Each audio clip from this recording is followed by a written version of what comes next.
Does it look weird if I'm standing far away? You guys want me to zoom in? I want you guys to see the Alu peeps. Hi guys! Thanks for coming to today's stream. Sorry you couldn't stream yesterday.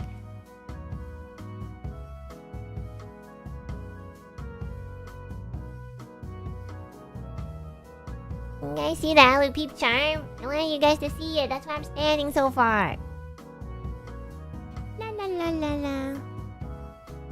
Na, na, na. Got a new BGM, by the way. Shout out to Keiki. Thank you! Bossa Nova. Yeah. Okay, sorry. I just woke up, so I'm a little groggy. Thank you for your hard work on the 3D concert. Guys, thanks so much for watching Etheria's first ever 3D concert, Starlight, Luminance. Oh my gosh, we finally did it. I'm so proud of Reimu and Millie and me. We wanted to do this since we debuted, actually. Yeah, we were planning this for the longest time.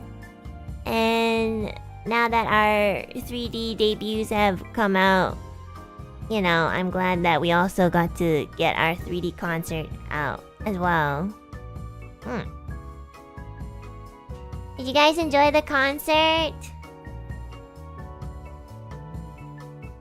It was an experience. It was also an experience for us to like perform it for you guys. Hi Oshi. You and the girls were amazing. I died when you sang the alto parts for Magia. You were so good. Hope you can rest your voice and sing more. Thank you, Tokoshi!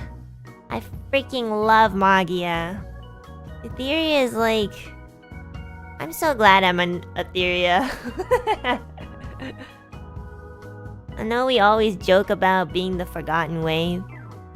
Well, honestly, it was like half a joke. Like when we first debuted, we were not very welcomed by the public.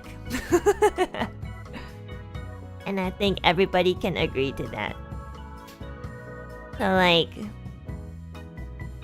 we've really come a long way. We have really pushed ourselves to kind of get acknowledged by you guys. The internet is a really brutal place, especially in the entertainment business, I guess. Yeah, I think we should stop saying that we're the forgotten wave, because I think we've proved our point. Also, it's also an insecurity thing too. I'm the public that liked Ethyria. I know! Thank you! Thank you. You're cracked, you're amazing. You, Millie, and Reimu are so incredible in your concert. Keep being your same amazing self. Thank you, Jinxed! Almost fell into a river hurrying to my dingy hotel so I could catch the concert, and it was definitely worth it. You girls killed it. Thanks, Joe! Like, oh my gosh! You know the VOD is up, so you didn't have to catch it, like, live. Haruka sora hibiteru inari wa. Thank you, Kuu. Oh my god. The Zutomo BGM is all out. I know! Thank you so much to Keiki for it! You made it for me as a present. So, thank you. Yeah, I have so much to talk about, but I'm gonna just kind of warm up a bit because I just woke up. I'm a little tired. Yeah. Sorry, give me a few minutes. There's so much to talk about. Congratulations, thank you for the concert. We watched the clip of you introducing yourself so many times. Oh my god, Steve-O! Guys, I don't know why I'm so nervous, like, all the time. I think it's because, like, Millie and Reimu were obviously there with me, so I felt a lot better, but sometimes my anxiety is way too, like, goes out of control. I can't even introduce myself. I don't even, like, act like this on stream because I'm by myself in my room. But when there's a lot of people around me that I don't know, like the studio staff, and then just staff that I don't know, just like the director, they're all like around us, you know? Like, I can't. I really can't. I can't even look at the camera. Like, I actually can't look at the camera. I have to, like, look somewhere else. Also, like, when we were introducing ourselves, I was the only one that was mumbling. Like, my friend was watching the concert and they were kind of, like, live reacting to it in my DMs. It was so funny. And while they were live reacting to it, my friend was like, I can't hear you. They should really turn up your microphone. And I was like, no, it's not the microphone. I'm just mumbling. Yeah. But yeah, I'm really proud of Ethyria. I'm proud of all of us for getting this far. It's been a dream of ours to always do a 3D concert for you guys. We've been pushing for this since we debuted, since we knew that we could do 3D. Honestly, like, since like Nina was still here, we've been pushing and been like, you know, asking for a 3D concert. And so it took a long time to set everything up, to plan out everything.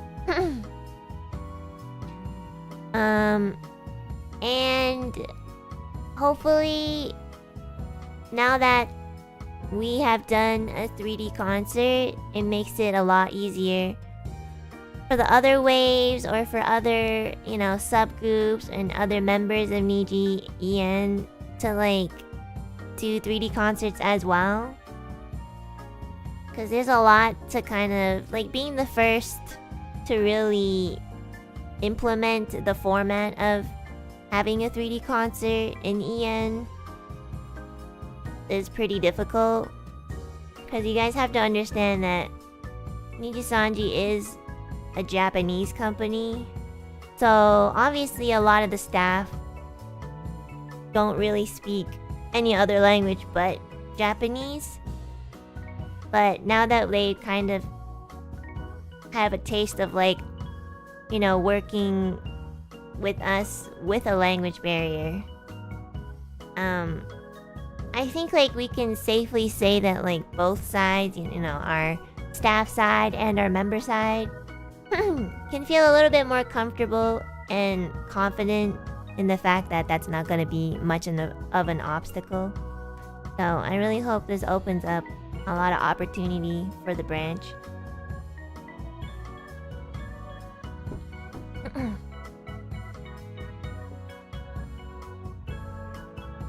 Yeah. So yeah, I'm really happy we got to do it. And I hope you guys enjoyed it.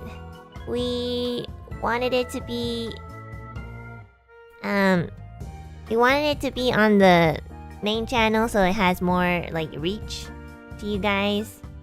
And so it's more, like, I guess, official. Also, it's more fair because we wouldn't really know how we would present it if it was just, like, on one of our channel, you know. So it's the most fair way. Your throat sounds a bit sore. It's because I just woke up. It'll warm up, I think. And we decided, like, Ethyria decided as a whole not to monetize this concert because we just really wanted you guys to enjoy it, you know. You don't have to. Some people still feel kind of, I guess you could say, iffy watching just Niji as a whole. But we wanted to give, you know, as much opportunity as possible for people to just enjoy something because it should just be enjoyed, you know. Also, like, personally, I do think nowadays, just in general, we focus too much on, like, money and work. I mean, this was work, but this is also passion, so it's different. So I think it's a nice change to really tell people that you can live off of, like, having enough, you know. I feel like a lot of influencers and streamers maybe don't talk about that too much because I understand, like, I really do. I need money, but, like, enough is enough, you know. I don't need 1 billion or even 1 million. I just need enough. I don't want to do paycheck by paycheck with my rent, but I have enough. So I do think it's important for people to realize that, yeah, like, this is a passion, guys. We, like, at least for Ethyria, we all love music. We come from communities where we enjoy music. And we've been doing this, like, all of us, like me, Millie, Reimu. We've been doing singing, like, since we were kids. Like, seriously. If you know, you know. So, it's really not about, like, the profit. It's not about the fame. It's just about, like, making your dreams come true. And at least, like, for me, I don't want to, like, talk for Millie and Reimu, but so I'll just speak for myself. But at least for me, like, my dream has always been to just put out music and for other people to hear it. And now I have a further reach than I did before. So it's been a real privilege, and I'll never stop being grateful for that. I'll never stop forgetting that this happened because I'm here, and I'm gonna hold on to that.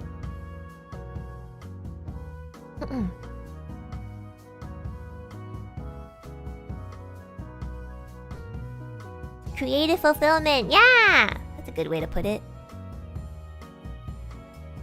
Yeah, we love singing so much. So, the first group song that we did was Addiction by Giga. As some of you guys may know, I also covered this song with Meliko.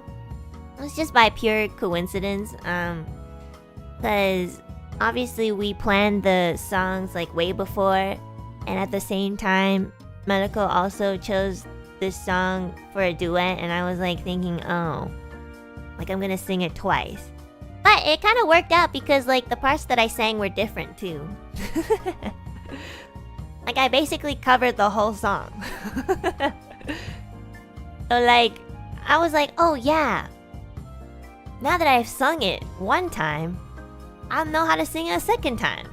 And then the parts that I got scripted were just complete, like the exact parts that I didn't sing in Meliko and I's duet. So I was like, I basically just sang the whole song. But I did sing it really differently because I like to like experiment. I know, I'm always like being weird. Like I'm a scientist. So like in Meliko and I's duet for Addiction, I want to sound a little bit more like Kosaka, like bratty. My voice is a little more like the way that I speak, I guess. And then in the Ethyria concert, I wanted to sound a little bit more like how I would usually sound when I sing. I just wanted to like test it out and see which one worked better. But ironically, I feel like it's not the way that I sing. I feel like I need to really...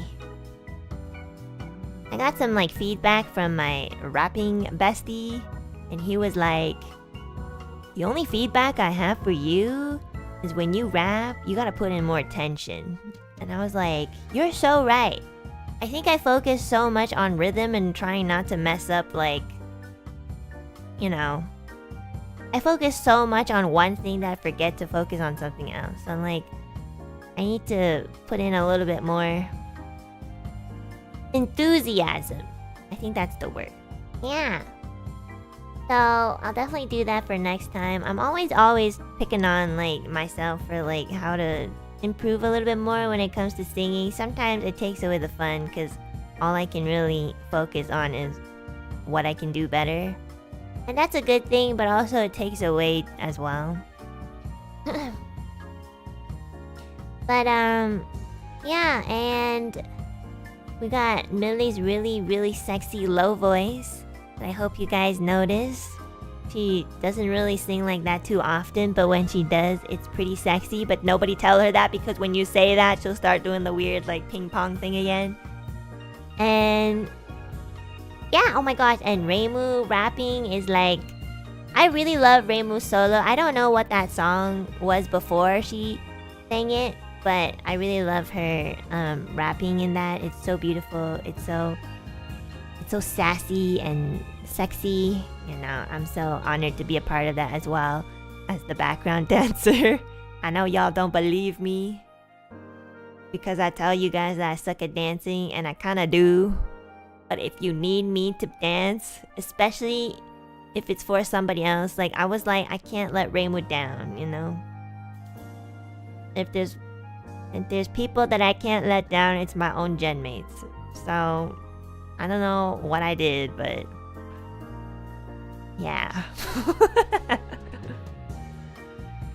Millie's the only one left who hasn't rapped yet. This girl is always scripting us to rap. She's like, I'm not doing the rap, you guys do it. It's so funny. We need a dedicated background dancer cam. No, thank you. Honestly, I did already have a choreography in my head. I listened to the song one time before we did the actual shoot. Because I didn't know this song at all. Like Reimu's solo song, I had no idea what it was. It was really nice though. So I listened to it with my eyes closed, and I was trying to picture, like, you know, what Beyonce would do. And then I realized, wait, Beyonce would be in the position of Reimu. So I tried to picture Beyonce's dancers, and I was like, what would Beyonce's, I was gonna say Beyonce, what would Beyonce's dancers do? And so, honestly, I just pulled up every single dance move that I learned from, like, ever since I was a kid, you know? I pulled up some... Oh, I did a twerking move. There was, like, an Egyptian dance that I had learned from, the Prince of Egypt. You know, that movie? And, oh, I did the Matrix, too. I learned that from the Matrix movie. It's not really a dance move, but it can be. And it worked, you know? And then everything else I just saw from like K-pop MVs, so... I don't know. I mean, my body didn't really execute it, obviously, as professionally as the dancers on TV. I did my best. I'm pretty active for somebody who doesn't really exercise. You choreographed it? Of course I did. I'm not going like completely blind. I mean, I kind of did. I just listened to the song and then I like tried to see what would fit. Actually impressive. Thanks guys. I don't think like it was actually good, but it looked pretty cool. Cause I was wearing like, it's called the Kuro costume, I think. And the director mirrored me as well. Oh my god, my voice is not feeling so good today. Sorry. The director mirrored me. I'm gonna talk a little bit closer to the microphone, but softer. Alright. The voice is not having it today. Okay. So the director mirrored me. So I was actually on Reimu's right side, I think. And then the director mirrored me so that, you know, whatever move I was doing, like, it would be like the same movement being made, like, adjacent to me, which was really, really cool. And most of all, the star of that song was obviously Reimu. Reimu did a really good job. She hurt herself. I think she talked about it on her stream, but she hurt herself during her 3D debut. And her knee got really messed up. So she couldn't really do too much, like, dancing. But she did really, like, you can't even tell, you know, she freaking rocked that, which is incredible. Like, imagine dancing and singing with a fucked up knee. And knee injuries are pretty serious. So, I'm glad that it wasn't super bad to the point where she, like, you know, really needed, like, to go to the hospital. But it, you know, any sort of, like, sprain or just, like, any sort of injury to, like, knees are usually pretty painful. Yeah, so I really just wanted to help out as much as I could. And it was really fun. I was really having a lot of fun in her solo. So thanks for letting me dance in your solo, Reimu. We should do it again, and hopefully next time I can actually know the song.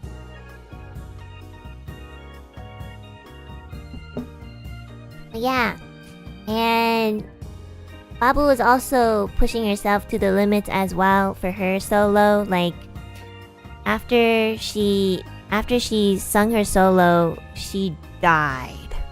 Like it was so hard. Like I think she performed one of the most like difficult performances that she's had to do ever. But she did it so well, and it was so incredible, and I was like watching the whole time. I was like, let's go, Babu. Let's go. It's really hard to watch, like, you know, your friends perform and not like yell and go like, let's fucking go, because then it would be like in the recording. I know, it was so fast, and she was singing so high too. I think Millie's greatest trait in singing is her extraordinary high range. There's nobody that I've known since being in like singing communities that can really sing as high as her. And then the only other one person who can sing like just as high is like a professional singer. So, you know, that's crazy. She can hold her notes so long. I know. I think she just has a lot of energy, and she just has to like put it somewhere. It's crazy. I got the Filipino buff. I'd like to give credit to Millie, you know, as a person, and not her like, you know.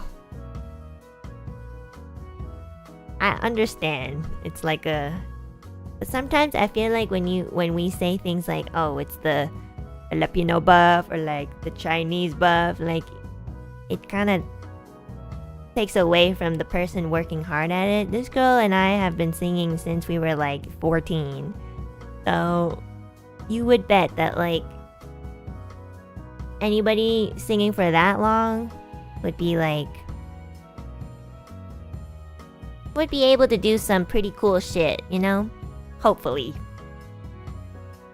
Filipino buff is obviously a joke. Yeah, I totally get that. I just think that like sometimes we need a reminder that like the person themselves worked that hard.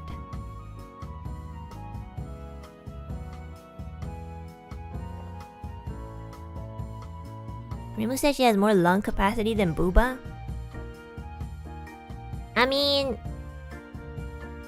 yeah, she's pretty flat. I'm not gonna lie. Sometimes I look at Millie when she's in her 3D form, and I like try to look at her like her side profile, and I'm like, oh my god, Babu, you really are flat. Like, it's kind of crazy how flat you are. Like, actually. No, seriously, it's actually so flat. Like, I thought there'd be something, but it's actually just a straight line down. It's so funny. Like, even I have more boobs than her. It's kind of funny. I know. But that doesn't take away her sexiness. Her solo was so sexy. Like, she was on the ground, like, crawling and stuff. Like, that was kind of hot. Like, 18 plus, everybody. Should have put an 18 plus warning before Millie's solo. Yeah, the crawl and the hard eye. It was so cute. Hot girl energy. Yeah, she has hot girl energy. She doesn't have boobs, but she definitely has hot girl energy. It doesn't come out all the time, but when it does, it's pretty hot. Yeah. But yeah, speaking of Millie, Millie is going through quite a rough time. Right now, I'm not gonna say too much because this is her personal thing, so just make sure that once she comes back and she's ready to kind of like stream again and talk about it, that you guys give her your full-on support and love, and just give her lots of praises for her hard work because she really does deserve it. And you know, don't worry too much, because you know, if she ever needs me, I will literally just end stream right now. So I got her.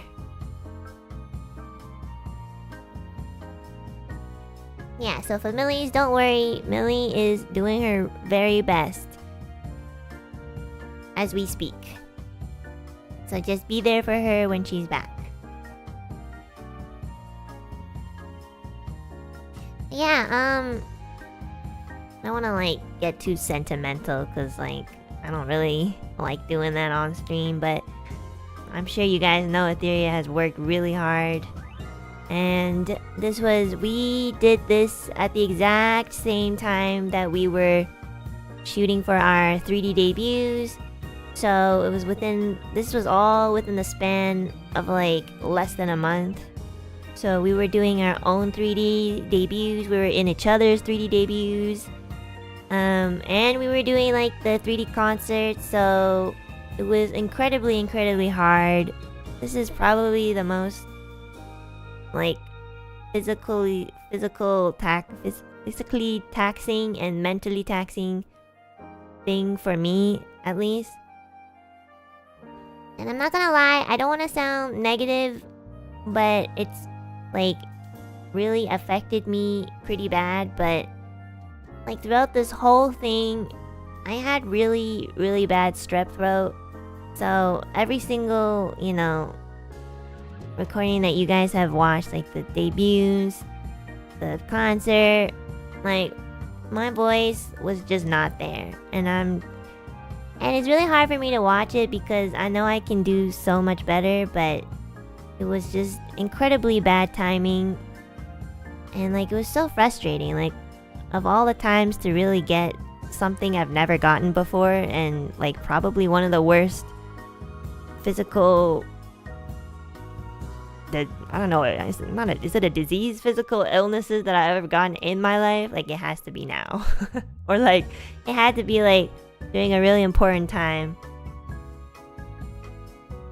So like a lot of the times like I couldn't really focus properly because I was like on 2 to 3 painkillers every 4 hours. And I wish I could have just not been sick. And I don't even know how I got sick. Like nobody around me had strep throat. And thankfully I didn't give it to anyone either. I made sure I got antibiotics as soon as possible, so I wasn't contagious. But yeah, it was really terrible. Like I would go home and just sleep for like 10 hours as much as I can, and it would still be there the next day. Because I have this weird mentality where like if you sleep for 12 hours, whatever you feel will go away. But unfortunately this one took like pretty much the whole recording time to heal up. And it was just so hard to really accept the fact that I couldn't do this, in a state where I felt good. It was terrible. Like, the experience itself was awesome, and I'm really glad I got Babu and Mumu beside me because they really made it way more fun for me. But when I was just by myself, like doing my own recording for any of the solos or like debuts and stuff, I was just so not having it. I was very upset. Well, I didn't really like show it to like anyone else, but like I was pretty disappointed. I hope you're okay now. Oh yeah, I've like recovered since March, so yeah, I'm okay now.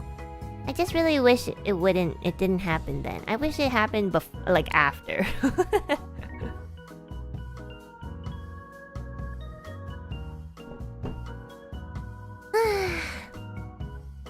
But yeah, I really hope one day I can do it again without the strep throat. I couldn't even talk half the time, let alone sing. And honestly, I lied to Madison about not having a fever. But she's not gonna know that. Unless she's watching right now, which I doubt she is, so. And well, what am I gonna do? Not show up? They're like, we need to measure your temperature. So I had like this wet wipe in my pocket, and I like wiped my forehead really like a lot right before I went in. And they have this, they're really strict. They have this like thing where they measure your temperature before you go into the studio. I was so good at this. A little bit of manipulating, I'm not gonna lie. But I was like, I need to show up for Babu and Mumu's 3D and for my own. Like, if I didn't show up, like, everything would be like way more difficult. Like, it's really hard for everyone, you know, even the staff. So, I mean, my fever wasn't super bad. And as much as I could, like, whenever I had a break, I would take a nap. So I made sure that, you know, I got as much rest as I could. But yeah, I hope you guys are proud of us. Like, Ethyria worked so hard, and I know you guys know that. And I think Reimu, Millie, and I all suffer from this, but we're really... I don't know how to say it, but we're really insecure. We push ourselves a little bit too hard. I don't know. Like, we push ourselves so hard, and even though we do pretty incredible things, and we know it's incredible, and I know they feel this way too, because I feel this way, I just never feel like it's enough, you know? I don't know where this mentality grew from, but I know that Millie and Reimu and I all feel this way. I have no idea what mental illness we all have, but we need to change it. Yeah, like, you know, we're all so hard on ourselves. Maybe it's our upbringing, or maybe because we came from, you know, a really competitive community or something, but yeah, it never leaves us. Even though we've done, you know, so much. We were a part of Air Live. We did our 3D debuts. We did this 3D concert. On top of that, we were juggling streaming, sponsors. And the year hasn't even been, like, over yet. So... And it still doesn't feel like it's enough, you know? It still feels like we're not doing enough. You know, at least for, like, how we feel. So... It's crazy. I hope you all know how much you're loved and appreciated. I think we're really starting to have a little bit more confidence in that. Because, you know, the first year when Ethyria, you know, debuted, and I feel guilty feeling this way, but yeah, we would say a lot of things like, oh yeah, we're the forgotten wave.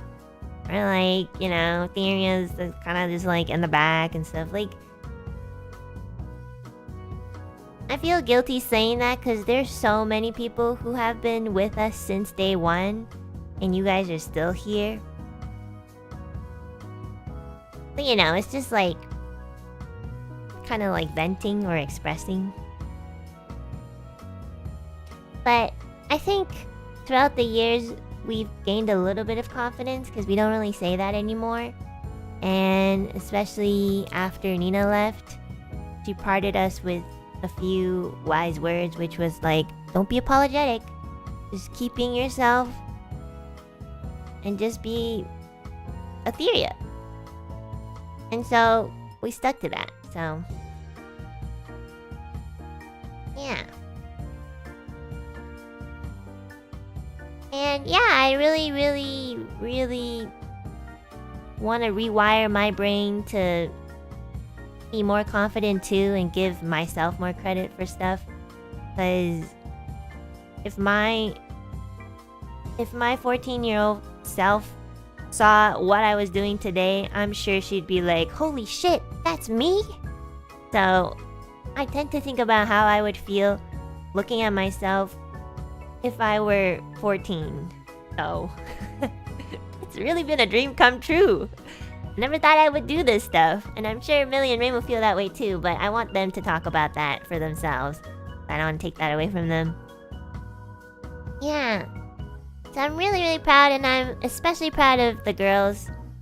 You know, they're all striving. Even in the most difficult times. Like, even when there's so many people really dragging us down and like, just, I don't know, they're just so mean. You know, there's so many mean people. For I don't even know what reason. But even in the lowest of the low, you know that Ethyria can still do this. Which I think in itself is pretty fucking incredible. So I'm gonna take the credit for that, and I'm gonna take the credit for Ethyria. So yeah, you guys will know that even amongst like rock bottom, we're still pumping out stuff like this. So like a hurt knee, strep throat, burnout, exhaustion, we can still do it.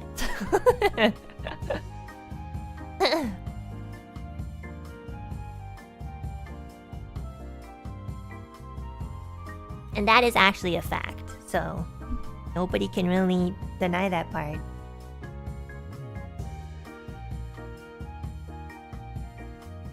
Yeah, I'm so proud to be a part of my wave. It's crazy how far we've gotten, you know, from making up the name Ethyria together as a group to like, you know, getting to know each other, the ups and downs. Just like everything, you know? It's crazy. And we're gonna do more. We might not fit into the mold of the, you know, the mold of the very traditional idol aspect. But it's okay, we never really wanted to be in that mold anyways. Yeah, I'm so proud of Reimu and Millie. I love them so much. I love them the most because they've also become, you know, not only my gen mates, but they're my... Well, obviously Millie has been my childhood friend, but, you know, in a really weird way, Mumu has also been my childhood friend too. We just didn't really, like, interact as much, but she's always kind of been there. So it's kind of crazy that, like, I would never expect, like, in 5 to 10 years, like, anybody would, you know, be, like, that person would be right next to me. So it's pretty incredible. And that's all, like, coincidental, you know? Oh, I didn't know that?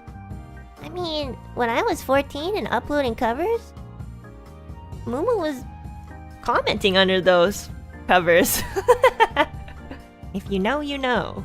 Seriously, she was like, she was there since I was a kid too. Yeah! And vice versa. I've loved Mumu singing since I was 14, and I've loved Babu singing since I was 14. Yeah. It was destiny. Honestly, I'm not very spiritual in that sense, but sometimes things like these happen, and I'm like, shit. Sometimes I'm like, it really is destiny.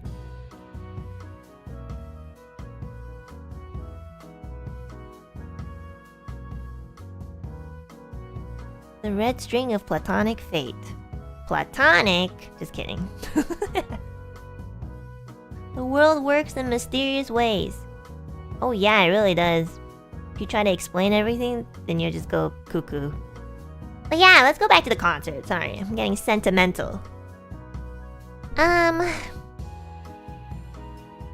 Oh, yeah, you know, I didn't want to be the first person to do the solo because I hate going first. It makes me more nervous. It's like, especially when Millie was like, let's start off strong! And I was like, you guys know what song I picked? It's not really strong. It's just, like, it's not like, it's a strong song, but like, it's not like modern. It's pretty old. Yeah, I'm glad you guys know this song. I was worried nobody would know of it because it was kind of old. So the song that I picked for my solo was Eternal Blaze. Original singer was by Mizuki Nana. Mizuki Nana has been honestly one of my Oshi, my singing Oshis for the longest time. She's actually also a voice actress as well. She voices Hinata from Naruto. I love her so much. And I know she's also struggled with, like, you know, Mizuki Nana was actually, like, her aim was to be an enka singer, but when that didn't work out, she focused her energy on becoming Japanese pop musician instead, and that worked out a little bit better. And on top of that, she's also doing voice acting. That was her. Yeah, she did. Yeah, she's incredible. I really look up to her. She is like 40 something years old and she still sounds the same as she does when she was 20, so she takes care of her voice incredibly well. And singing has been her whole life. That only recently I think she finally, you know, started a family. And this is like public news, you know? So, you know, she's dedicated her pretty much her whole life to singing. And it really shows. Like, I look up to her so much, so that's why when we did the set list, I really wanted to sing her song. Like, I love her so much. I love this song so much. All of my friends who go to karaoke with me will know that I always sing the Eternal Blaze. Like, I feel like they're sick of it, but I never get sick of singing the song. It's a pretty straightforward song, but vocally it's pretty hard, I would say. And I can never get this song perfect like Nana Mizuki does. Like, the transition from like falsetto to chest to the vibrato to like, it's incredibly hard. It's still one of the hardest songs for me. And like, I just one day hope that I can execute it well like Mizuki Nana. Yeah, I love that song so much. So even though it's really old, I hope you guys enjoyed my pick. I don't tend to pick songs that are like really, you know, super duper new. Like, I know Mumu's song was pretty new, and Babu picked a really like high tension song as well. So I always feel a little bit apologetic for picking really like, this song wasn't slow at least, but my songs usually like pretty old or like slow or like, you know, just not modern, I guess. So I do feel really apologetic about that, but you know, I'm kind of selfish in the sense where I always want to sing a song that really means a lot to me. So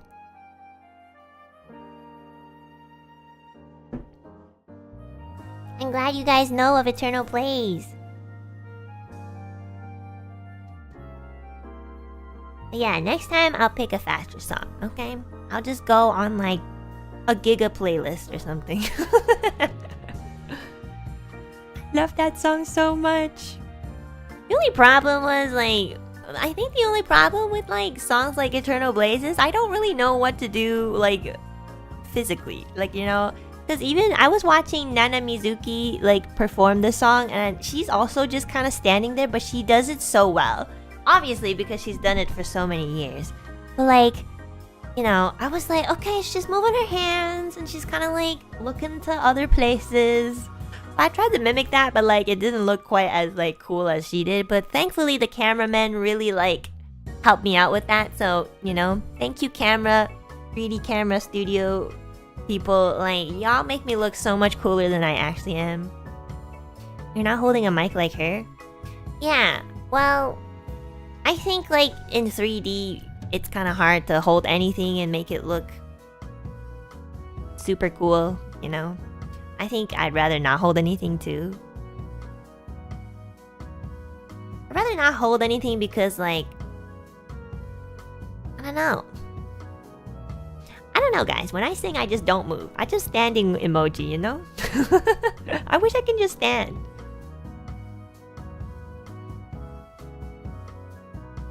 You can use a standing mic? Yeah, I thought about using a standing mic, but then I was like, how am I gonna walk around the stage? I need to do my Sunday walk on the stage, you know? I need you guys to look at the stage. But like, the only way to do that is if I walk around the stage. So I always want to walk around the stage. It makes me feel better when I sing, you know? I'm like, if I walk around, and I also realize this, but I close my eyes quite a bit so I can like see the lyrics in my head. Like, when I close my eyes, I can like actually see the lyrics. But sometimes when I have my eyes open, I cannot remember anything. It's so funny.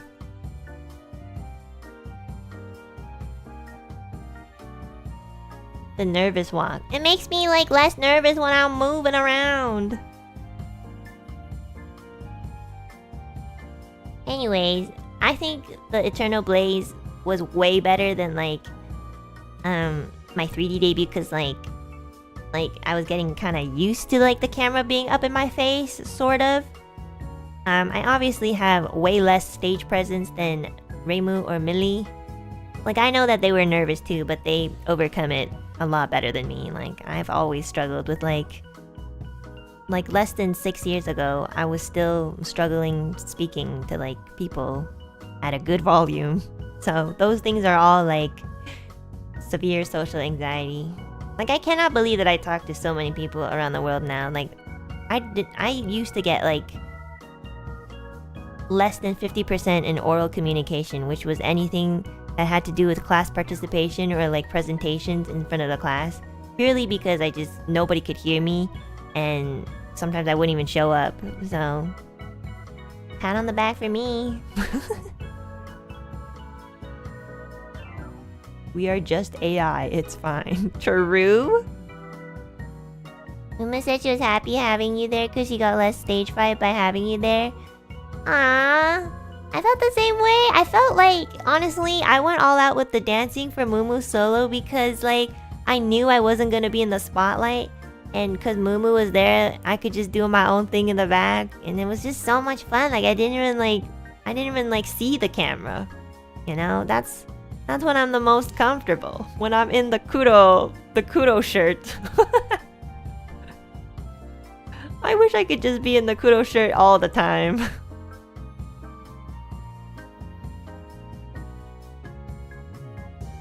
You seem more natural when you weren't in solo. Yeah, I'm like that one kid that releases themselves like when they're home alone. You know, like when you're home alone and you just like dance and sing. That's literally me. Yeah, it's like no one's watching. Yeah, there's an expression for that. So yeah, Mumu really helped me too, like with her presence. And Babu as well. Oh my god, you know, my favorite choreography was Babu and I's 1-2 fan club. We made up that choreography during our lunch break. Because after our lunch break, we were going to like shoot for that one. And I remember being so excited about that because I really, really wanted to incorporate a little bit of like Chinese dialogue just because like obviously the theme was like, you know, Chinese. So I was like, Babu, I'm gonna teach you a little bit of like Chinese. Like this is Babu's first time speaking in Chinese and she got the tones like 100%. It's crazy. She sounds fluent. She said like one sentence. Like most of the time it was me. But in the beginning, so the stage starts off with Babu sitting on the ground and I run to her and I go like, Babu, Babu, we should sing a song. And then she says this one sentence in Chinese, which was, what song? And she did it so well, it was crazy. I've never heard Babu speak Chinese and I was so excited. I was like, holy shit, that was perfect. And then I was like, we should sing 1-2 fan club. And then we did the ooh ha. So we were really excited. Obviously, we took a lot of reference to the original like TV. So if you've ever seen the picture video of that Vocaloid song, Gumi and Rin are like doing this like squat and leg up thing. How did you do the leg thing? Okay, first of all, I stretched for 30 minutes right before. I'm not gonna pull a tendon. I don't want to get hurt. I already have strep throat. I was like, I cannot have any more physical problems. So it was really hard, okay? There was like, oh my god. Come on. It's not CGI. Guys, what kind of CGI? Like, how are you gonna make a CGI of my leg if I'm using it? Okay, so how we did it was, there was like this chair. And it's the same chair that Shu used for AR Live. So I touched that chair too. And this chair was like, the backing of this chair was incredibly high. So like, the hard part was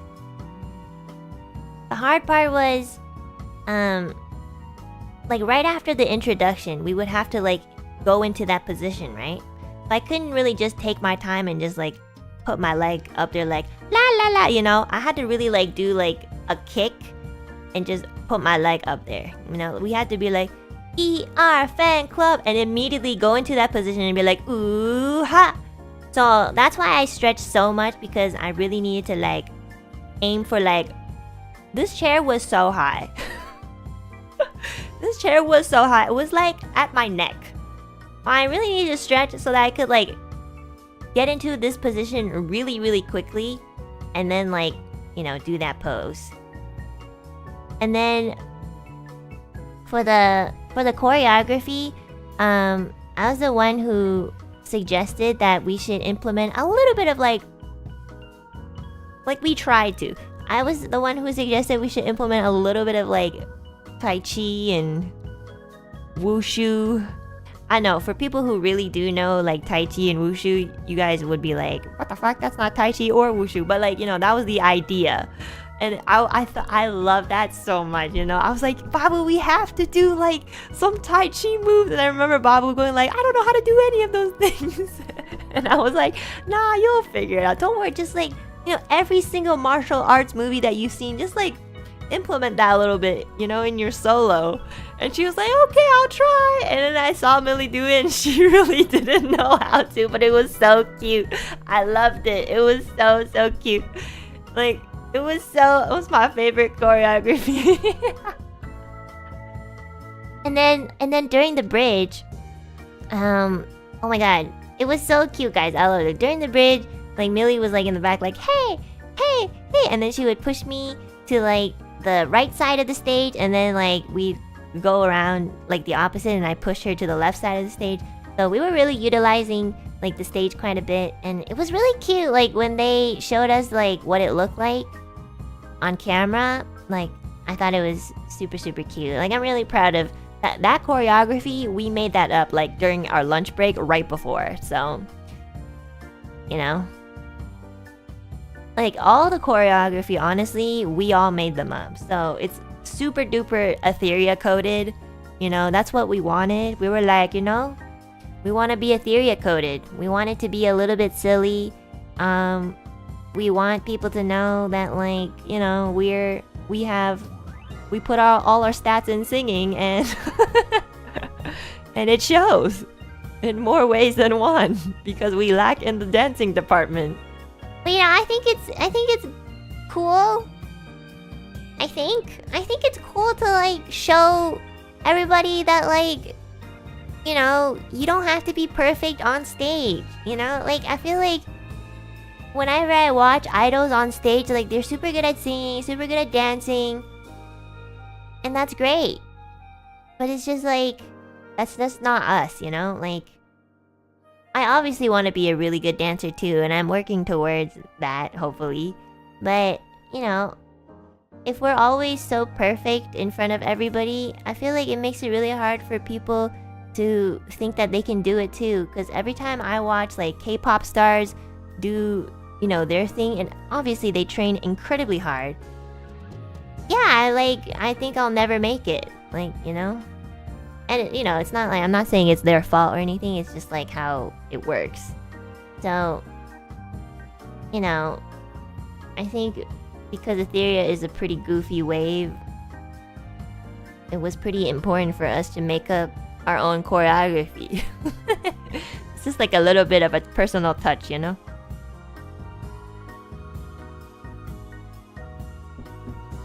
But yeah, that was probably my favorite choreography to do, because, like, yeah. I remember Millie, like, doing the Gumi pose, which was like, she would be on, like, the floor stretching, and she was like, Babu, we have to do this, and we have to do this only one time, because I can't hold this position anymore. And I was like, okay. It was so funny. We really pushed ourselves. Honestly, for 3 girls who don't really exercise, we did really well. Like those 2 years that I did Ring Fit in the pandemic really helped me. I don't know how, but it really did. Like, I am so much more flexible than I thought. Like, seriously, especially when I'm like never going out or anything. Like, Jesus. But you know, I do stretch every day. That's the thing that I do every day. So that probably helps quite a bit. Like, I stretch every day. Like when I wake up. And you guys should stretch too, because sometimes if you don't warm up your joints and tendons and you just like walk or something, you can really like twist something. I also stretch my fingers too. I did this so much when I was playing Elden Ring because my hands were cramping all the time. So I would like let go of the controller and just like use the table and just like stretch my fingers and like twist my wrists. Cause you can hear it. Like, hold on. If you guys like twist your wrists right now, you can hear like the joints. Can you hear that? Can you hear it? Yeah. So like, if you don't like twist, or if you don't like, stretch certain parts, like they get really like stiff. You can't hear it? Okay, I'll do it one more time. It's kind of quiet. Okay, well now that I've like already kind of like stretched my joints, you don't really hear the stiffness as much anymore, so... Okay. Yeah, so like, you guys should stretch every day. It's pretty important. If you're not gonna exercise, at least stretch. It actually helps out quite a bit.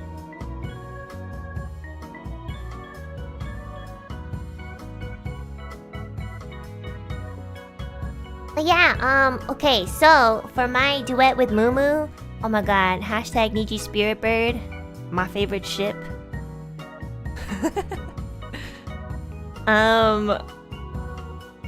Yeah, so like Mumu and I was like, Mumu, let's sing Colors, because I know Mumu loves Code Geass. And I also really like the song Colors as well. And I really, really, really want to be like super Chunibyo with her, you know? Like, that's why we were doing the Lelouch pose in the beginning and in the end. And then in the part where Mumu and I were like doing the... What's the part again? Hold on.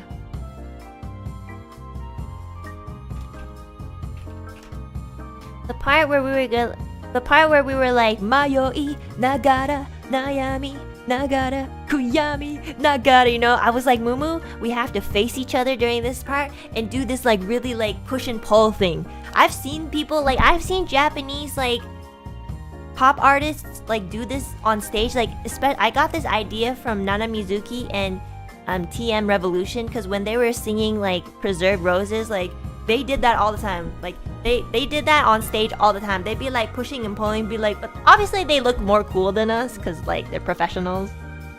But I took that idea from them. I was like, oh my god, we have to do this pull and push thing. It's gonna work out so well because it's like Mayoi Nagara Kuyami. It was so like intimate. I love that, you know. I honestly, I wanted to sing that song because of that. And Mumu was like, what? That's so funny. And I was like, no, I promise it's gonna look cool, especially if the cameramen like know how to like film it. And I was like, yes, it worked. Yeah, so that idea came from like, you know, my singing Oshis. Again, Mizuki Nana and TM Revolution. They're so like Chunibyo in like not a cringe way, you know. If you guys know the song Preserved Roses, by TM Revolution and Mizuki Nana, like, and if you have like watched their like live performances that people have uploaded on YouTube, like they do that so much. Like, I think for the part where they're like, Hikari to yami do dochira ni demo ireru kawagaranaide nozomanu asa wa mo konai. Like they're just like singing and they're just looking at each other like so cool. And I was like, remember, we have to do that too. But then also rely on the cameraman just a little bit, you know. It's so funny. Oh, I love that choreography too. Oh my god. And then for the instrumental break, during the Colors song, Moo and I were like, oh my gosh, let's do air guitar. So I know it was a little bit silly, but I thought it was really cute. And also we didn't know what to do, so we were just like, let's split off here and then do our air guitar in like the side cameras. So we did the air guitar. Momo's so good at the air guitar, you know, for someone who doesn't have hands and like their hands are always covered by their sleeves, like she did so well. She really knows how to maneuver. She's like a professional at like long ass sleeves. Moo and I really struggle with like our clothes. Like our clothes really get in the way with like a lot of things. Like my sleeves are incredibly long, and sometimes when I do anything, it like blocks my face. And the director will be like, oh, it's blocking your face. And I'm like, can't help that because I'm my clothes. So yeah, like she's, and also like our hair. Oh my god, our hair. Oh, please God, somebody cut our hair. Yeah, so yeah, actually, I really enjoyed that choreography too. Okay, I said that my favorite was like the Iaru, but honestly, when I think about it, I think every duet that I did with like Reimu and Millie, like I loved them so much. It was so much fun. You know, I could finally relax a bit because I wasn't by myself. And like, it was just so fun. I loved it. Like, I forgot that I had strep throat. I forgot that like, I really hate myself. So, it was... when I look back on it, it was really enjoyable despite the hardships, though. It was really fun. I'm glad I got to sing, you know, a song with Mumu that meant to her and also meant quite a bit to me too. It's obviously an old song too, so yeah, I'm so happy. I'm just so happy about that end pose. God damn it, we did everything that I everything that I really wanted. Yeah. Still a classic. Oh yeah. I mean, Flo is still performing that song too, so... Okay, and also, when we talk about Reimu and Millie's duet, holy shit! Okay, I can never say their song's name. I don't know why. I'm always messing up. How does like, I can't help but say laboratory, but it's laboratory. Yeah. It's so hard for me to say. I don't know why. It's laboratory. Yeah, oh my god. It was so high tension and I enjoyed it so much. I was like in the back like, yeah. Like, you know those like sweaty otakus with the light sticks? That was literally me, you know?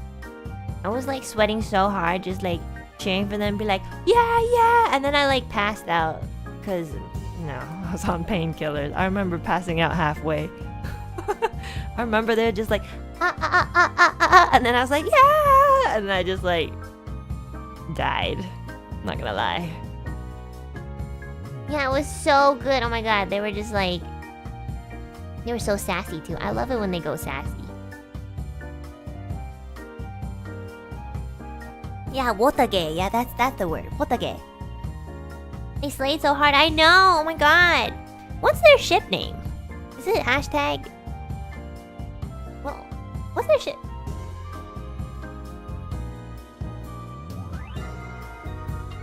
Do you guys know what their ship name is? Niji Scaredy Cat. Oh, that's so cute. Scaredy Cat, yeah. I know my ship name with Millie is Calamity Bird, which I think is really... You guys are really good with ship names. It's pretty cool. I saw like when we were doing Magia, a bunch of people were like, Happy Pride! And I like, that was so awesome. Thank you guys. And I saw some people being like, Polytheria! And I was like, that's right guys. My girls and I till the very end. Polytheria hashtag Polytheria, hashtag Happy Pride, everyone. Yeah, so our last song that we did was Magia. And I feel like Ethyria really excels with any type of song that's kind of similar to that genre. So like any Calafina song, you know, anything that has to do with harmony work. Like, I feel like we really excel at that because we're really meticulous on like, you know, vocal layering and stuff like that. So Millie did an amazing job scripting, you know, who would sing what. So like, for example, like maybe Reimu would take the melody on this part, and then, you know, I would take the lower harmony, and Millie would take the higher harmony. So she did an amazing job scripting that. And Magia is a song that I know like the back of my hand. So even like the like there's not just harmonies, but there's a lot of other vocals layering around it too that maybe most people don't really like pay attention to. So I've like studied Magia for so long. Like I've heard this song so many times, and I have it on like a CD and everything. I used to listen to the I used to loop this song as a kid. It's one of my favorite songs by Calafina. So I know like every single like vocal layering that they put. Yeah.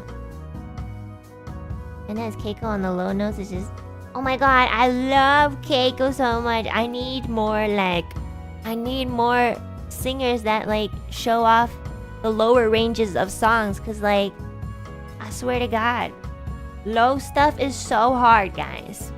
But you don't hear it as much as like higher stuff, cause like the frequency, like higher frequencies are louder. The lower frequency things are so hard. And I feel like they're a little bit underrated. Yeah, it was so wonderful. Like, it really showcases Ethyria's like singing. Because we were just like harmonizing to each other, and that was like really fucking cool. Also, can I just like point out like the camera angle, like when it spins around us? That was crazy. I didn't know like, you know, there was a camera doing that. You know, we were so like into it, but there was like this camera that was like spinning around us when we were just standing like in a kind of like a triangle. It was so fucking cool. I was like, bro, good job 3D team. Yeah, it was crazy. It was so cool. And I'm not gonna lie, I think by the end, like I really started to loosen up, because like there were some moves that I did that like seemed really natural. I was like looking at it, I was like, shit, this is what it feels like to be natural. Like compare that to the first song, like Eternal Blaze. I was like, what the fuck? I just started warming up, shit, and it's over. Fuck. Or maybe it's because of the song, I don't know. That song is like, I know, it was so fun. I love that song. But although I did think that, like, you know, I was like, oh man, what are we gonna do for the instrumental break? The Magia instrumental break is super long. It's like, it's so long, you know? And we were just like, okay, we can't do anything silly here because this is a very serious song. But like, you know, like, what are we gonna do? You know? So I was like, so we were all like, okay, how about we walk around in a circle and put our arms up and down in a very, very like I'm sorry, but when we did that, I couldn't help but laugh a bit. Like I tried not to. I don't think it was on camera, but like we were just like, okay, let's go like clockwise first, and then when the 16th beat comes around, we'll turn around and we'll do counterclockwise. When we turned around, I like almost died laughing. I was like, what are we doing? It looks like we're summoning something, but actually it kind of like fit, you know, like this kind of song does seem like something you would like summon, you know.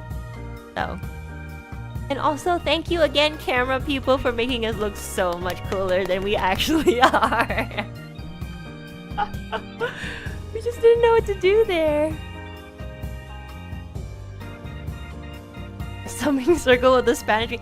Honestly, guys, if it makes a good meme, then it works. That means we've done it. So there we go. We got it.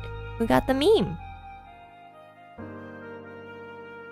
At first it looked serious. I mean, we were serious. Like we were like doing the ritual.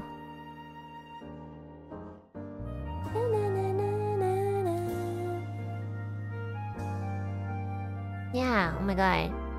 Oh, my favorite part of Magia really is like the bridge, like right after the instrumental. There's like a bridge, like Korawareta. Can't remember the lyrics. Kagayaku. Yeah, that's actually my favorite part of Magia is the part that goes like. I love doing shit like that. I don't know. It's like it's really fun for me. Keiko solo, yeah. Thank you for the Keiko appreciation. I feel like Keiko is so underrated.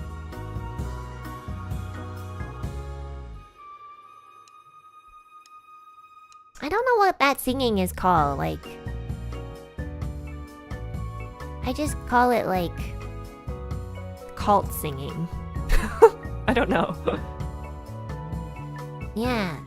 So like, oh my god, like Babu scripted the Magia, so she gave me all the low parts, which I was really happy about.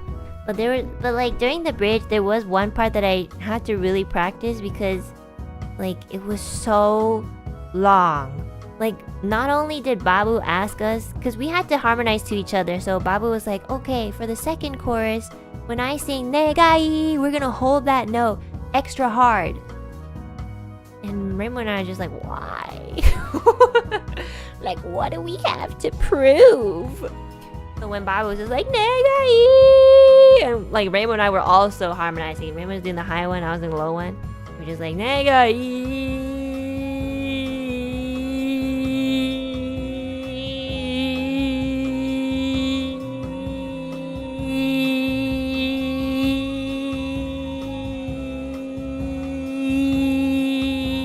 Like, hello, are you done? Like, we're getting into like the fucking instrumental. Sounds like a mosquito. I know. And then that wasn't the only part. The next part that had, well, at least I had to hold the note, was, okay, where was it? Torawareta taiyo no kagayaku. Fushigi no kuni no hon ga suki datta koro. That was so low. Oh, this part. Shinjita. Because I had to hold that entire note so that when the girls come and be like, Hikari to kake no naka. So that's like 16 beats. Shinjita, 2, 3, 4, 1, 2, 3, 4. Yeah, it was so long. I was like, and then we have to sing the chorus, like the last chorus. Like, what are we doing? It was crazy.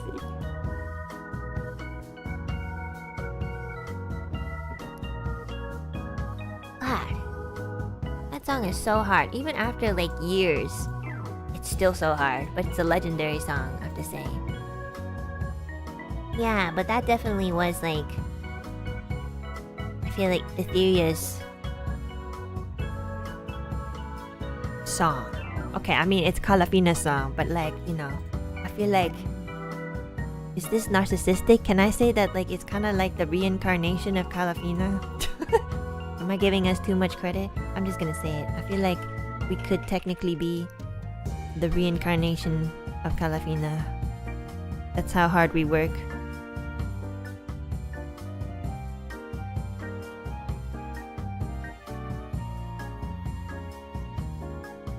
The highlight for the concert? Yeah! That's why we put it last.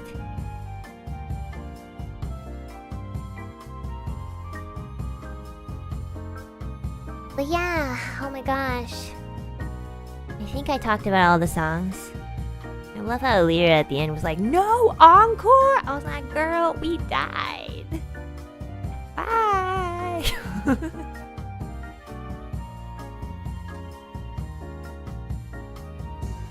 You're so good at songs that need complicated harmonies. You girls complement each other really well vocally.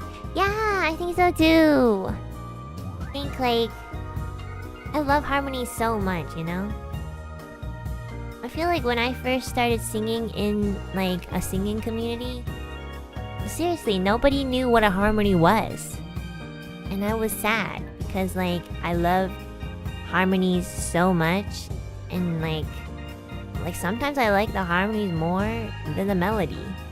but like it's like, especially in singing communities, like when, at least when I first started, like people really only focused on the melody.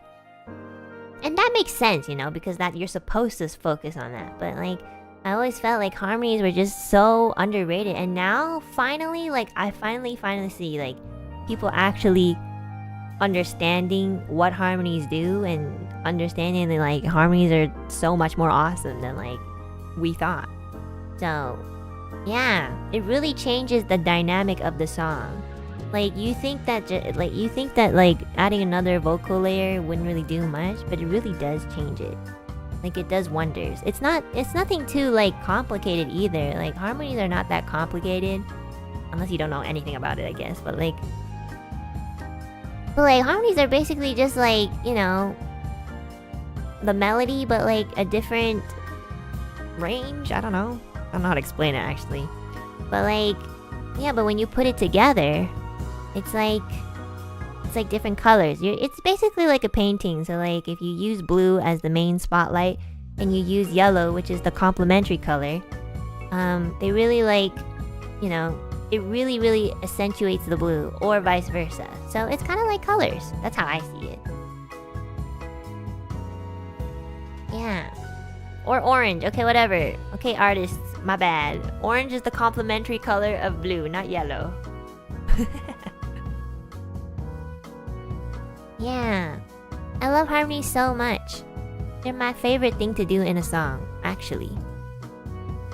But there was a time where I did like commissions where I would sing harmonies for other people's covers. So like they would commission me to sing harmonies, and then they would sing the main melody. And you know, I loved doing it. I really did. I put so much effort, you know, singing 3 or 5 tracks or more harmonies for one person's cover. And I'm not gonna lie, I was always a little bit like, a little sad that like, you know, there wasn't much spotlight on the harmonies. But you know, at the same time, I was like, well, it makes sense because, you know, the spotlight should go to the main vocalist. But there was a part of me that was also always like, damn. So, you know, now I'm happy that people notice that, you know, in whether it's like a solo cover or a group cover. I'm really happy you guys notice harmonies. It's like my favorite thing.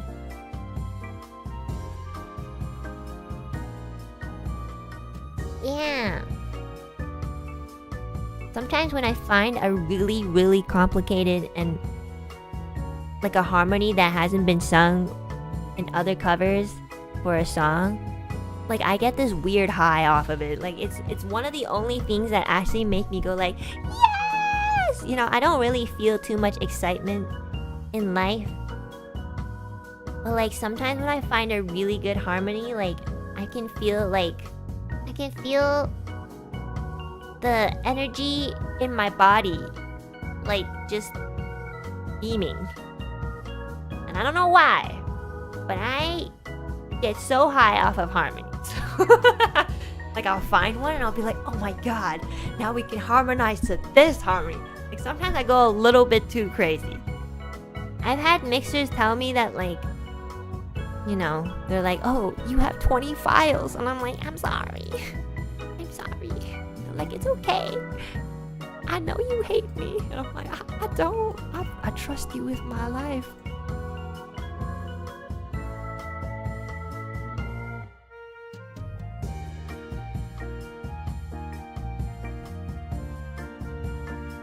Yeah, I love harmonies so much, guys. I sounded so high when I said I love harmonies so much, guys, bro. My voice is so raspy today. I don't know why. Maybe I should eat something. Maybe if I eat something, like there'll be like more moisture. I think it's dry today, that's why. I'm gonna get some food, guys. Okay, I'll be back.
guys, can you hear the sizzling? Do you hear the sizzling?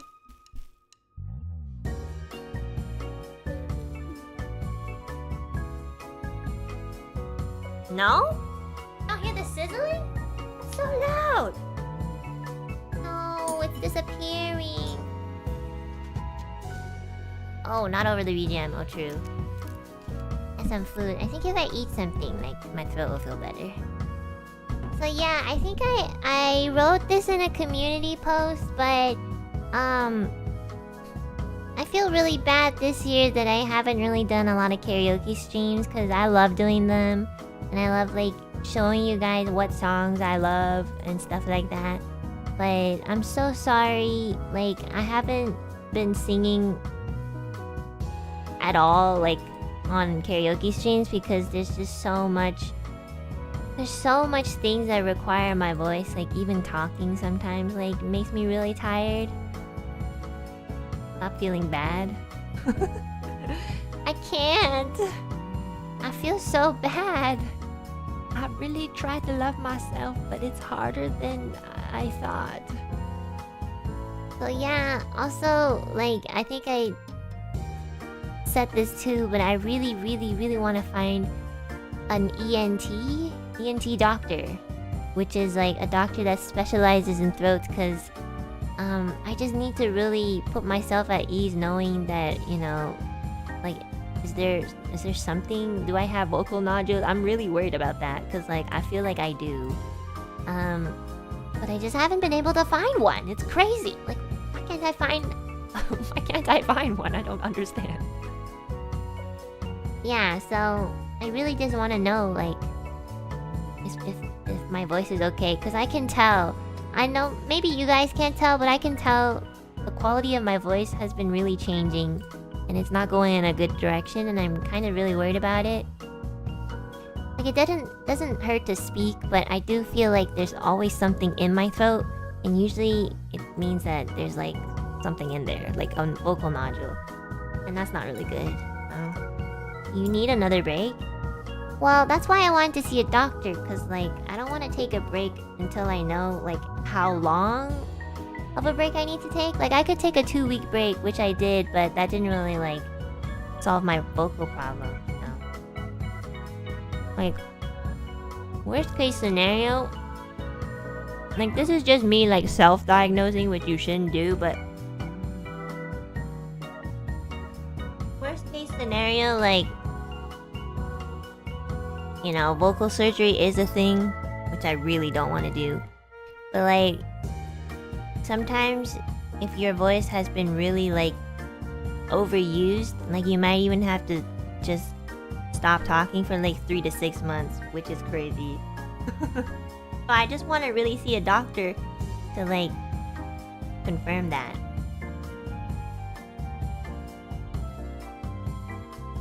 I hope it doesn't come to that. Oh my god, I'm so afraid of surgery. I don't want to do that either.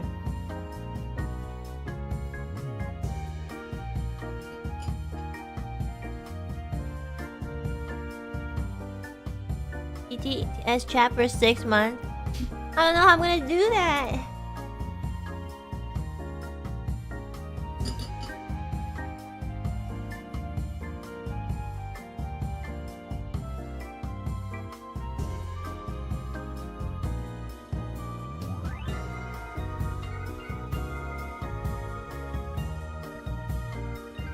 I'm surprised your regular doctor can't recommend an ENT.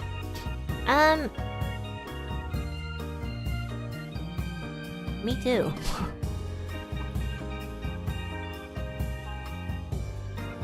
Your typing speed gonna be so much faster. I'm not gonna be the first like person who, you know, I don't think I need surgery because like I've seen people who, I don't want to jinx it either. Oh my god. I've seen people who like need vocal surgery and their voices are really bad, so. But like, I am quite worried.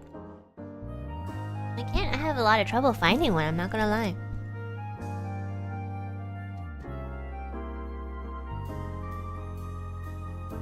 Find a doctor outside the country? Oh my god. I don't think I can do that. I'm gonna go to another country. I'll find one, don't worry guys. But I just wanted to like apologize because like I barely ever do karaoke streams anymore. Maybe Japan? Maybe, yeah. Are they all booked? Well, the problem is, yeah, they are all booked. Like, there was this one clinic that told me that they have a slot for next year. And I was like, you know, like, at this point, just tell me that you don't even have an ENT doctor. Like, that's literally the same thing. Next year! We're only in June! That's crazy! Like, how many people need to see ENT doctors? I swear to God! I don't even see that many, like... There's nobody that lives in Canada, like, that our population is so low. I know. But maybe I will look for one in Japan.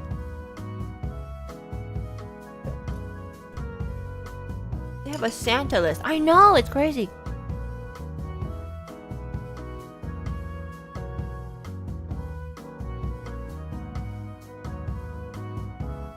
I'm from a third world country and I can visit an ENT like tomorrow or something. That's crazy. I'll try harder. I have to say, at least the past few days, like, I haven't tried because I don't know, I've been kind of busy. So I'll try harder.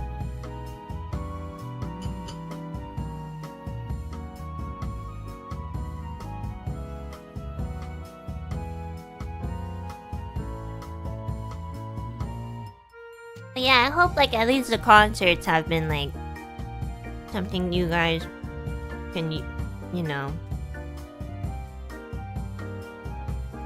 listen to while my karaoke streams are more like on hiatus. I also try not to talk as like brashly. It's really hard when I'm playing games. So, especially in Elden Ring when I'm screaming. Like, I really try, but sometimes I can't help it. But at least for Zatodans, I try to speak a little bit softer than I usually would. But I have to be pretty conscious of it, because, like, you know, I have so much, like, feelings.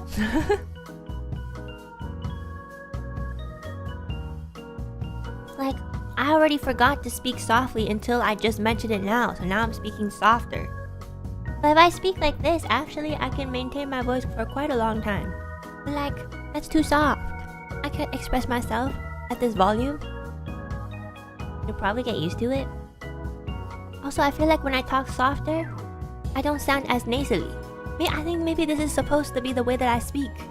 I don't know. That's why I need to see a doctor so they tell me.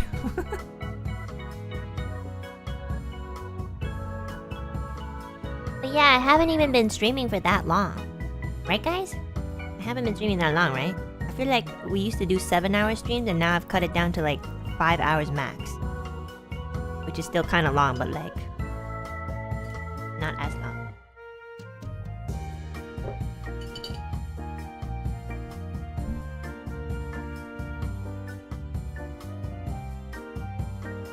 It's been like a little bit less. Sorry, I'm talking with the food in my mouth.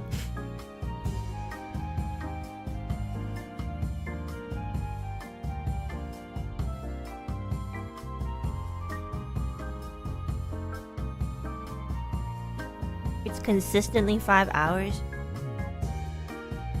I can't help it. I have so much fun with you guys. I don't like streaming.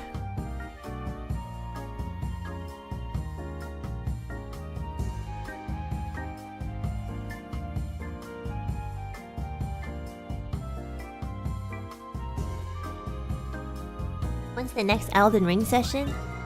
Oh, yeah. Okay, so next week I won't be playing Elden Ring because I forgot to apply for it. And also, like, I have to take a few days off because I have some visitors coming in. So I'll be continuing Elden Ring the week after that. Sorry, guys. But I have been playing offline. You guys want to know where I am in Elden Ring? Oh my god, I found another map. And on one of the saving graces. I keep calling it a saving grace, but it's called like the site of grace. I don't know. On one of the areas, there's this place called Smoldering Church, right? Oh, the Lost Grace. Yeah, that one. Site of Grace.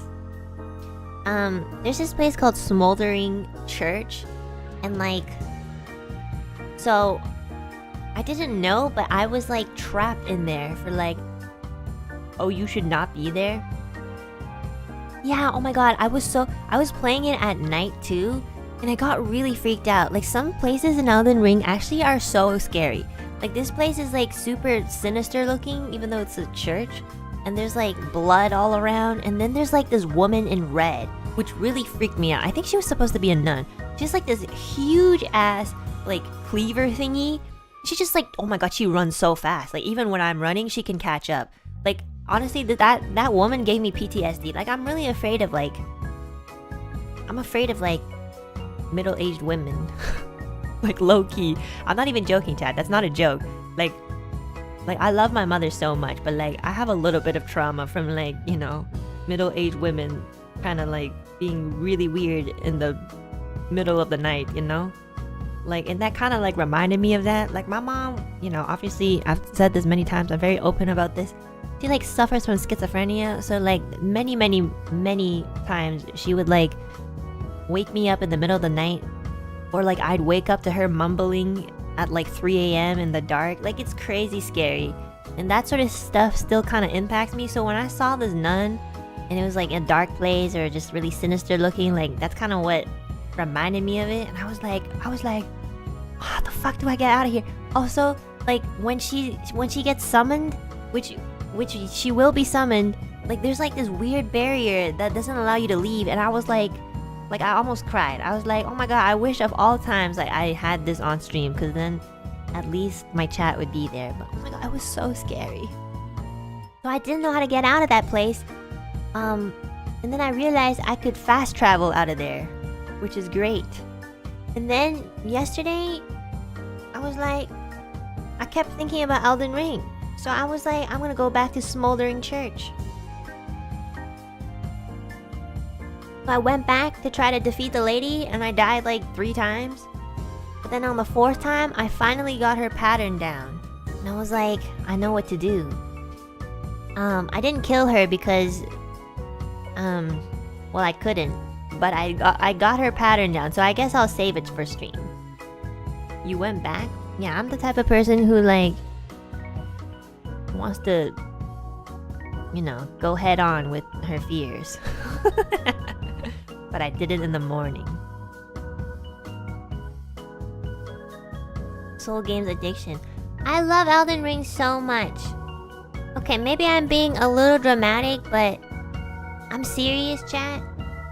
Like, I have not enjoyed something for a very long time. Like, not for years or something, but especially this year, I think I'm experiencing a lot of burnout. I don't want to sing when I don't have to. I used to just want to sing all the time. Now I don't want to sing. I still love streaming, but it takes quite a bit out of me, like physically. And when I'm not streaming or doing any offline work, I've been so like depressed. Like, my depression has really spiraled, you know? There's like before I started playing Elden Ring,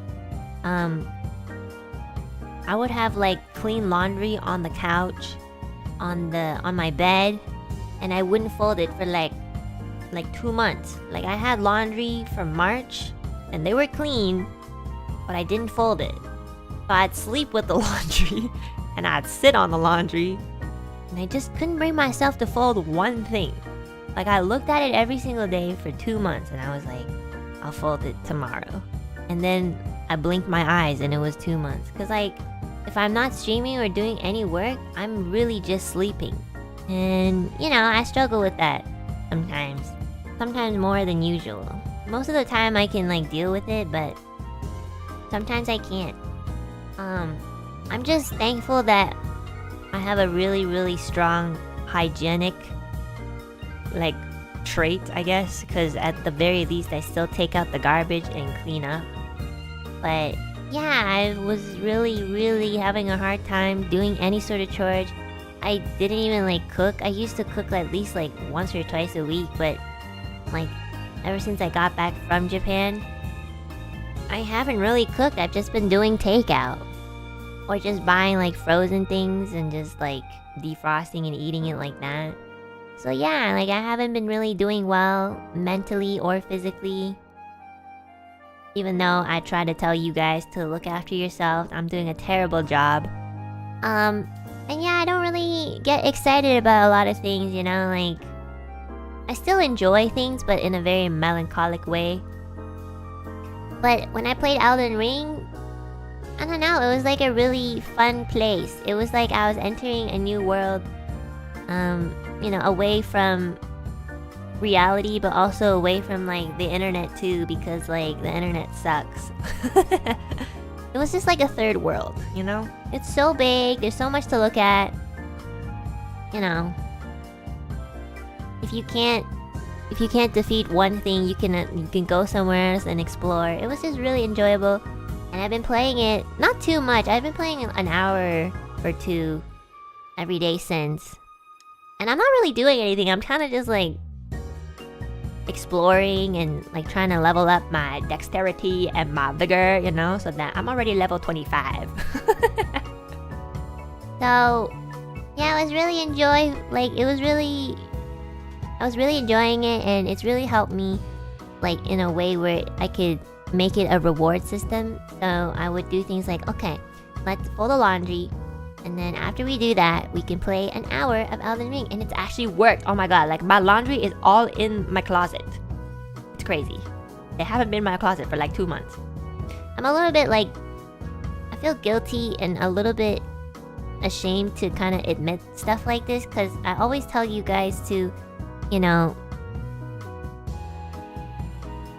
take care of yourselves, but I struggle with it so much too. But that's why I always want to remind you guys. But sometimes I don't want to mention these things because, you know, I don't want you guys to be like, oh my god, see, Anna struggles with it too. Like, the world is a miserable place. Like, yeah, it is, but we still have to try, you know? So, the point is to positively reinforce each other. Exactly! So, yeah, I do think, like, sharing this sort of thing is kind of important. I just want people to talk about mental health more. I think it's still not talked about enough. I'm a very big advocate for it, as you can see. Like, I can poke fun at it too, to make it a little bit more lighthearted, but at the end, like, it really is important to me, because so many people around me struggle with it, and, you know, they really need help, and they think that they should be in a certain position, but they really shouldn't be, you know? Like, they'll be in a position where it enables their mental health to be worse, but they think that it's okay, and it's really not, you know? And I know the internet, like, is always like a condensed way to like meet every single type of person, so it's really hard for some people to really understand stuff like that, you know? Like, there will always be like people on the internet being like really weird and really hateful, but this all does stem a little bit from mental illness, you know? Like, it's not researched enough, it's not talked about as enough, in my opinion. So like, when people are malicious or like hateful, we automatically just think that they're a bad person, but that's not necessarily true. They're probably just like a victim of something else. And I think like if we can foster that sort of mentality, we can also, you know, make it a better place by developing our empathy. Because I do think there is such a lack of empathy from people nowadays. Well, I don't know, I don't know if people before were empathetic too, but just growing up, there's just so many people that lack so much empathy. Like, real empathy. Empathy and sympathy are very different. Like, sympathy is like, oh, I feel bad for you, like, that's that. But empathy is really feeling the pain of someone that isn't you. And that's really hard to do because sometimes some people can really wrong you and stuff like that, and you still feel for them. And that's very difficult, very frustrating, it's very unfair. And I felt that way many times, you know? But I feel like it is good practice because then when you are at your lowest, other people can give you empathy too, right? So, yeah. So, mental health is really important to me. I still struggle with it. And it shows physically, it shows, you know, in my day-to-day routine. Even though I'm taking therapy, I still struggle with, like, you know, really fully taking care of myself. But thankfully, you know, with a game like Elden Ring, I know this sounds really silly, like, oh my god, Elden Ring is curing my depression. It's not really curing it, but it's more like I've been able to find excitement in it and implement that in a reward system so that I can be a little bit more productive than I want to be. No. It's exhausting being too empathetic. Oh yeah, I totally agree. I don't think you should be empathetic like all the time, but you should pick your battles, you know? Put empathy where it's needed. Which I'm really bad at. I'm a little bit too empathetic towards everyone, and it really bites me in the ass. Like, I'll be really understanding to someone, and then someone will be like, but you understand how I feel. And yet... You know, I don't know. It's very complicated, like, seriously. It's exhausting. Sometimes I don't even want to be empathetic, but I can't help it. You know, it's really... Like when people say that being empathetic is like a good trait, like I totally understand, and it is. But I don't think you understand how difficult and unfair it feels to be empathetic. It's like, I don't see it as like completely good trait. I see it as like a trait you get and it's like a double-edged sword. So, yeah. But yeah, practice just understanding at the very least. You can be empathetic but still not involve yourself into, you know, a stranger's life very much.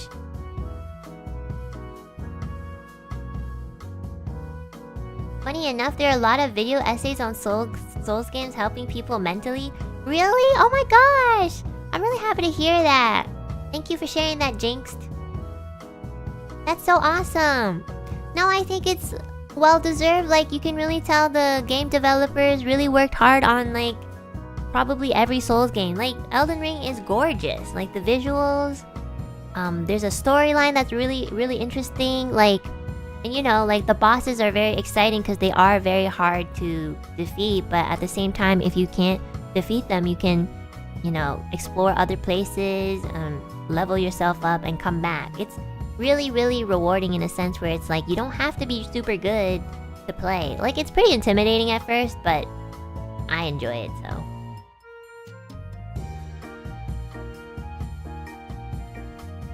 Depression is not something you overcome in a few days. Sometimes therapy alone is not enough.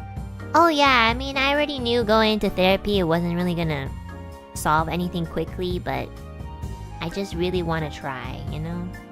As long as I'm trying, I can still have the confidence to know that I still believe in myself a bit. So, like, sometimes that's all you really need. Like, if you try, by the very end of it, you'll know that, like, oh, you do care about yourself. So. I'm happy you're talking about mental health often because it makes me feel that I'm not alone. Yeah, like, it's so important.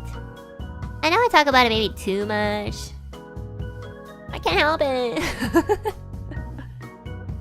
Yeah, I just really want... I know not the entire internet can be like a healthy place because that would be kind of weird. But at the very least, I want you guys, like everyone who watches me in my community,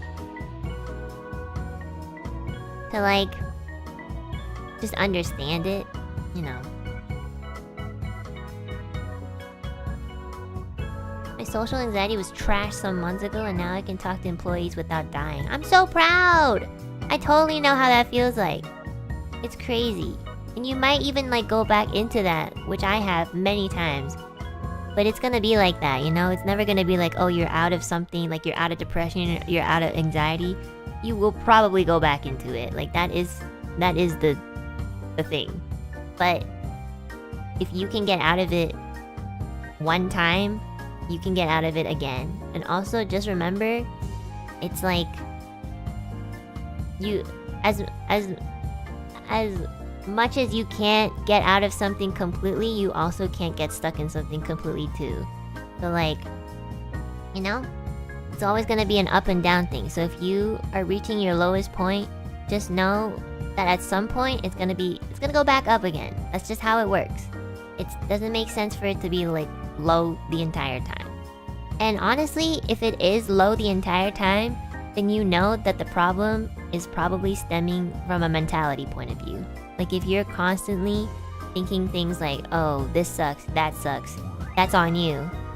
So you gotta work your way towards up to like rewire your brain. Because if you feel like that every single day for years on end, that is your responsibility. So, you know, I think one thing we have to really kind of call each other out for is, even if you are struggling, even if you are going through things, you still have a responsibility to try, you know?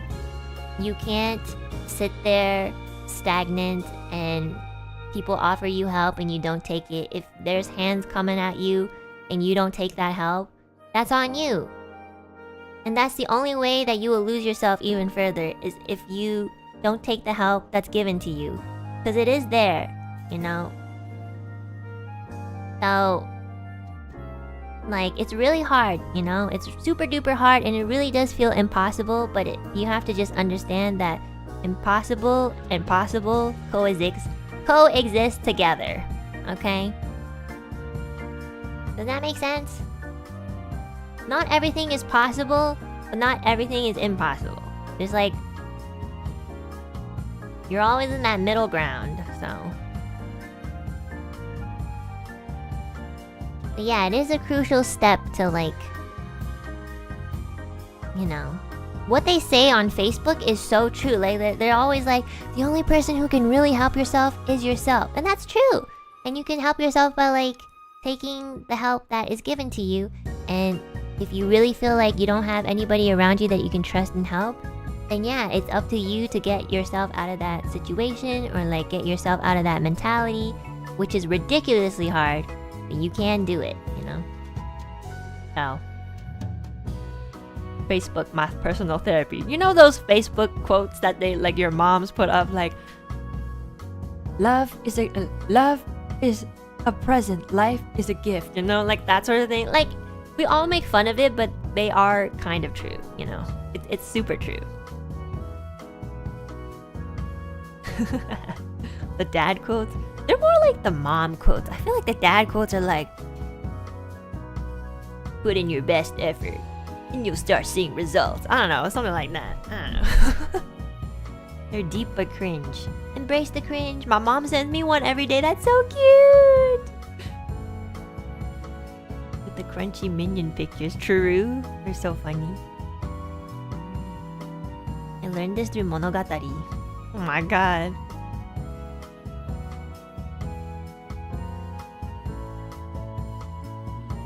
But yeah. Well, yeah, I still struggle with depression, and I use humor to cope all the time.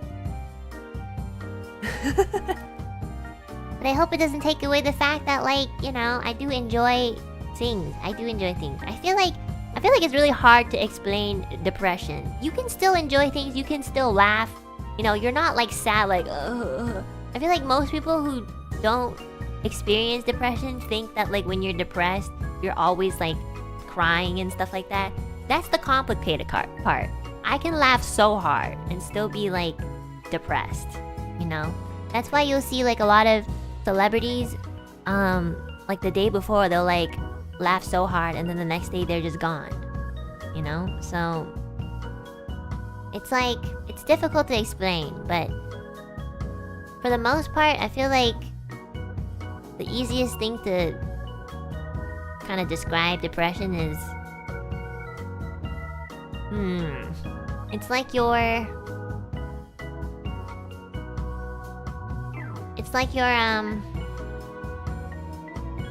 do you even fucking describe it? I really don't know. It's it's like there's a weight on you that never goes away.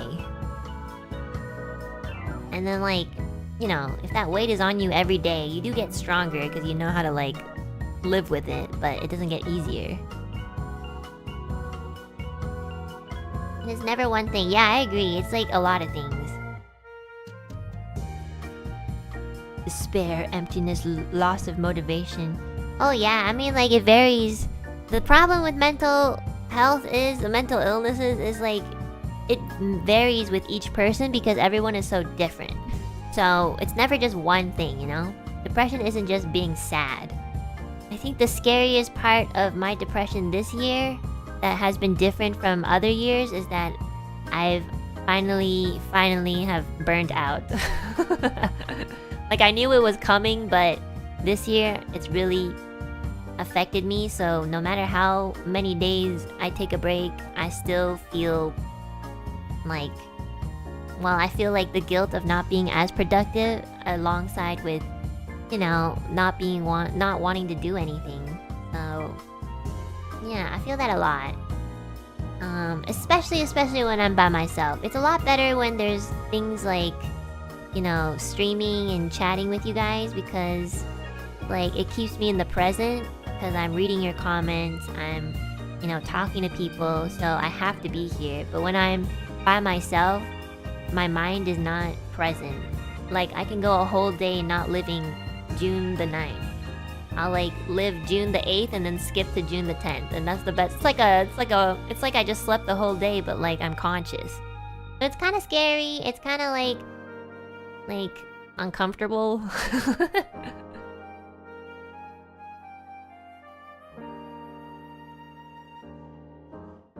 I find that even the people who understand don't have it tends to treat it like a sickness that goes away in a week or a month, more like disabilities, that kind of stigma. Oh yeah, like honestly, I'm like, I was like that too. Like I didn't really take my mental health seriously, and sometimes I still don't, you know. Sometimes I'm like, yeah, if I just sleep it off, I'll feel better after I sleep. But it's just not the case.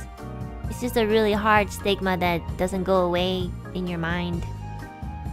So sometimes I can't help but just think like, oh yeah, if I just rest 2 weeks, not talk, go out every day, go under the sun, like I should feel a little better. And like I do. But I'm thinking of like a big fix, and it's usually not the case. No. It's just like, it's a battle between consistency. My depression is very good at being depressed consistently, you know? It's like, let's say depression is like another side of me.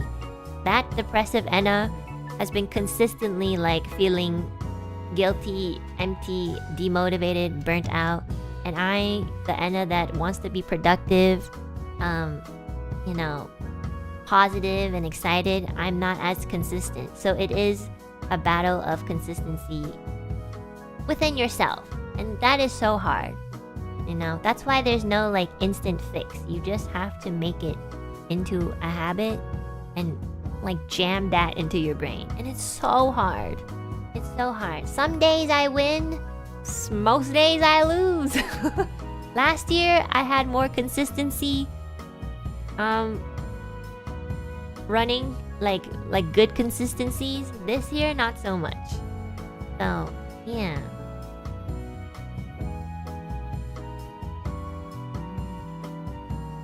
I was taking a psychology course that read that depression is the hardest mental illness to treat because it doesn't develop from just one source. I know! That makes so much sense. It's also kind of harder when you live alone. Yeah, because then you're alone all the time. But yeah, like, it's okay. Like, you know, I just have to understand small wins are still a win. I'm so like brought up traditionally Asian, so like small wins mean nothing. And that's so toxic. You know, I'm sure a lot of you guys, it's not just like Asian culture, like a lot of families like kind of integrate that into your life as a child. Like these small wins, they don't mean anything. You know, that's what they literally like consciously or subconsciously tell you, which really sucks. Because like throughout life, it's not how big the win is. It's like, it's literally not about how like big your win is. It's just whether you even have the win, you know? Like if you have any sort of win, like that's a good thing. So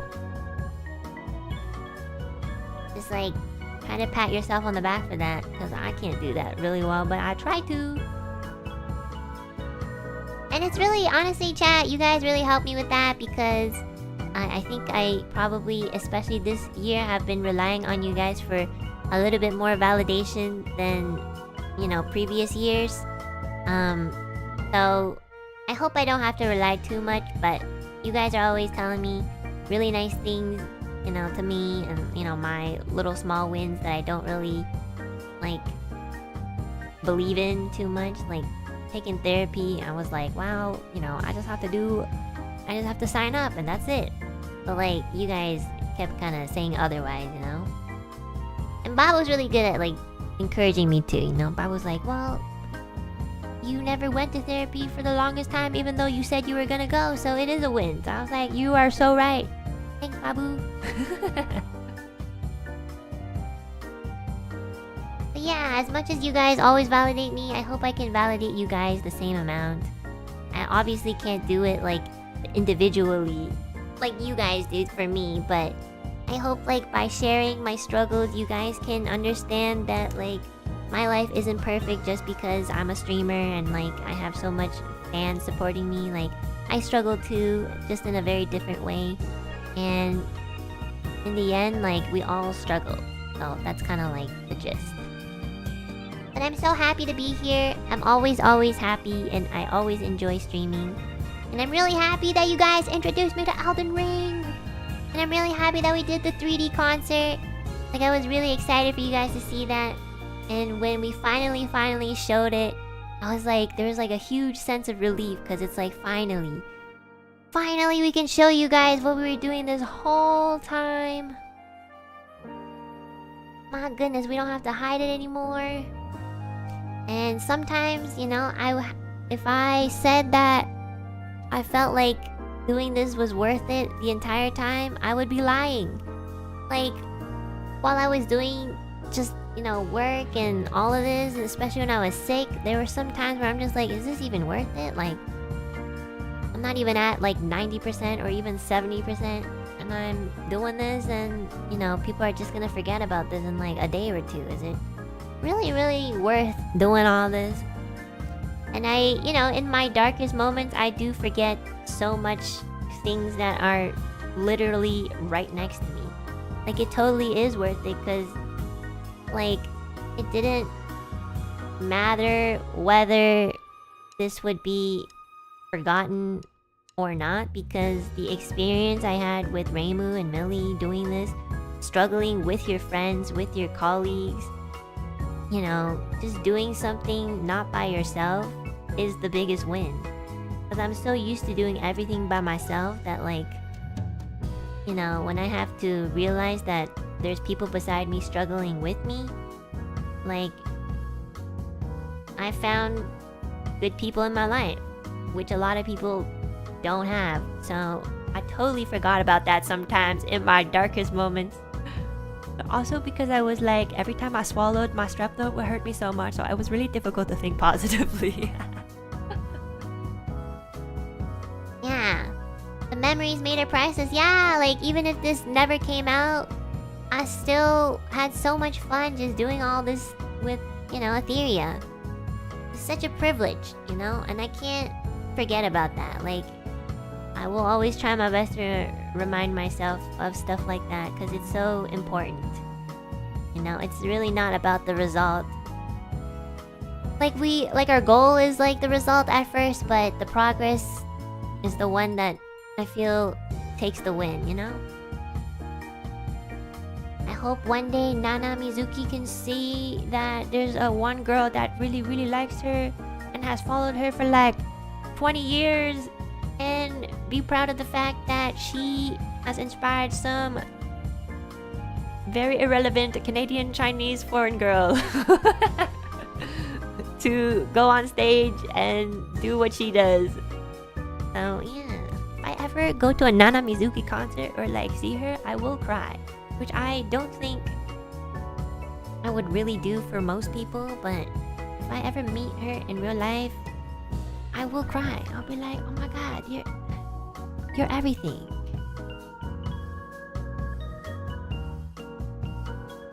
Yeah, I love her so much.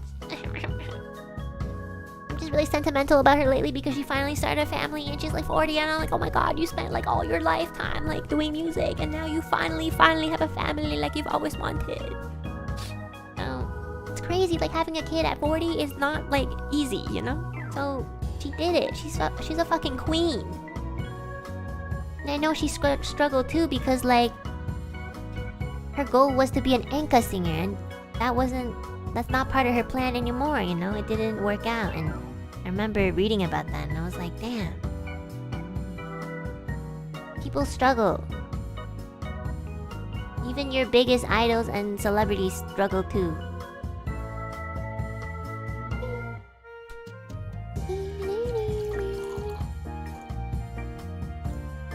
You got time too? The fuck guys, I'm not 40.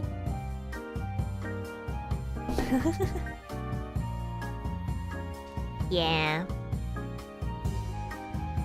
But yeah, did you guys have any questions about the 3D concert? I feel like we went off topic, sorry. We only talked for 2 hours? That's crazy. I feel like usually I talk more. What's happening? Is time slowing down?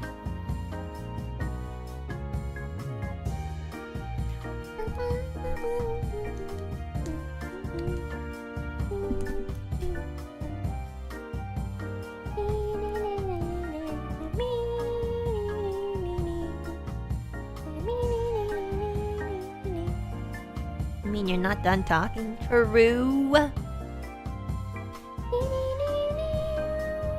Who decided the Starlight Luminance theme?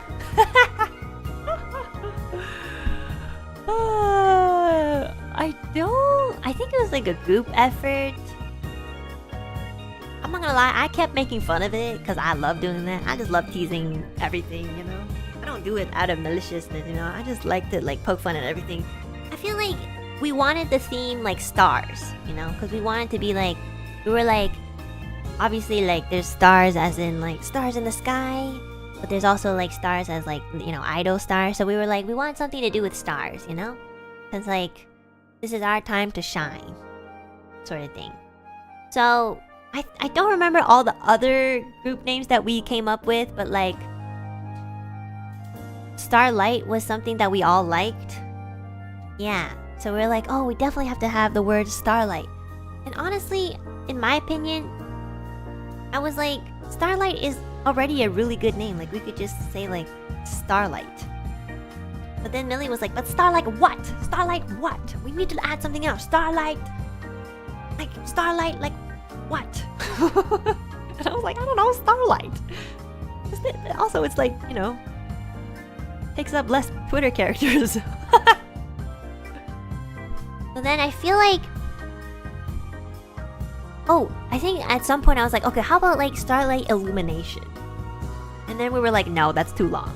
But then we kind of like the idea of it. We're like, oh, if Starlight's like illuminating, like illumination, like we like that. So then we were like, oh, Starlight Luminance. So then we searched it up to see if it was like grammatically correct, and we're like, yes. And then I was like poking fun of it. I was like, but guys, don't you think it's a little bit too long because our Japanese friends are gonna go on Twitter and be like, oh my god, Ethyria no 3D live concert Starlight Luminance.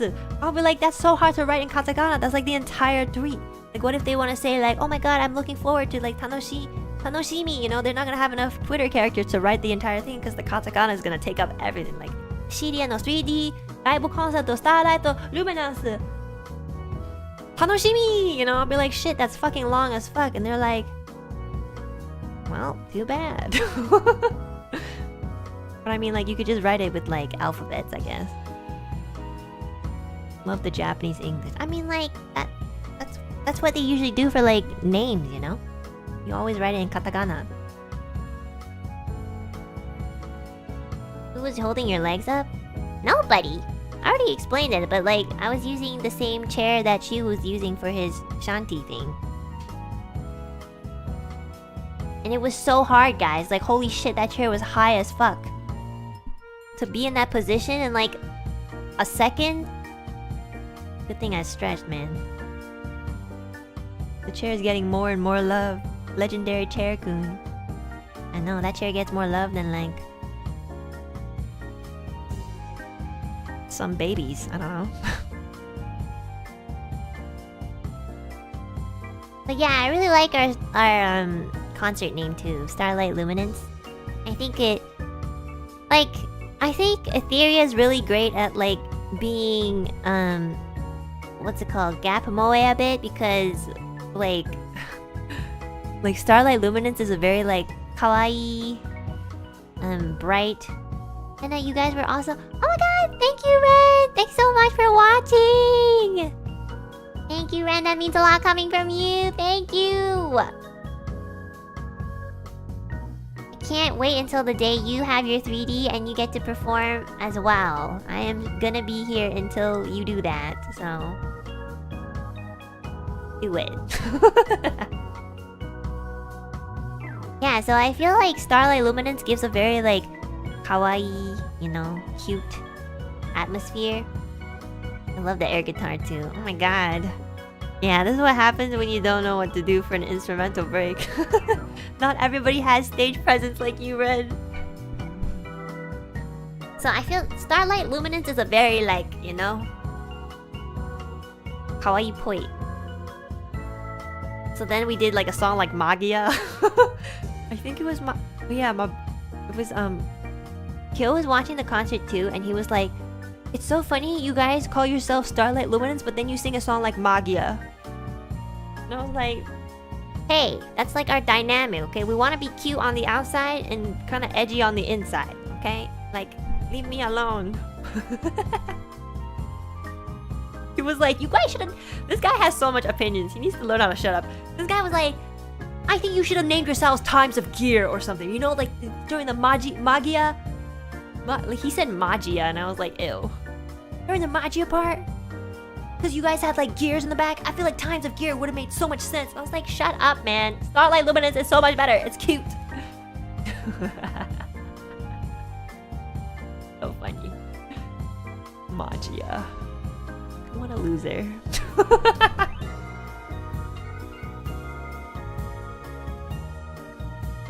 Low-key, I feel like Times of Gear is kind of cool too, but like we'll use that for something else. Maybe I'll use that for a solo project. Thank you. Thanks for the idea. Times of Gear. Damn. But that's hard to write in katakana. Times of Gear. No, Starlight Luminance is the way, guys. Ethyria no 3D ライブコンサート Starlight Luminance 楽しみ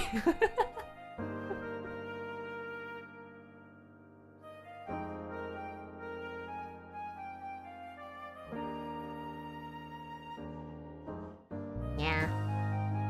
I had so much fun during the concert. I'm so glad it's over. God. But actually, okay, this is a secret, but I'm not gonna say too specifically. There's another one coming, guys. There's another one coming. I will die this year. Next year, I think I'm just gonna play Elden Ring forever and not do anything. What? Whoa? You guys think we're done? We're only like halfway through the year. We're not done. We're not done. Dun dun dun. Really love the concert and it's such a treat watching you all perform. Thank you, Ethyria. I should probably start reading super chats, so then it'll like be another 2 hours. Are you interested with other Souls games? I am. I love how everybody's like, oh my god, another concert, and then there's this one guy who has the same brain cell as me. We're just thinking about Elden Ring. I've been thinking about Elden Ring the entire time. I was like, Elden Ring. I want to play Elden Ring after the stream. Sorry, guys. I gotta go. You know what I did after the concert? I opened up Elden Ring. I tried to go back to the summoning church, or sorry, the smoldering church, and I was like, I'm gonna find you. But then I got really scared. He was really dark. So I went back somewhere else. Guys, I fought 2 titans at the same time. I got so much runes. I fought these 2 titans that were like chained to something, and they were like pulling this cart thing, and I killed everyone around it, and I killed the guy on the horsey, and then I killed the titans, and I almost died, but I didn't, and I got so much fucking runes, and then I leveled up. Was that the bridge? Yeah, it was. I like had to destroy all those like, you know, those skeleton looking people, and then there were like these soldiers that like kept killing me, and then there was like this guy on a horse that kept fucking chasing me, and then like screamoing at me. And then when I finally took them down, I went to the titans and I like took them down. I got so much runes. I leveled up twice. Did you open the chest they were pulling though? I think I did, but there wasn't. I don't think I could open it. Are we having another Zomboid stream? Yeah, I think the tradition of Zomboid, weekly Zomboid is back, except it's gonna be on Tuesday. Yeah. I got so much shit, guys. Oh my god. I got a map. I got so much shit that I don't even remember what I got, but I went to like some caves. I found this new place. I didn't really explore it though, because I wanted to explore it with you guys. I've been to a lot of places, and I've just like kind of touched the sites of grace, so then when I stream we can like go and actually explore it. So I've been saving some parts for that, so don't worry guys, you'll see.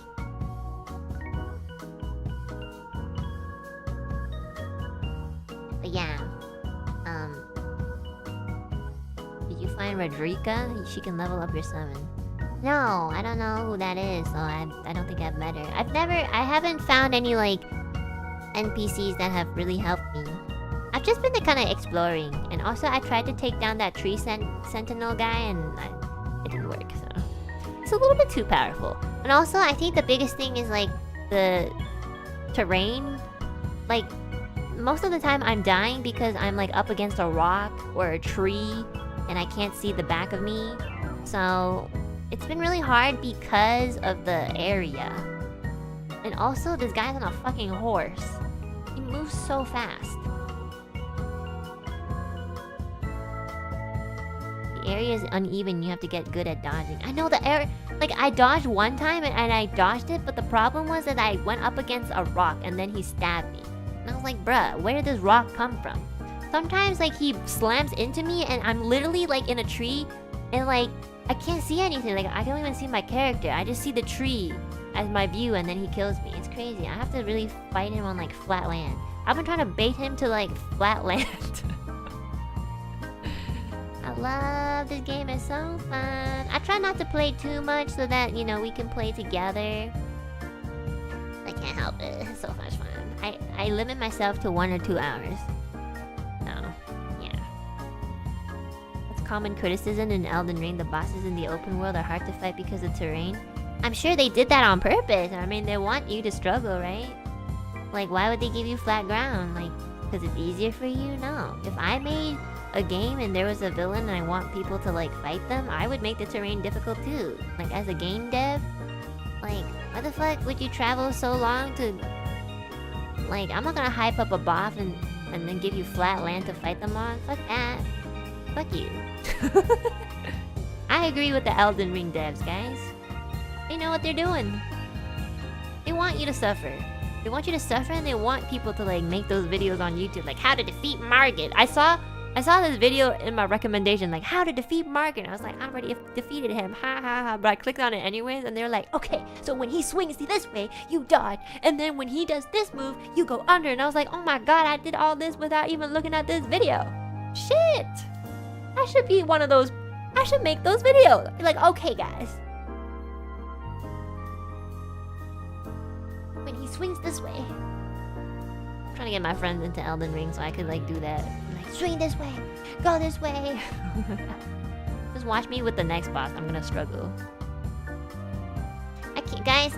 Like I already know Margit is the first one, and it's already so difficult. I feel like the other bosses, there's no way. There is no way I can defeat them. I saw like in my recommended some other bosses that people were fighting, and holy shit, there's no way. My eyes cannot keep up.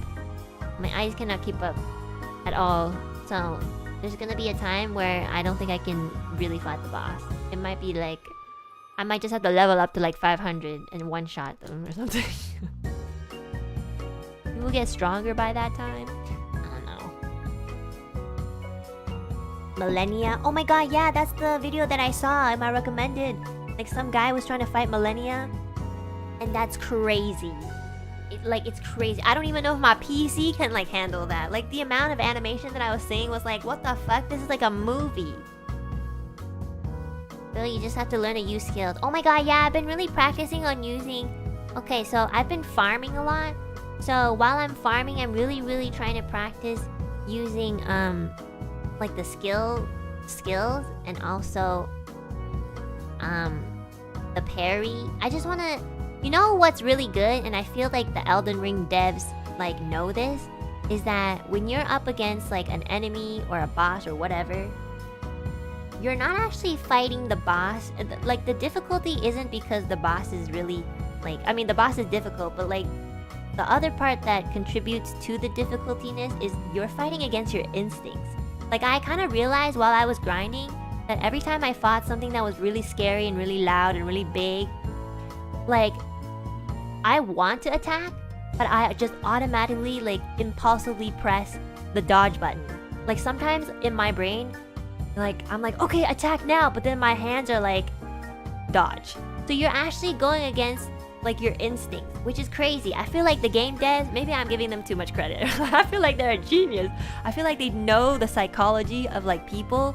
So they give you this really large, ugly looking boss that's really loud. You get really intimidated, you get scared, and the first thing you want to do is dodge. Because there are some movements from the boss, from Margit, that I started to realize where it's like, if you dodge at a certain time, like Margit has like this other move that's automatically gonna hit you when you dodge.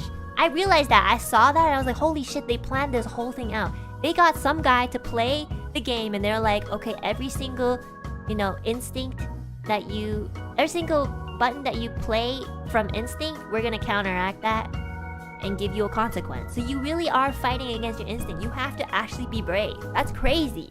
I was fighting the nun girl from the smoldering church, and she is incredibly fast. She like fucking does not give you a break, you know? And I realized the same thing. I was like, every fucking time I dodge, it's like they know you're gonna dodge, and then they immediately like hurt you right after because they know that you press the dodge. It's crazy.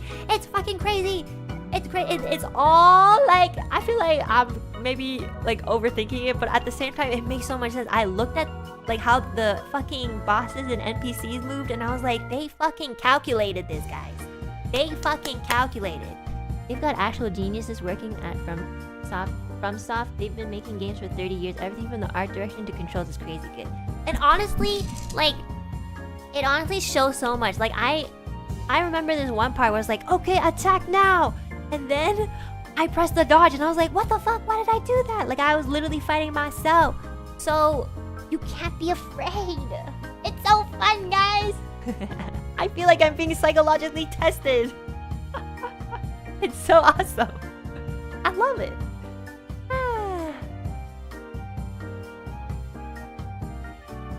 Hesitation is defeat. No, seriously, I hesitated one time. This happened off stream. I was fighting the nun lady, right? I hesitated one time because she's so fast, she's so scary, and she gives me PTSD because she's a middle-aged woman. So I like hesitated one time and she just like killed me, and I was like, what the fuck? They really fucking planned this. Crazy. It's so funny. Then once I started understanding that, like, it was so much easier to read her movements. But she was still scary. Sometimes the music scares me too.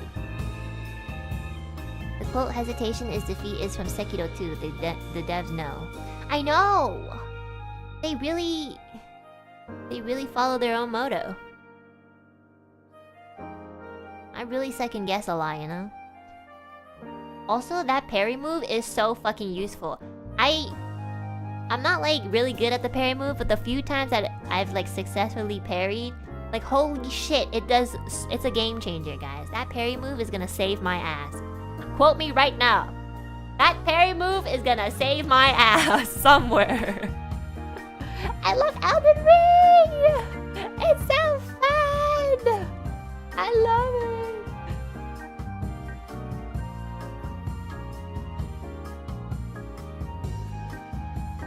think a lot of people don't even bother learning to parry well because it's hard. Well, I don't know. Anything that's really hard, I really like to try because it's like, I don't know. It's fun to challenge yourself. I'm not a gamer at all, guys. Seriously, like I don't know how to game. I have no game sense. But when something is just really fun and exciting, you just want to learn. And I haven't felt that way in a very long time. I don't want to learn a lot of things. I really don't care for a lot of things, and I really don't have an interest getting to know and learn, taking the time to learn anything. That's why I'm so excited about Elden Ring, because I actually really want to learn it. So, yeah. So I will be playing after this stream. And then after that, I'm gonna be making dinner. And that's my plan. I was really worried that I wouldn't be enjoying this game, you know? Because everybody was like, it's so hard! And it is hard. It's so fun. It's so fun. It's so fun. I think I understand if people are serious gamers, they would find it like really frustrating. But I already I don't have any expectations for myself. So going into it, like all I have is like, yeah, I'm gonna die and I'm gonna not do super well. But that's why it makes it so much more fun, guys. I feel like I want to apply that to singing because, you know. Hesitation leads to disaster, Kakashi. True. You know how well you played within the first week of release? 70% of players were unable to beat Margit, with most spending more than 6 hours. Is there like a statistic on that? Holy shit. Well, maybe I didn't struggle as much with Margit, but I'm probably gonna struggle with like another boss for like 10 hours, so you never know.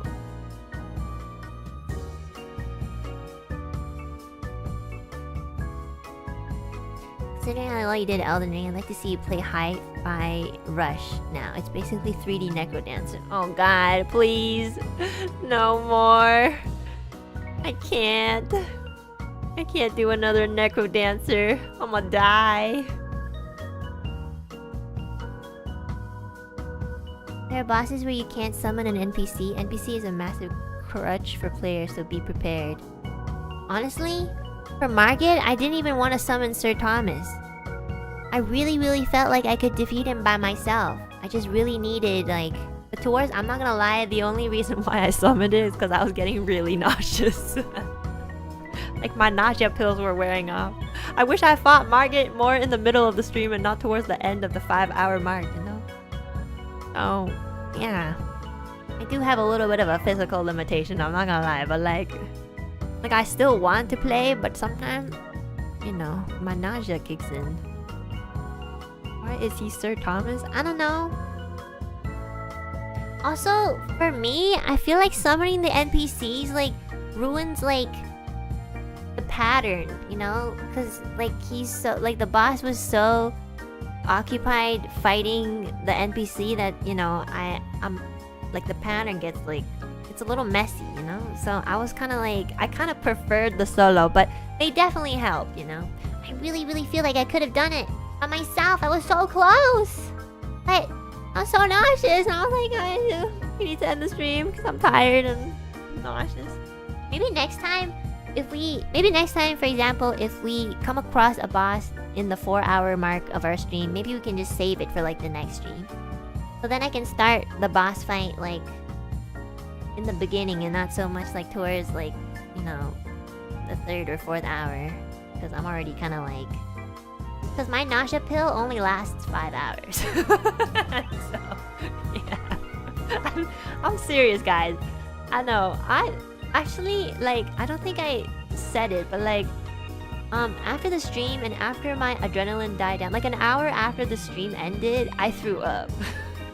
I know it was a little bit late, but yeah, I was not feeling good. Like, after the adrenaline wore off, like, oh my god, I was like so sick.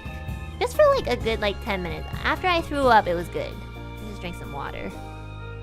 So yeah, like, I was surprised. I literally jinxed myself. I was like, oh my god, I didn't throw up. And then like an hour afterwards, I was like, oh wait, nope, I don't feel good. And then I threw up, and then I was good again. So crazy. Victory vomit. Yeah. I'm so lame. I threw up from Minecraft and Valorant. Were you nauseous too during offline Elden Ring? No, because I wasn't fighting a boss or anything. Like, I was just fighting like an NPC, so it's just like, it doesn't twist and turn a lot. Like the boss with Magia, like it was twisting and turn. Like I had the lock on, so the camera would just move and twist, and like that was a little too much. So yeah.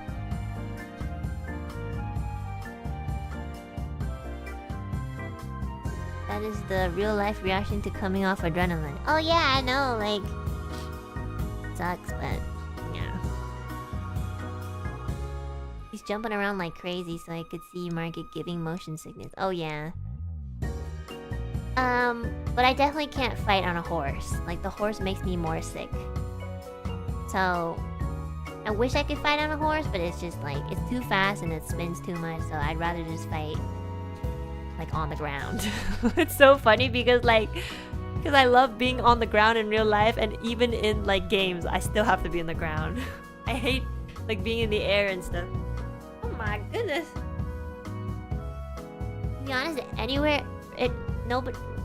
anyone fights rarely on a horse. Oh, okay. That's good.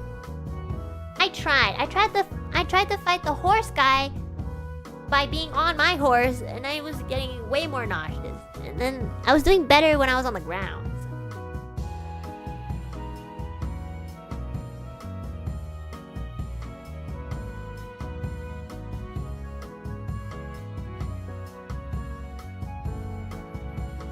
Okay guys, I'm gonna start reading super chat. But before that, I'm gonna get some more water.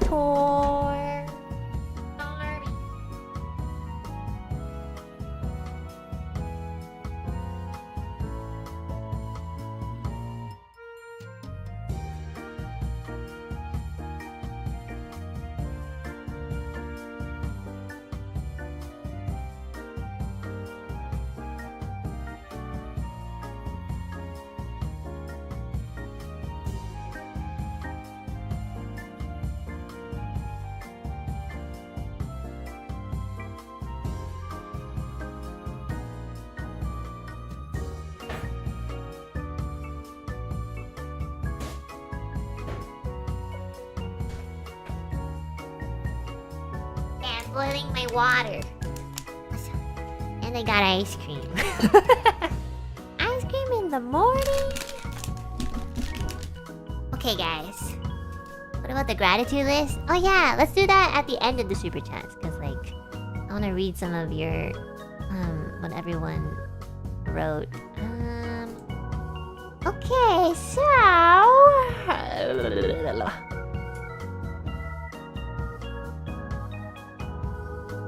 Chiliax, thanks so much for the first super up today. Thank you. Let's go. Hiro, thank you so much for the super. I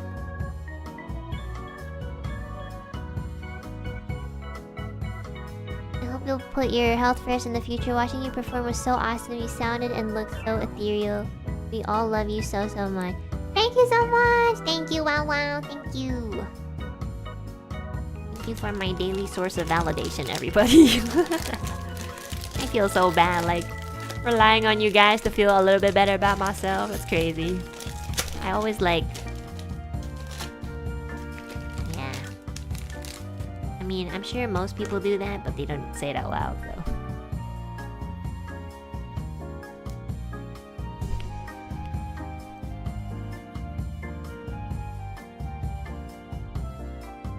One day at a time, girly. Sometimes you need that push, you're so right. I want to fight that nun, but I also want to fight it on stream.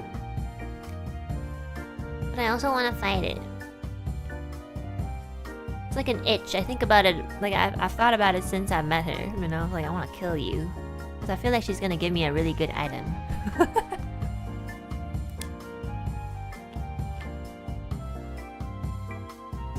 Okay.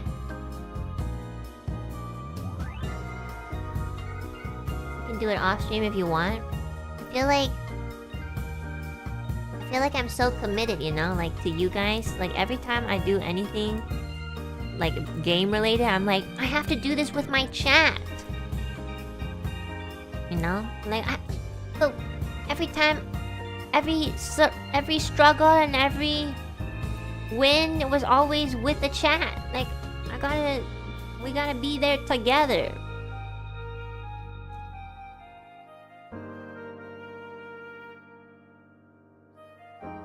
Streamers stop being parasocial. Well, if you think about it, every game that I've ever played for the first time in my life was with you guys. Like Pokemon, Resident Evil, Elden Ring. Because I never played games before.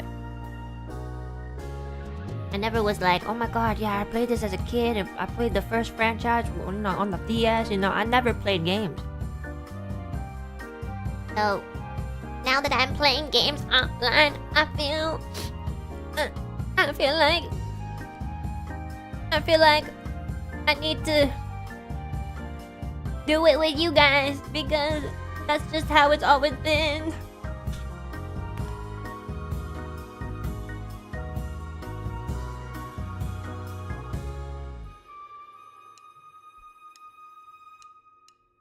I just want to share my gaming experiences with you guys because it's always been like that. And I don't know what to do sometimes, and if I play by myself, nobody's there to backseat me. Sometimes I really don't know what to do in Elden Ring. I'm like, I don't know where to go, I don't remember where to go, and I don't know where I am. I don't even know the names of the places that I go to. I just know the Church of Ella and the Smoldering Church. Because church.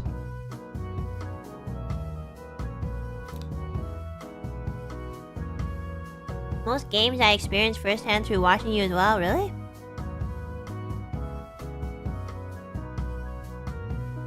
That's just life, pick a direction and just go. That's what I did, and I ended up in Smoldering Church and I couldn't get out of it for like an hour. I was trapped in there and I didn't even know that I could like fast travel out of that area until I finally decided to try something new. But that was after an hour of being in there with this woman that gave me PTSD about my mom. So, like, that's what I did. Pro tip, if the area is all red and the music is creepy, leave there and never come back. Wow, I didn't know that before.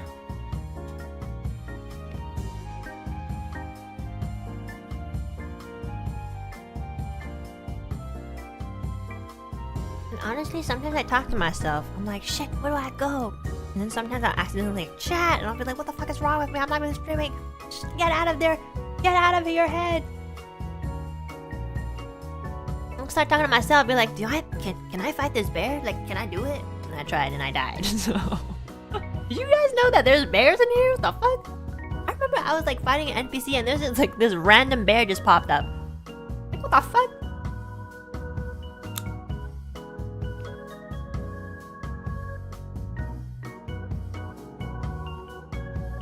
They're so big!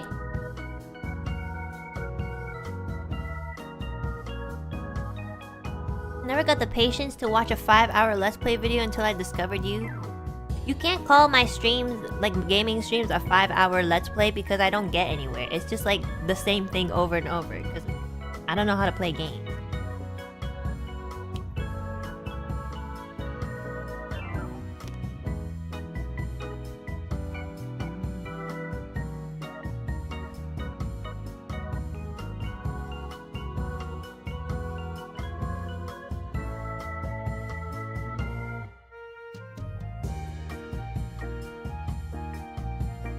Let's Plays are like that? Oh, really? I thought Let's Plays were like you play the entire game kind of like smoothly. It's Let's Play, not Let's Win. It's a Let's Chat and Play. Oh, that's a walkthrough. Oh.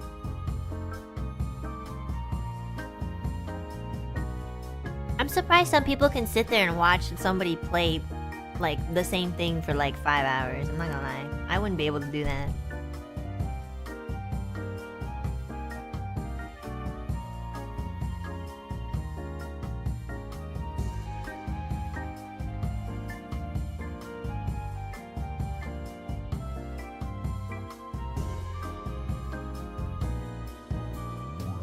chatting and modding is entertainment? Really?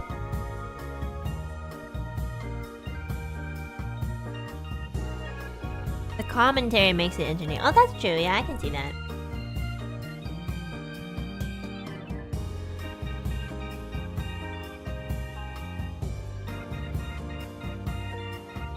I'm not gonna lie, if I had to watch my own streams, I wouldn't be able to watch more than like an hour. Like a gaming stream. I'd be like, fuck, it's so bad, I'm just gonna pull the game out and play by myself.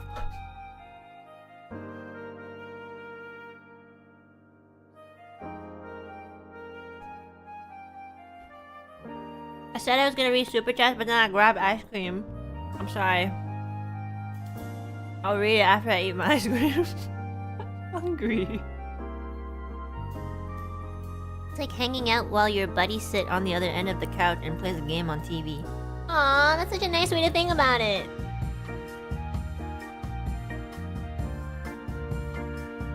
What kind of ice cream? Vanilla.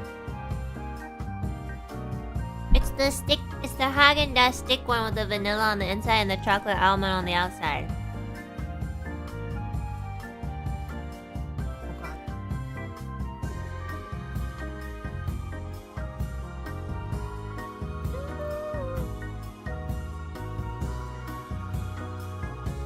Wait, so who in chat has played Elden Ring? Just out of curiosity, how many of you guys have played it yourselves? Like, are you guys still playing it? Because it's a really long game.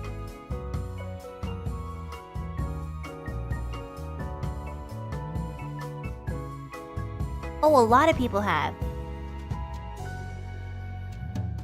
When do you guys have time? Okay, I'm surprised that you guys have played such a long game. Because I feel like you guys are here every single day. So like, how do you have time to play games and also juggle work and sleep? Do you even sleep?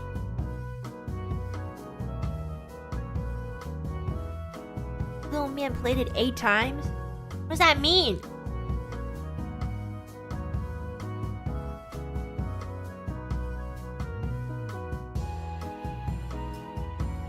It's been 2 years? Has it been 2 years? When did this game come out? I thought it was recent.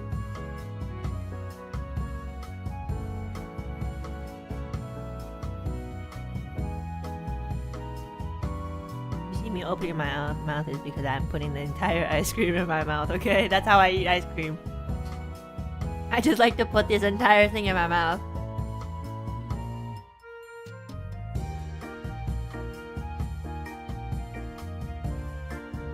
The DLC is new. Oh, okay, that's why everybody's been playing that.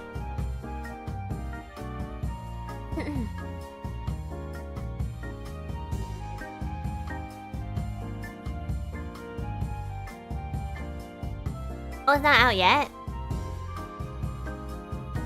The DLC is out in 2 weeks. Why do I always start a game when they have, like, another game or extension come out? It's so funny. This happened with Pokemon too, when Pokemon, was it Scarlet and Violet came out? I started Diamond or something.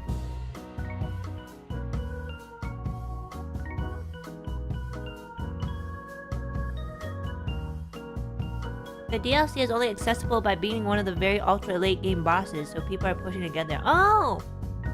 Which boss? Oh, is that why? That's so cool! So only like the people who have beat that boss can get the DLC?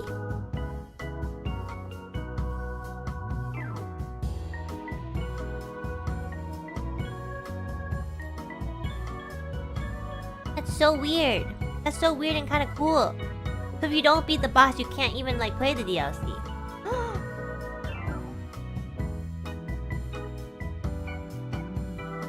You gotta access it for lore related reasons. Oh my god, that's so freaking cool.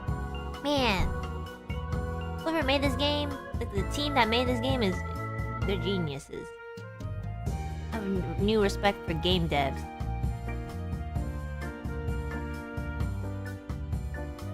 Gated content for veterans. I love that. You gotta give the veterans sometimes. You gotta give the veterans some things sometimes, you know? They work hard to be a veteran. 2 bosses, Rada and Mo? I don't even know how to like read that name. Won't spoil more. Don't worry, you're not gonna spoil me because I'm gonna forget.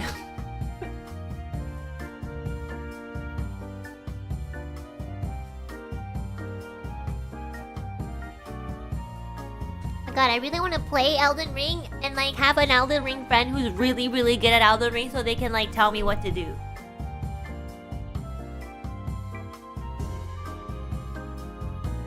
Like I just want an Elden Ring veteran just to be like, okay, Enna, this is what you're gonna do, okay?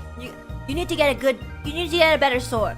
So there's a sword that's located in the cave of this part, and in order to get here, you have to go through this NPC, talk to him, grab this item, go down the slide thingy, fast travel to this part, past the boss of mini boss over here, go to the cave on the left, left, right, and then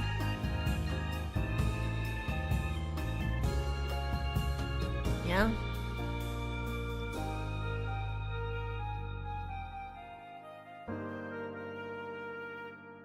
Time to call Vanta. You're so right, I should. Maybe when I start struggling in Elden Ring, like for real, I'll ask him if he's free to help me out. I love Elden Ring.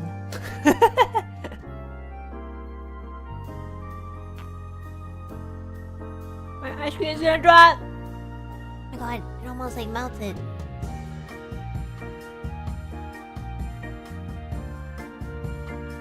I'm too shy to have someone around me, I'm not gonna lie. Like, that's what I want, but also I don't want them to, like, sit there and watch my terrible gameplay for like 5 hours, you know? I feel so bad about that. I feel like that's just not fun for them.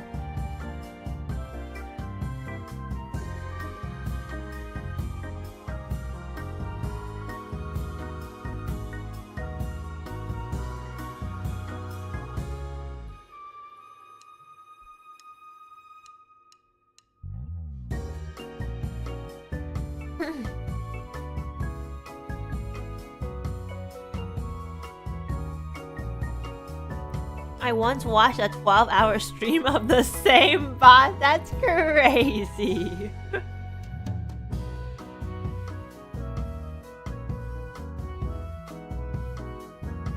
Okay, guys, I'll think about it.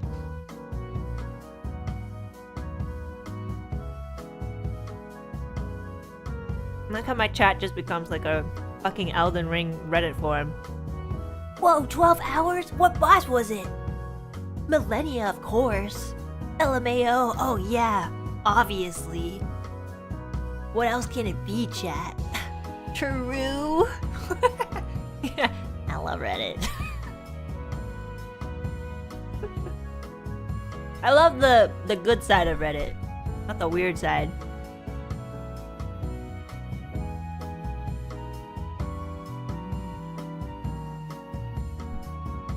Millennia is the boss Lucas spent like 3 streams fighting. Oh, really? Oh my god, Luca's really good too. Oh my god, if Luca had like 3 streams fighting this one boss, it's gonna take me 2 years! No! No!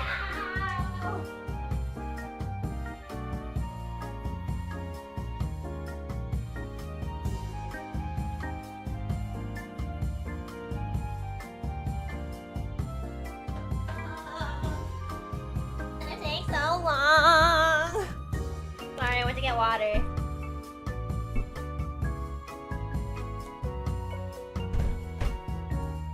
She's optional? Excuse me? If everybody who likes Elden Ring is fighting Millennia, that means it's not optional anymore.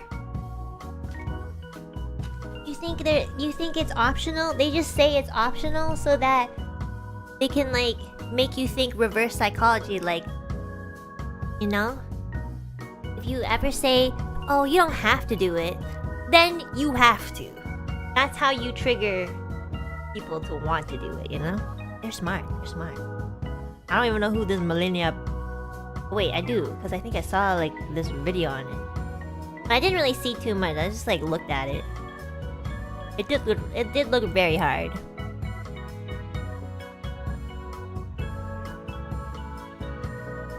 Luca fought it without armor, so it was harder. Oh yeah! I mean, I think he would do that, you know? I feel like Luca is the type of person to just like... He probably just wants to make it harder for himself because it's easy for him. Show off.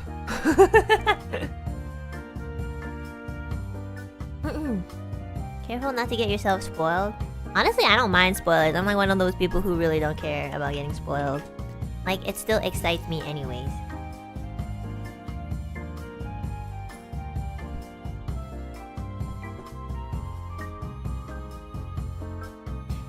Okay. Okay, let's continue Super Chats. I'm sorry I keep talking about Elden Ring. Half of this Zatsudan is about Elden Ring. Honestly, this entire Zatsu is just me talking about everything I love. Ethyria and Elden Ring. Yep. Love that.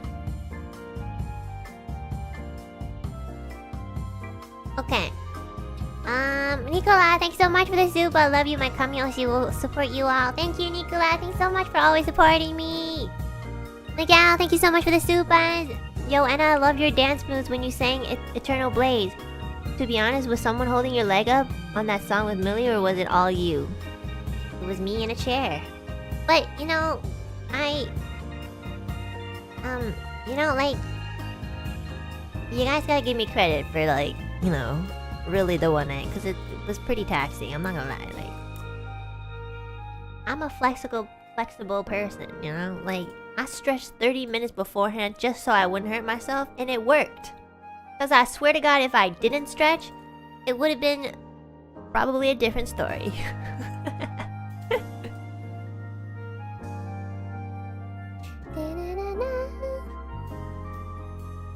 Okay, just a guy named John, thanks so much for the super. You guys rocked it. Thank you, John. Thank you. Hajimetsuki, thank you so much for the super. Otsu, Ethyria, you are all amazing. We love you. Ethyria loves you guys so much. You know, Alu peeps. I don't know why I said Alu peeps. Alu peeps. The Millies, Phantomos. We don't need a lot of you guys, but for those of you guys who are here, we love you so much.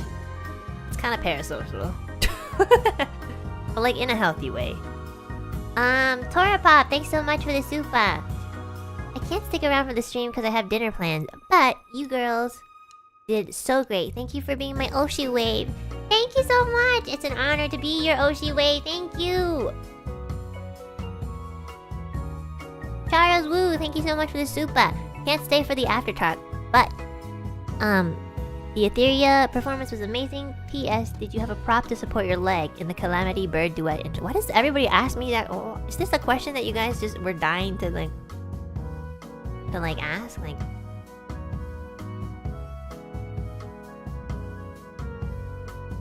gosh, you guys are really curious. Maybe I should have just lied and said I did it all by myself. I feel like that's what most people would do.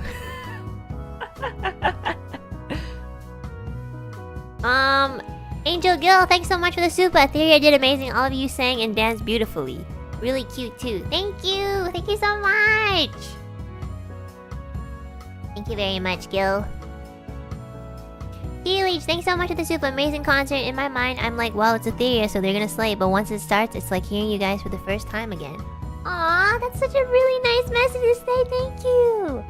That's what we feel on our end too. Like, we always feel like we're performing for you guys for the first time. That's why we're so nervous and we're sweaty and we're kind of like all over the place. So yeah, I'm glad you feel that way too.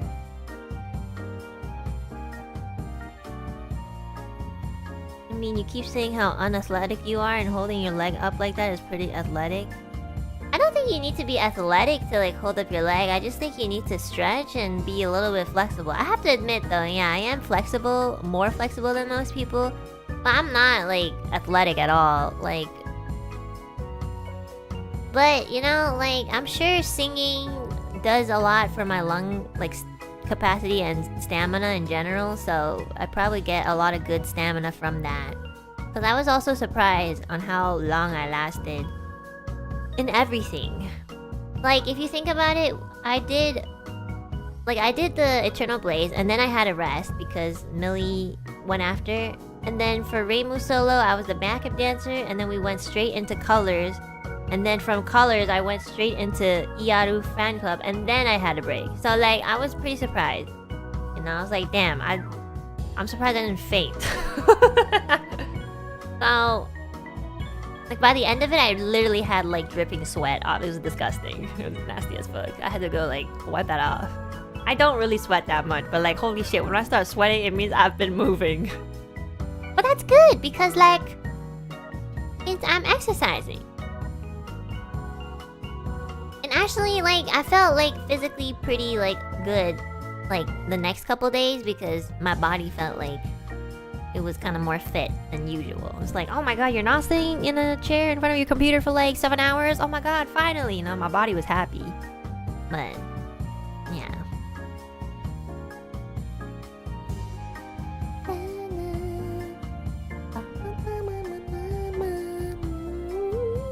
The bomb, thank you so much for the super. We hear you yapping and screaming every day while playing games so much that we sometimes forget how much of a vocal powerhouse you are. You put on an epic performance and your song choices were superb. Honestly, 32 out of 10 concert. Thank you! I mean, I remember going into Niji wanting you guys not to just think of me as like, you know, a singer. I know singing is a strong trait, but I don't know. It's more for myself. It's like a very selfish reason. I don't want it to be the main thing about me because then I start taking music and singing more seriously than I want to. The only times I ever enjoy anything is if I don't take it seriously. And I know that about myself for the longest time. And I already take music so seriously, so sometimes I don't even enjoy it. But that's why I wanted to not focus entirely on music coming into Niji. That's why I really want to do like other things like gaming and like Zatsus and just like, I don't know, stupid things. Yeah, so that like singing can still be like something additional to that. But yeah, like I'm glad you think that I'm silly and that you guys forget about, you know, my passion in music, because that's not the only thing about me, you know? Like I love music, but it's not my whole life. I know most artists will be like, oh my god, music is my whole life. And I wish I could say that, but like it's just not true. I like the most I've ever enjoyed anything was when it's not my whole life. Does that make sense? Like if it's not the center of my life, I enjoy it way more. Yeah. It's just less pressure and I'm less hard on myself. So yeah.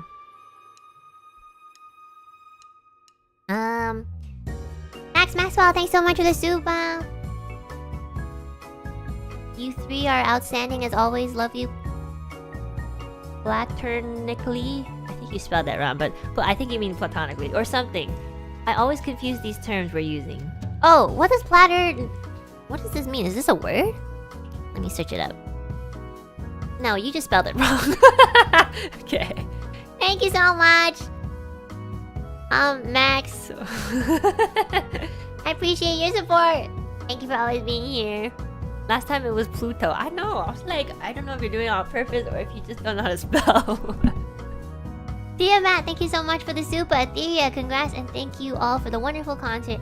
Feels so lucky to be an Alu Peep and Ethyria fan. Love my Kamiyoshi.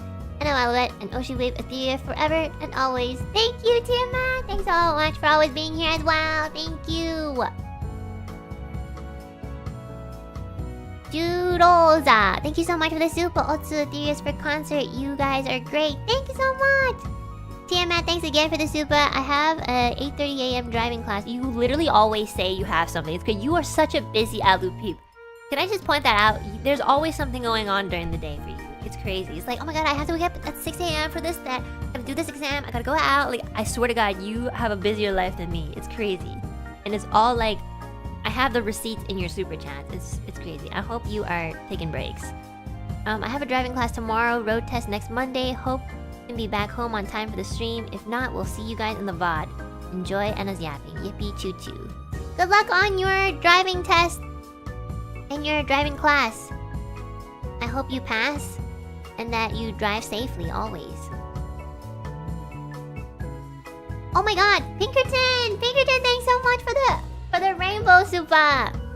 Congratulations on the 3D. You all gave jaw-droppingly amazing performances. I'm so proud and glad to support every one of you. Ethyria Banzai. Thank you, Pinkerton. Thanks so much for always supporting Ethyria. I know you've always been around, so thank you so much. I really, really appreciate you. Thank you. Nebulous Vibes, thanks so much for the super. Congrats on the concert. I was blown away and I look forward to seeing what Ethyria has planned next. I'm so proud of my Kami Oshi and Oshi Wave. Oh my god, you guys are all saying that we're your Oshi Wave. Ooh, are you just saying that? Thank you. Even if we're not your Oshi Wave, like if you came by just to listen to us sing, I'm really happy. But thank you guys so much. Zingly, thanks so much for the super. Congrats on the concert, and I love seeing you guys be so cracked in 3D. Thank you so much. Thank you. I feel like I had this idea of like commissioning an artist to make you guys like an Alu Peep icon, so that you know we don't get this like ugly Alu Peep that I drew. Because I feel like I need to give you guys something. I don't know what's happening. Like I just feel like I didn't really give you guys anything. I feel like you guys give us so much validation. I just feel like I need to give you guys something else too. I don't know, man. Okay, Kalix, thanks so much for the super. Otsu Ethyria, thank you for an amazing, magical, spectacular, incredible, fantastic, extraordinary, phenomenal, mind-blowing, sensational 3D concert. Wow. I'm coming to you as the next Thesaurus edition.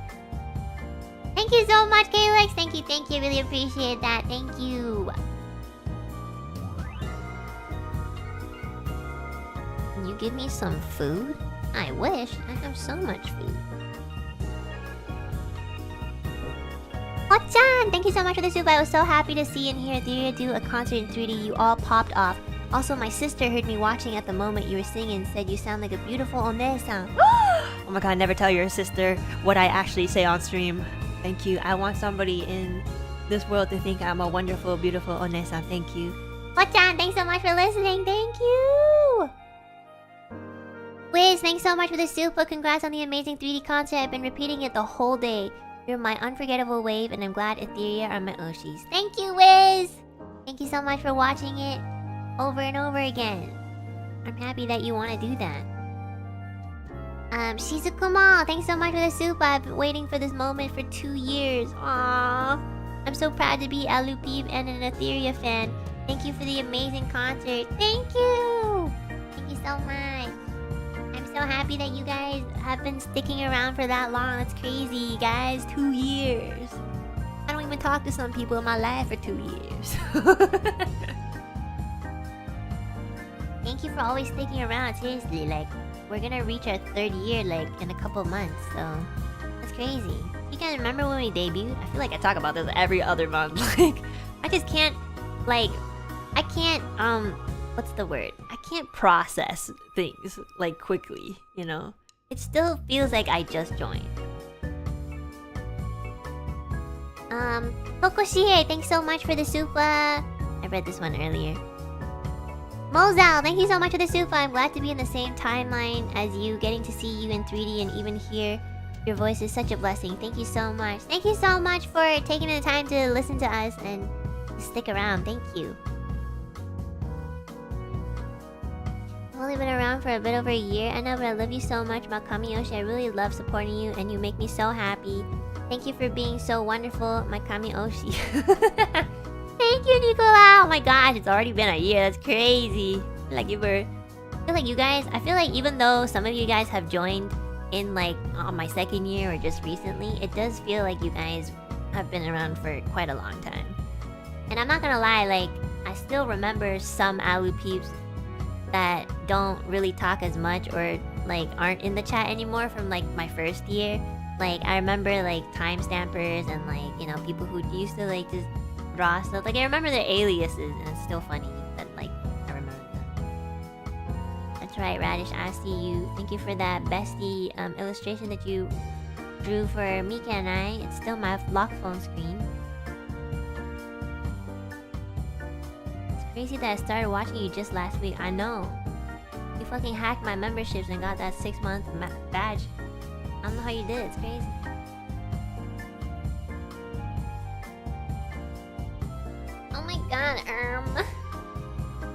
Where are you, Limpy? Oh my god, right? Where's that guy with the boner? Like, that sounded so wrong. His username was Boner.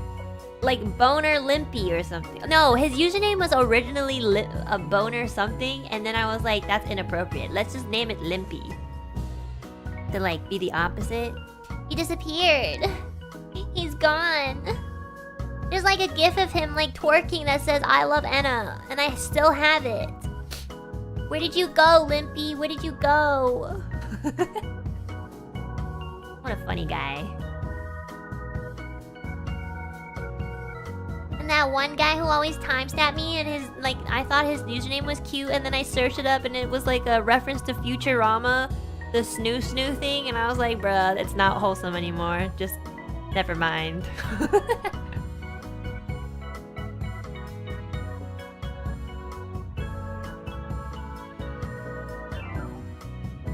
Yeah, I wish I never searched that up.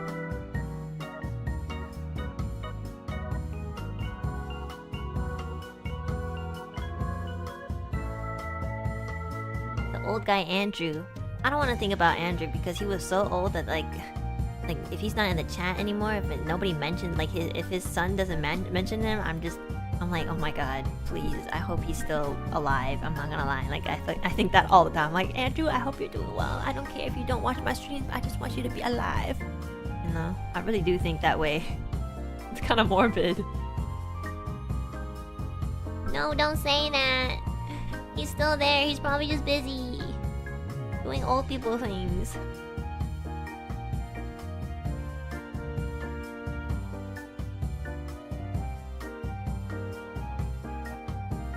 Yeah, anyways, I do...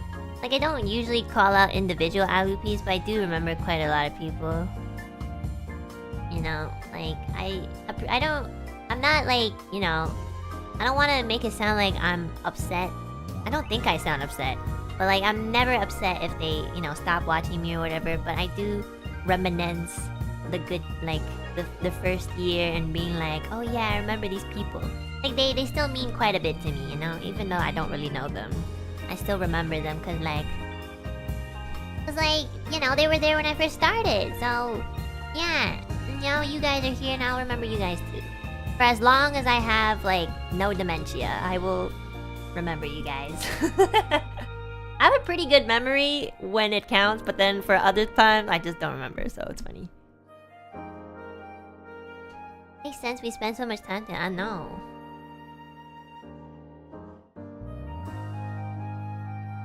Praying for no dementia. Me too. I hope nobody gets dementia here.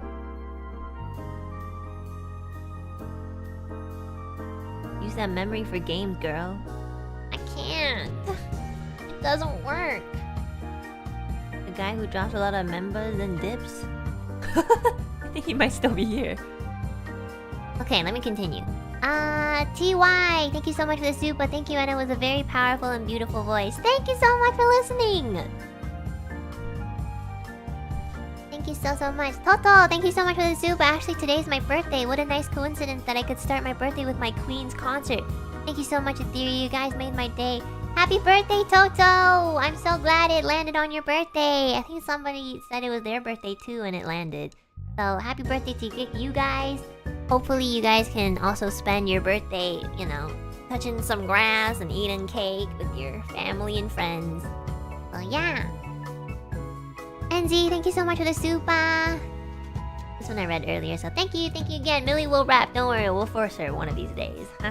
Next time I'll script. If I script and they can't do anything about it. Unless they... Well, I'm just gonna be like, oh, I can't rap, I'm sorry. You have to do it this time. Anna, thank you so much for the super. Thanks for the wonderful time. I love the song selections and your singing so much. It gave me chills. Also, it made me want more people to know the charms of Ethyria. I love you platonically. 1, 2, 3. Thank you so much. Thank you so much, Anna, for always sticking around. And yeah, thank you so much for supporting Ethyria. Please always stay your cute, beautiful self.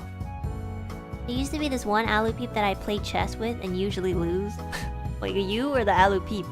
But I think I don't think he watches VTubers anymore after getting a new job. Sad. That's not sad. That's good. That's really good, actually. That's like the ideal. You wanna like move on in your life and have a job and live life. I hope he's like happy. Or maybe he just doesn't want to play chess with you anymore. I never thought about that. Maybe because you kept losing. It's kind of like, it's not really fun to like play against someone who keeps losing, you know? So that could be it too, you know? It might not be about VTubers. It might just be you. Boy-chan, thanks so much for the super! You raised your leg up really high. It almost looked like you were trying to look like a kanji character. I know! That chair was so high, guys. Seriously, it was so high. Like, my god. Thank you for noticing. My flexibility. Millie's Booba, thanks so much for the super. Sexy meow meow energy. Thank you. I will pass that on to Babu. Angel Gill, thanks so much for the super. The Babu part was so kawaii. I know! I love that too. It was a lot of fun. I love that. That song I would like to dedicate to all of my Alu peeps who can speak Chinese as well, because, you know, it's gonna always be a part of me.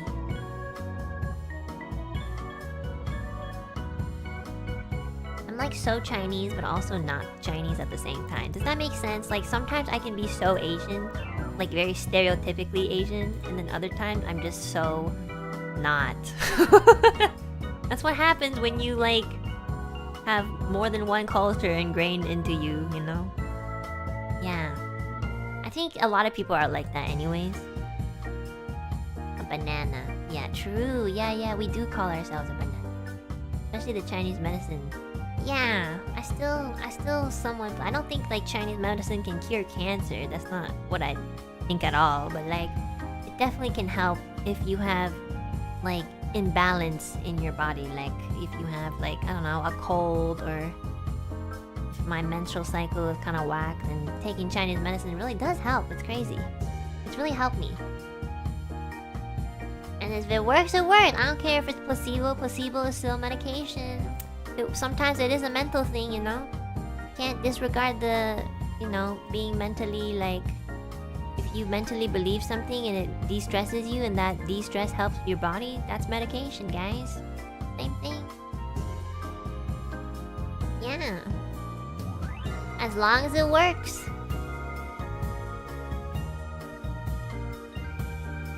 Not everything has to be proven by science. But actually, no, it's like if you really look into Chinese medicine, there is science behind it. I feel like the people who don't believe in it are just thinking that... I'm sure there's also delusional people who are like, Chinese medicine can fix everything. That is so not true. If like Western medicine can't fix everything, that means like, you know, Chinese medicine can't fix everything too, you know? There's definitely like the delusional people. But like, I mean, like, you need to know when to use it. Obviously, you don't use like herbal medicine for like something really serious like cancer. But like, you know, if it's something to help kind of rebalance your body back, like again, like menstrual cycles and stuff like that, then yeah. And if it doesn't work, that probably means that you need like... that it probably can't be solved with a temporary solution, which is usually what Chinese medicine is used for. So, yeah. You pronounce the H in herb? Is it not herb? Do you guys say herbs? Oh, I have heard people say herbs, but I say herbs. I'm Canadian.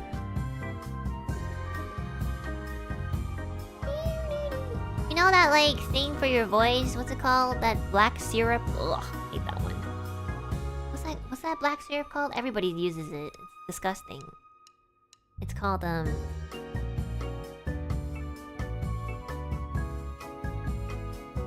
Pipako. Yeah, Pipako. Oh my god, I hate that. There's so many, like, if you look at the ingredients, all those things are naturally very good for your voice. But they just put it all in one, and that's why it tastes so bad. Ugh. I hate that taste so much. Some people really like it.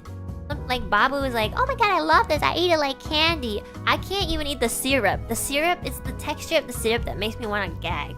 I actually have, like, the version where they have it in, like, the throat. What's it called? The throat candy. So they have, like, a version where it's not syrup, but it's like throat candy. So that's the one that I use, that I have. Otherwise, I can't really eat it. Yeah, lozenges. Yeah, I hate that so much. Ugh.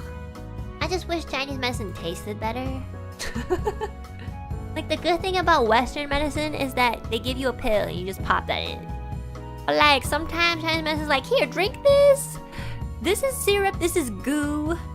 Oh, I gotta taste it. Can you just make it into a pill, please? Like, can you just like do the extra effort?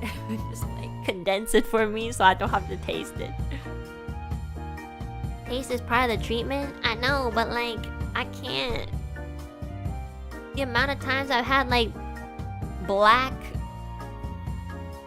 looking medicine and it's just so bitter. Like, ugh. Did you know there's a bubble tea of pipaka? That's disgusting! Why?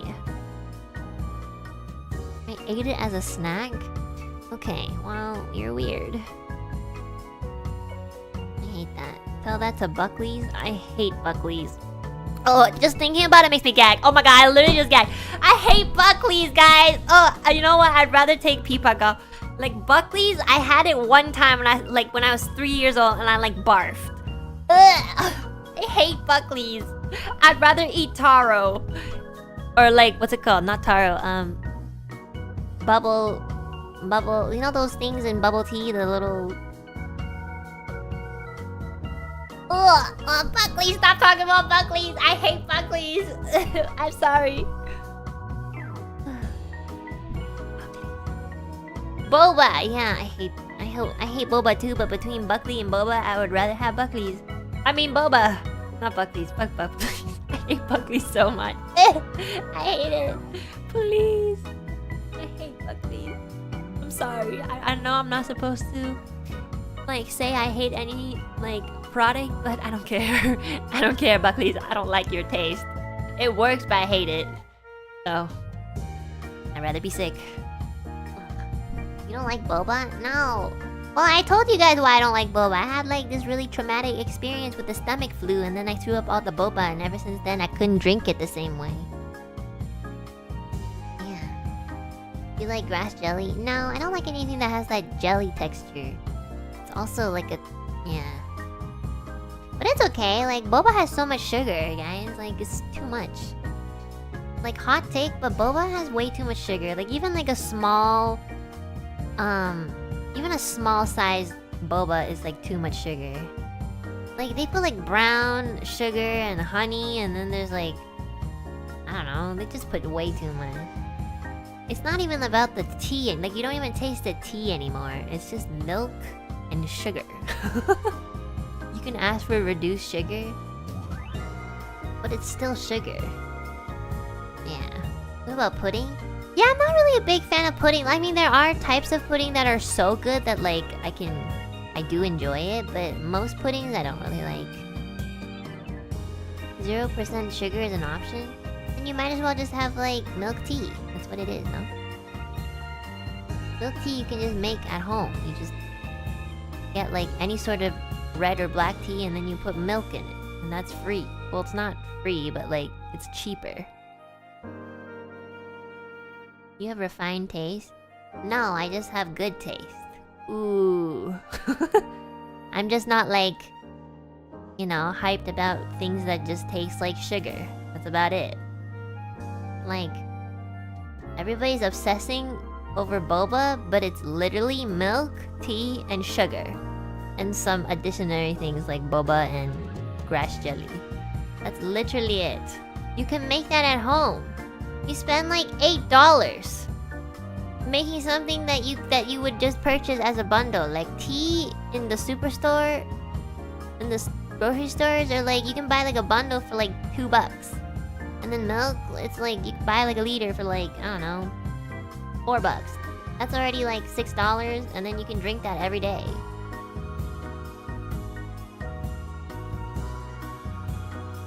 Screw boba milk all the way. Hear me out, Buckley's boba milk. No, if Buckley's and boba ever collaborate, I will graduate. I don't care. It has nothing to do with VTubers or anything. I'm just gonna give up. There's no way. I'm be like, no, bye everybody. I'm not gonna be. I don't want to exist in the same timeline as that. I'm sorry.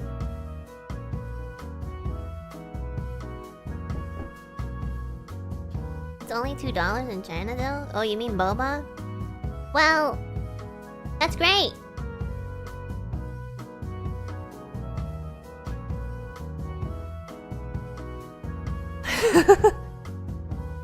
Maybe it's just like, yeah, I guess it depends on where you're from. Like how expensive the boba is. But still, guys, there's so much sugar. Oh my god, sugar sometimes, if you eat too much of it, it gives you a headache. What kind of tea are you into? Oh my god, lately I've been really into sencha. Because it's getting kind of hot. So sencha really helps cool me down. I love sencha.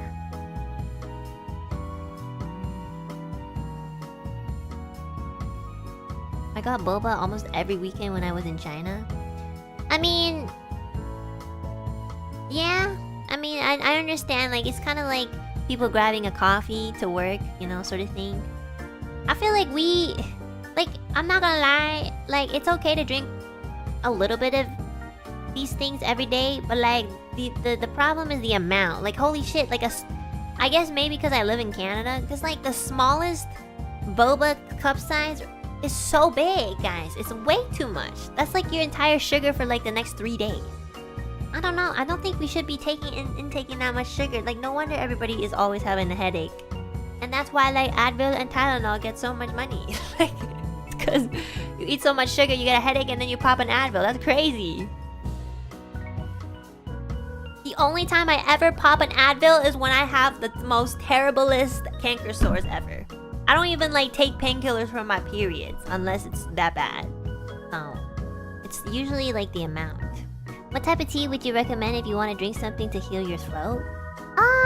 So, like, not most teas, because most teas have caffeine in it and that dries out your throat. I'll go for anything herbal, like chamomile. And, like, you know, there's, like, this tea literally called throat coat tea. So that, it doesn't taste good, but it's good for your throat. Honestly, if you have a sore throat, I would just drink water.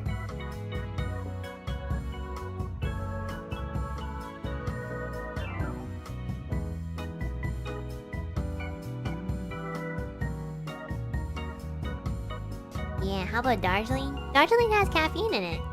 But that's good, like, you know, to wake up in the morning. Like, tea doesn't really wake me up anymore. I drink so much of it. Gohan go. Oh yeah! I don't really like the taste of that, though. Chai tea? Oh my god, I love chai! Did you know chai is just like tea? It's just called tea. Yeah, chai is really good. It has, like, those spices in it.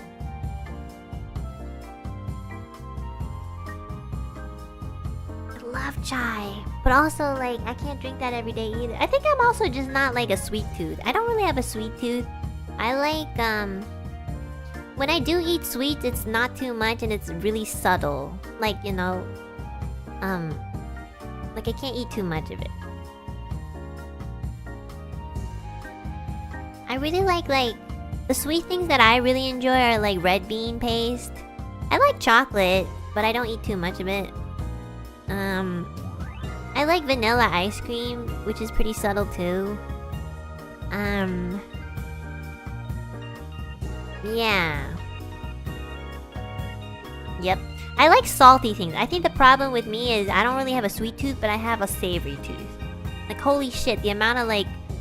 oh yeah, like, remember that one time Diego told you guys I ate, like, 3 bags of chips? That was way too much. Like, that's so unhealthy. Like, sometimes I eat so much salt that my heart kind of, like... my heartbeat kind of goes up a little bit too high. Like, I can feel my heart rate going like... I'm like, shit, I had too much sodium. So I definitely love savory foods, but, like, maybe too much, so... my blood pressure literally went up. Like, it is not good. But I promise I haven't been eating a lot of salt. Yeah, I, like, really stopped. Which is good.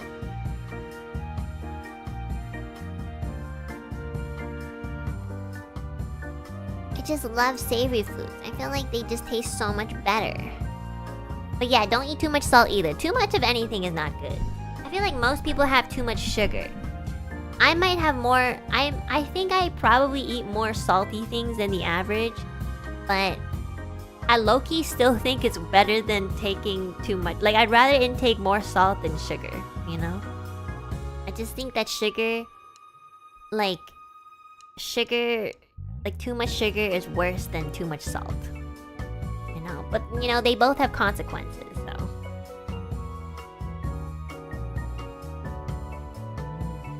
But we should all try to just moderate ourselves. Ugh. I'm a big salty snacker. Me too! I think there's way more sugar in our foods and drinks than people realize. Oh yeah, like, you know, soda has so much sugar. Coca-Cola itself has so much sugar. If you boil it down, it's pure sugar. I've used like Coca-Cola, like I've boiled down Coca-Cola to make like the syrupy thingy. I forgot what. I think it was for science. It's so sweet. Ugh.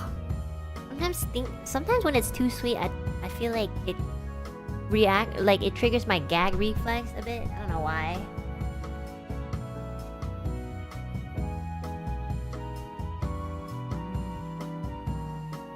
Also, ketchup has sugar too, so if you eat anything that requires like condiments like ketchup with your fries or like your chicken wings, that's sugar too.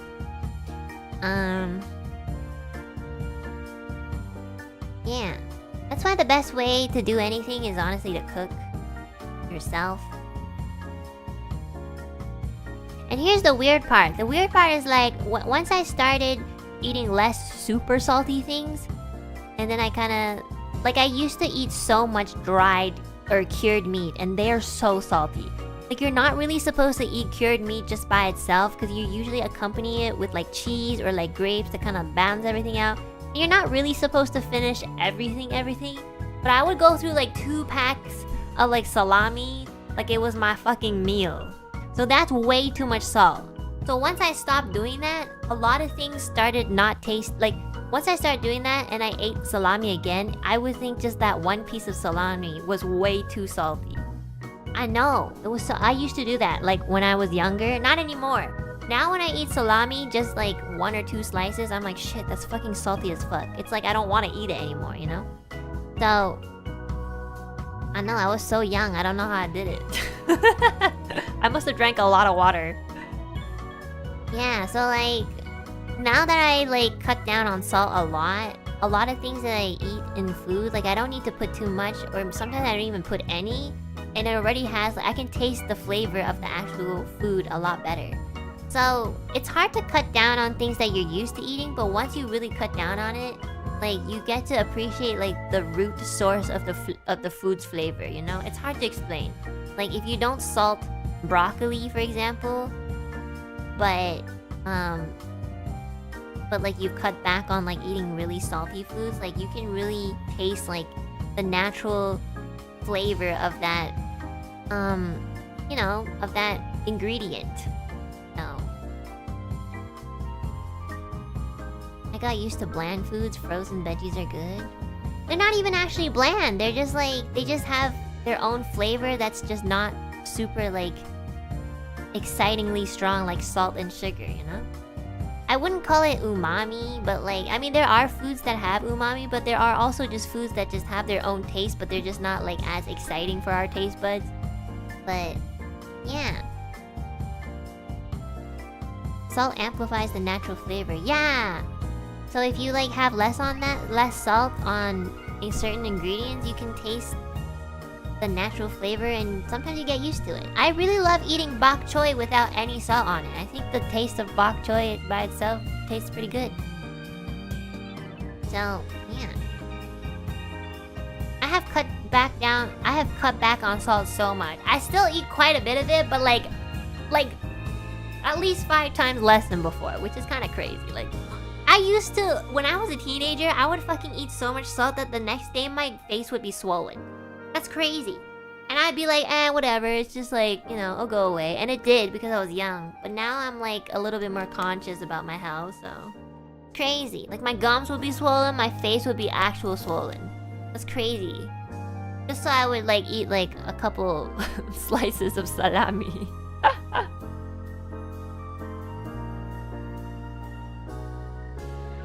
I actually still do that?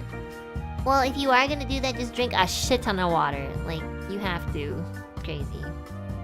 But I actually enjoy food a lot more now that I've cut back on, like, a lot of things. I actually love vegetables so much. It's crazy. I feel so good after eating vegetables. There's this salad I love eating. I can't stop eating this one salad. It's so good. It has olives, it has feta cheese on it, and it's like all subtle things that like really amplify the veggies. There's like kale, there's spinach in there, there's like this other vegetable, I don't even know what it is. There's like red radish, there's peppers that I usually don't even like, tomatoes, cherry tomatoes, like it's all mixed. And there's like, you know, a drip of like a little bit of olive oil, you know, and it's so good. I tried to like make it too and I can't quite get it, but I will one day. I love it. Is it a Greek salad? I don't know, but it's good. I eat that all the time. I eat that so much. I can't believe I like vegetables. I used to hate vegetables. I know. Well, I used to hate like, you know, like Western vegetables because like, I swear to God, they don't salt that shit. But like Chinese vegetables are really good because they like cook it with garlic and stuff like that. Sometimes Chinese cuisine is a little bit too salty, so that's probably where, you know,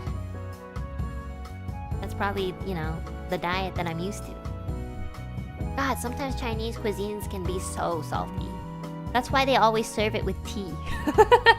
If you go to dim sum, like, it's quite salty.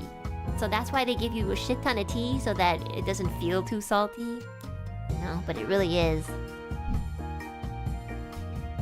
Okay. Sorry, I got off topic. Jinxed, thank you so much for the super. Girl, I said it once and I'll say it again. Oh no, I'm getting scolded. We understand. Stop being so hard on yourself. You were so much better than you think you were. Everything you did was amazing and we loved it all.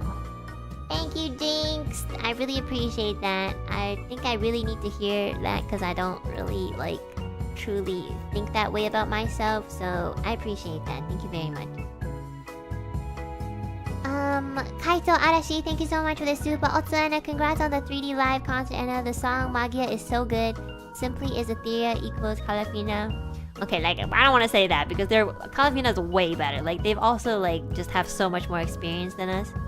But, you know, but we're Ethyria and they're Calafina, so, you know, we're like the bootleg version of Calafina.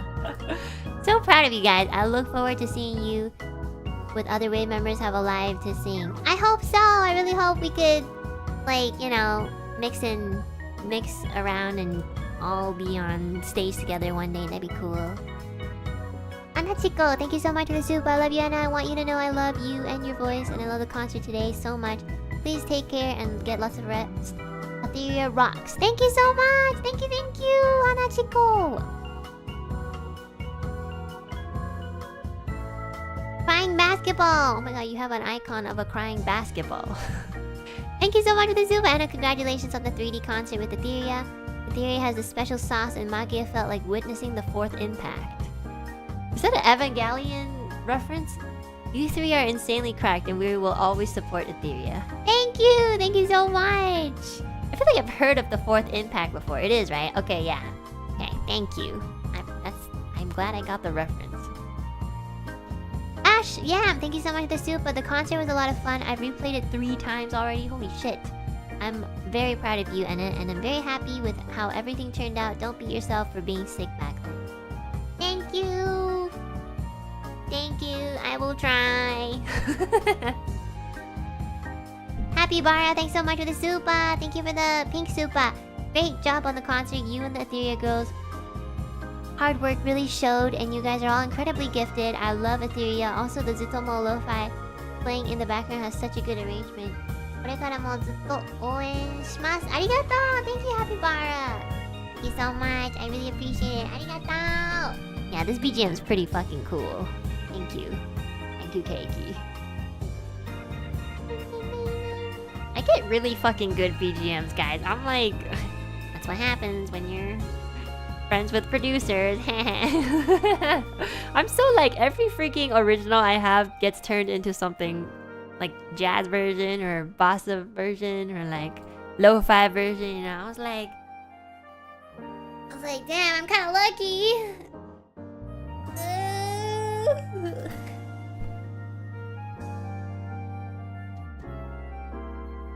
Okay, Tokoshie, thank you so much for the super. It's been a dream to hear you sing Keiko's part. Thank you! It's been a dream to sing her part too. Really look up to her as a singer. Thank you, Chen. Thanks so much for the flash super. Nicola, thanks so much for the food tax. Thank you, thank you. Boytan, thank you so much for the pink super. From now on, every time you beat a boss in Elden Ring, you need to do a chore you've forgotten. I mean, that's what I've been doing. My house is so clean. Oh my god, I did all my laundry. I haven't cleaned the toilet, guys. What the fuck? Yeah, the reward system really does work. Raven Yang, thank you so much for the super. When you're burned out, try something new. That's a good idea. Hope you can be comfortable, enjoy life. Don't force yourself to sing or stream. Well, I mean, the streaming part is kind of my job, so it's kind of hard not to do it. But I do enjoy streaming. I just wish I didn't have to talk so much. I wish I had a second voice, you know?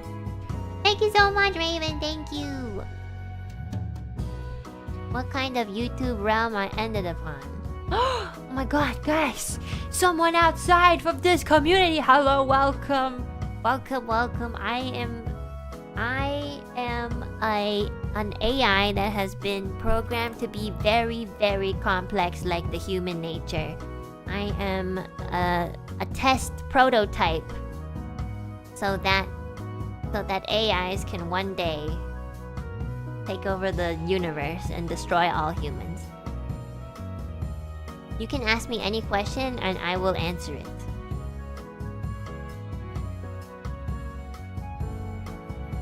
Hello?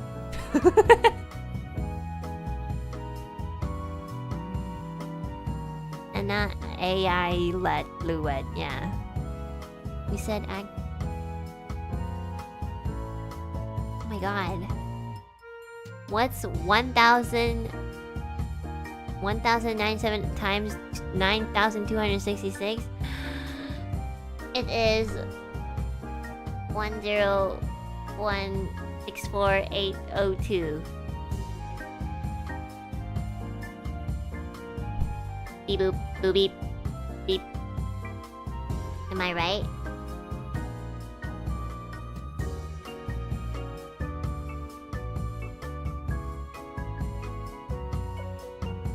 Am I correct?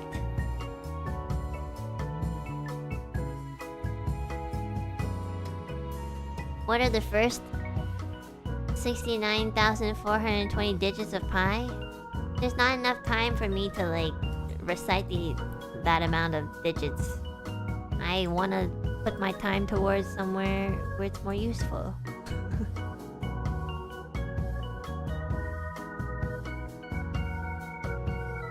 I believe in you. Thank you. Anyways, let us go back to our super chats. Beep boop boop beep. Okay. Jinx, thank you so much for the super. Funny enough, there are a lot of video essays. Oh, I read this earlier. I need to see those video essays. Can you send me one of those? Thank you. Raven Yan, thank you so much for the super again. I think all Alu peeps except you taking a vacation anytime for physical and mental balance. I know! I don't accept it. That's the problem. I don't want to go on break. I just want to feel better. I just want to heal. That's it. I don't want to feel better. I mean, I want to feel better. I just want to stream and feel like I'm at 100 or like 90. Voitan, thanks so much for the super again. If it's alright, can you do an open Totsumachi while you play Elden Ring next time? It's fun to talk about Souls games with friends. Maybe on my like 3rd or 4th run. I feel like I still kind of want to like... I'm kind of like the type of person who likes to play games like by myself, you know? You know, I really like to kind of like immerse myself. But yeah, I'll definitely do that one day. Can you speak if you pinch your nose? I don't know. You want me to do that? Okay, this is how I speak when my nose is pinched. So I sound different?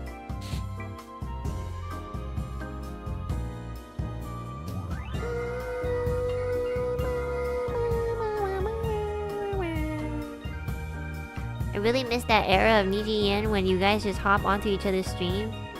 Some of your new co-highs inherited it. I feel like people still do that, no? I think everybody's just kind of tired. We stream every single day. Because you gotta remember, like, Ian is still, like, less than, like, just about 3 years old, right? So when we first all joined, like, everything is new. But now that we're kind of, like, you know... Now that a good chunk of us have streamed for, like, 2+ years, like, we're pretty tired. It's not that we don't want to be on each other's streams. I think we just all want, like, some offline time, you know? It makes sense. But I mean, like, we still have Zomboid, and, like, people still hop on each other's Valorant streams and League streams and stuff like that, so that still happens.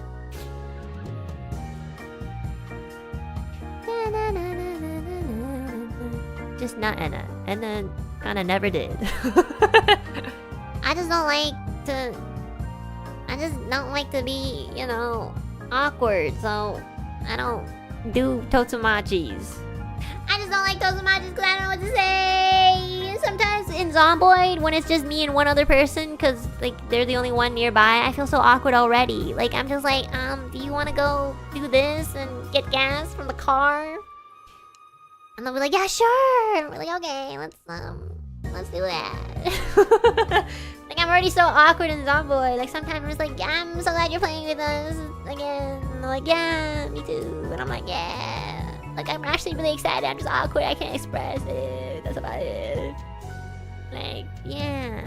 That's why I like it when Millie's around. Because Millie's just like, ha ha ha ha ha ha. And I'm just like, yay, I don't have to speak anymore. Millie's here.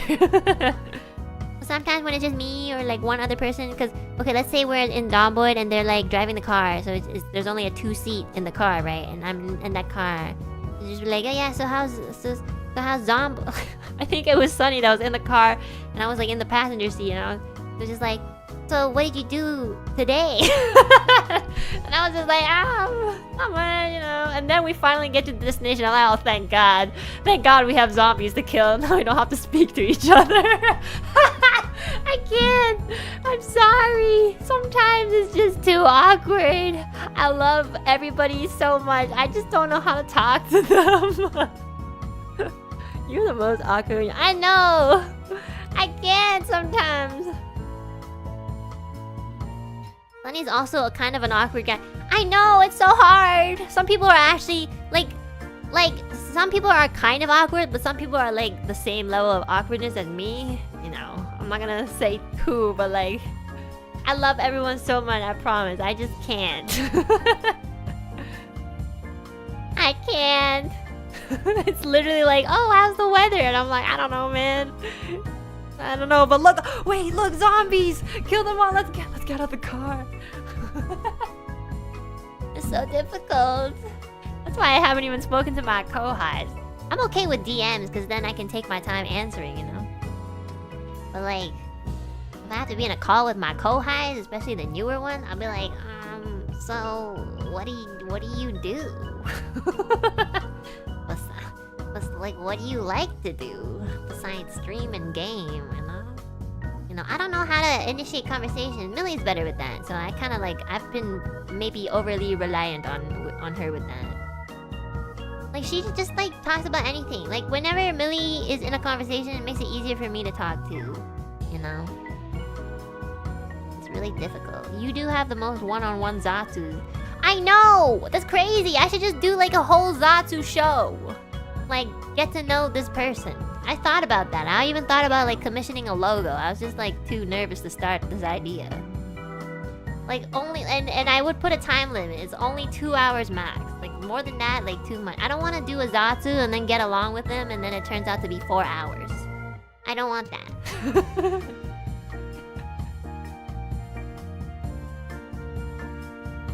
That's just a podcast. Yeah, I want to do that, but like I'm scared and I'm shy. I remember Nina doing that once, and she's really good. It's like, okay, so like I tried to like, you know, research how she does it, but I think it's just natural for her. So what do you like to do on your free time? So do you like to exercise? Like what keeps you from burning out from streaming? Like she just asked those kind of questions and I'm just like shit, like okay. So but the way that I word it is like, you know, it kind of, it's just different. I'll be like, what do you like to do? Like, do you do anything?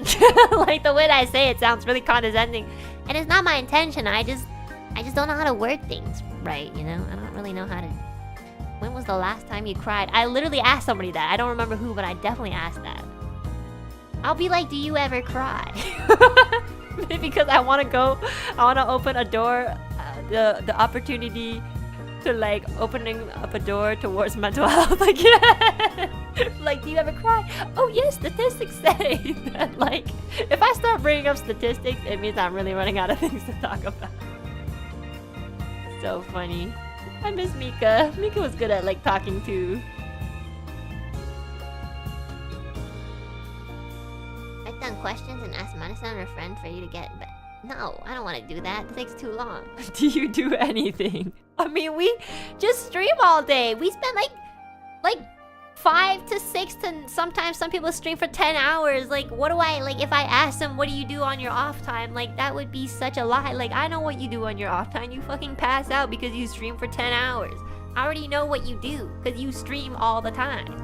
It's always, like, on the internet. Like, I see you. So sometimes I'm like, oh, I don't need to ask this question. Sometimes I just want to dig for like, you know, really spicy ones. Like, how do you really feel about being a streamer?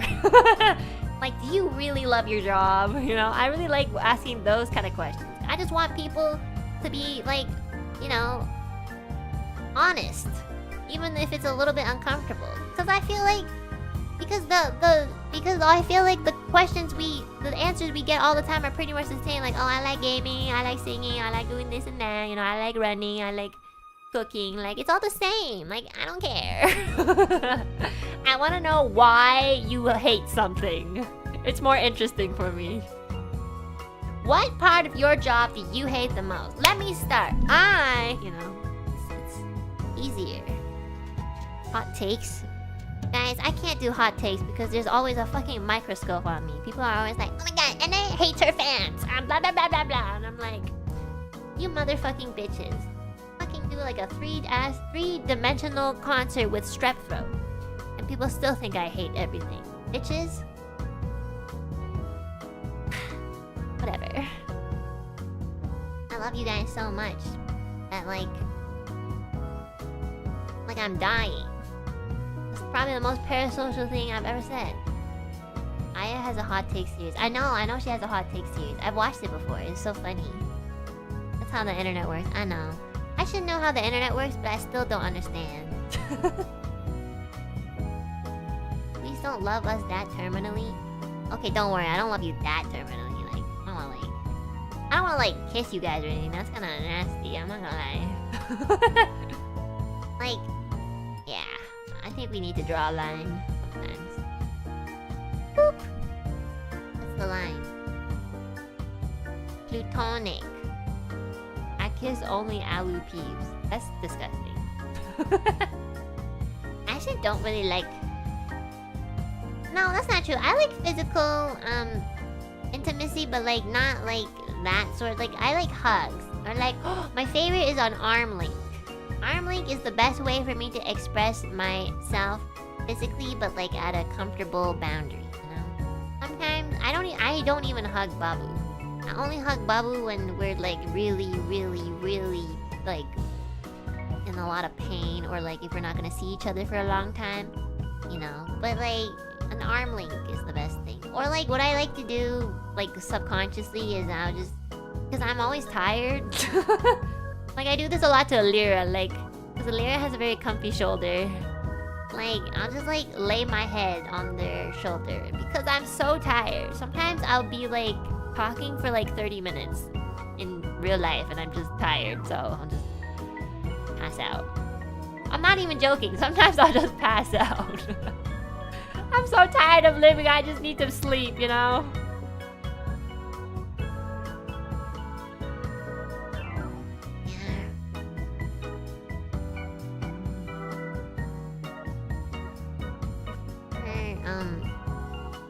shoulder is so comfy, it's so warm. Also right next to her neck. I can smell her. Anyways.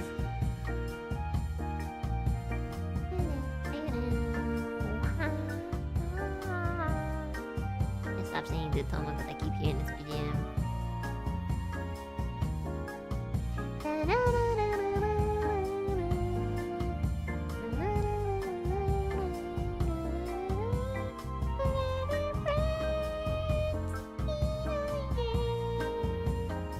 Been waiting for this fucking project to come out, but like, Jesus Christ.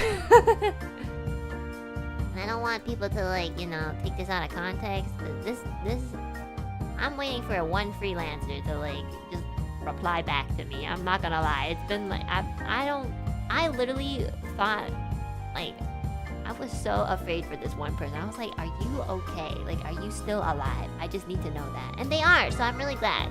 But like, holy shit, like, where the fuck are you? How long have you been waiting?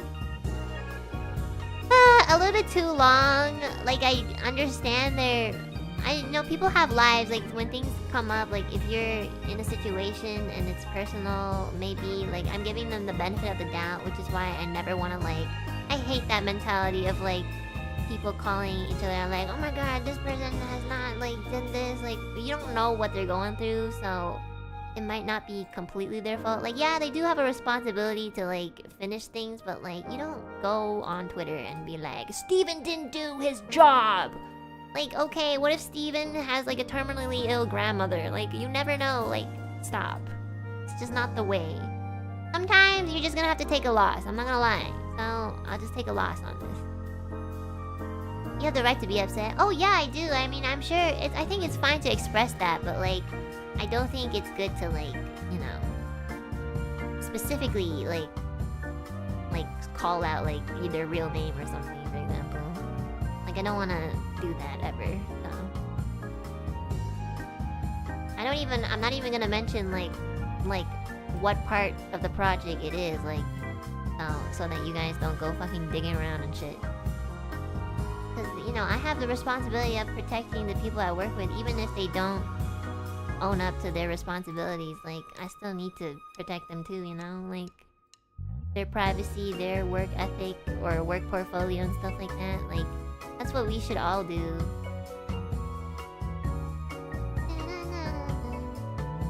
You still don't want to drop your name? So it's very nice of you? I don't think that's being nice. I think that's like, that's a responsibility. I think people should do that.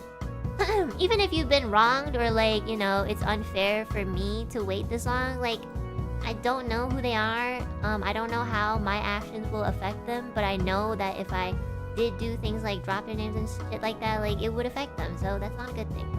Like, negatively, I mean. So, like, yeah. But like, I know, like, my team that they're doing their best, so. But yeah, sorry, like, the Zutomo PV, like, I've been, like, it will come out. It will come out eventually. Like, I already put the song out, technically, in my 3D debut, but, like, I'm waiting for, like, certain things to be, like, done before we just put it out, so, yeah. Let's all just be patient a little longer. Sometimes it's important to call people out so other people can avoid wasting their money, but usually that should be for more extreme case. Well,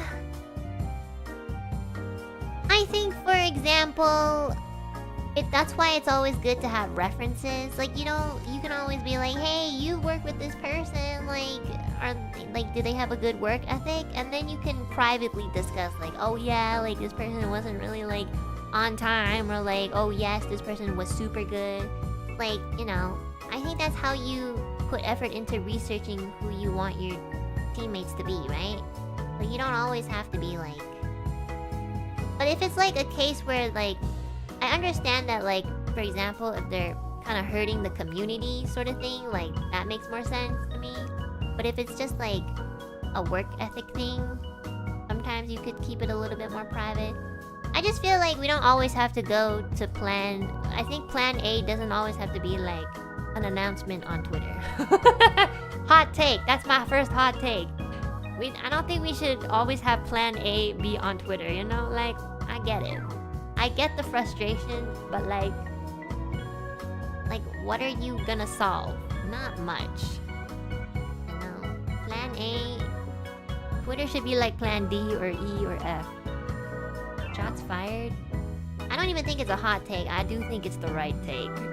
I think we rely way too much on social media to like quote unquote solve problems, but we don't. We just make it worse. It's traumatic to the other party. Well, it's just you also don't want to like... It's just like, you know... I understand if you like want to express yourself, but I think you can do it in a way that's a little bit more protecting of people, you know? Like, I think it's totally fine to be like, oh, I'm really sad about this one thing, blah blah blah blah. But I think like being vague is good because like, you know, you're still being respectful of other people.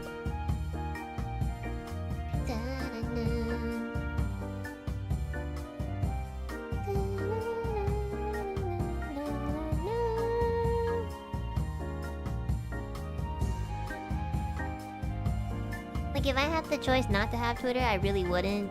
But that's how I communicate with you guys, and also the fan art is on there. I can't let go of that fan art. You guys draw so good. I wish there was just like this place where you only put fan art and that's it. I love that. Yeah. And that's how I see like how everybody like, you know, we have this Bon Appetit tag where you guys can like, you know, see what you guys are eating and stuff like that. I feel like that's cool. Wasn't that Tumblr? We should have some sort of like Twitter site where it's only... Well, I was gonna say where it's only images, but I'm sure people would just type up something and then put it as a PNG and upload it. I mean, we can't stop, you know, this sort of stuff, but like, you know, in my delusional utopia, everybody is an artist and they just post and don't say anything.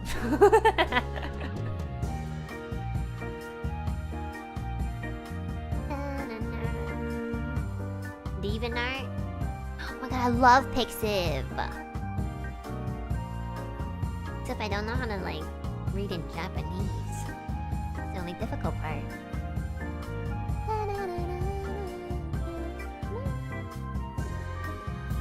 Like I always say the internet is a miserable place, but honestly I like the internet too. It's given me so many opportunities, so I can't like hate it completely, but sometimes it really does suck. My god, this place.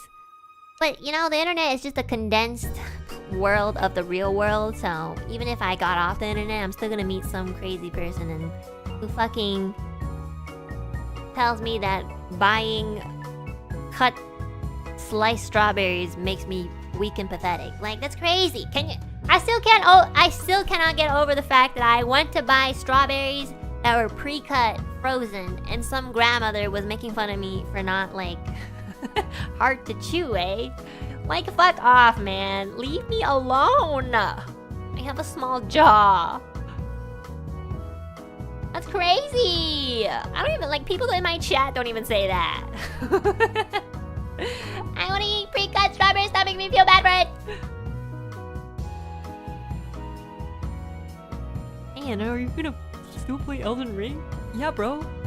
Maybe not next week, but the week after that for sure. Sorry, every time I think about Elden Ring, I think we're all like on Reddit. I don't know why. I just have this like visual picture in my head where I see like us in Reddit forums.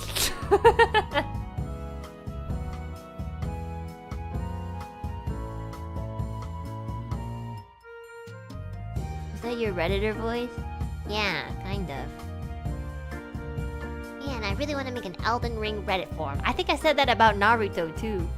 Why do I want to make a Reddit forum about everything? I think I just want to talk about so many things, but I don't want to do it all in like one stream because that's taxing on my voice and I can't like focus on just one thing when I'm talking.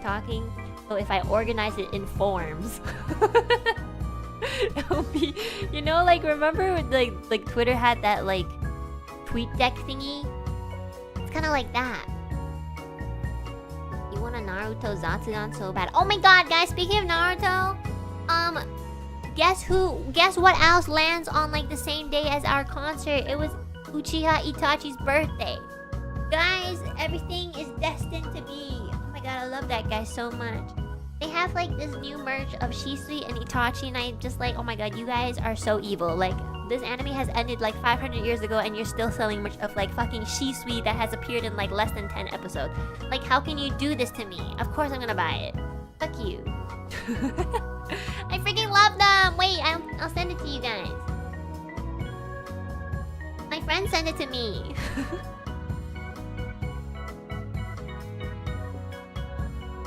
It's like of Itachi sleeping on Shisui. How can I not buy that?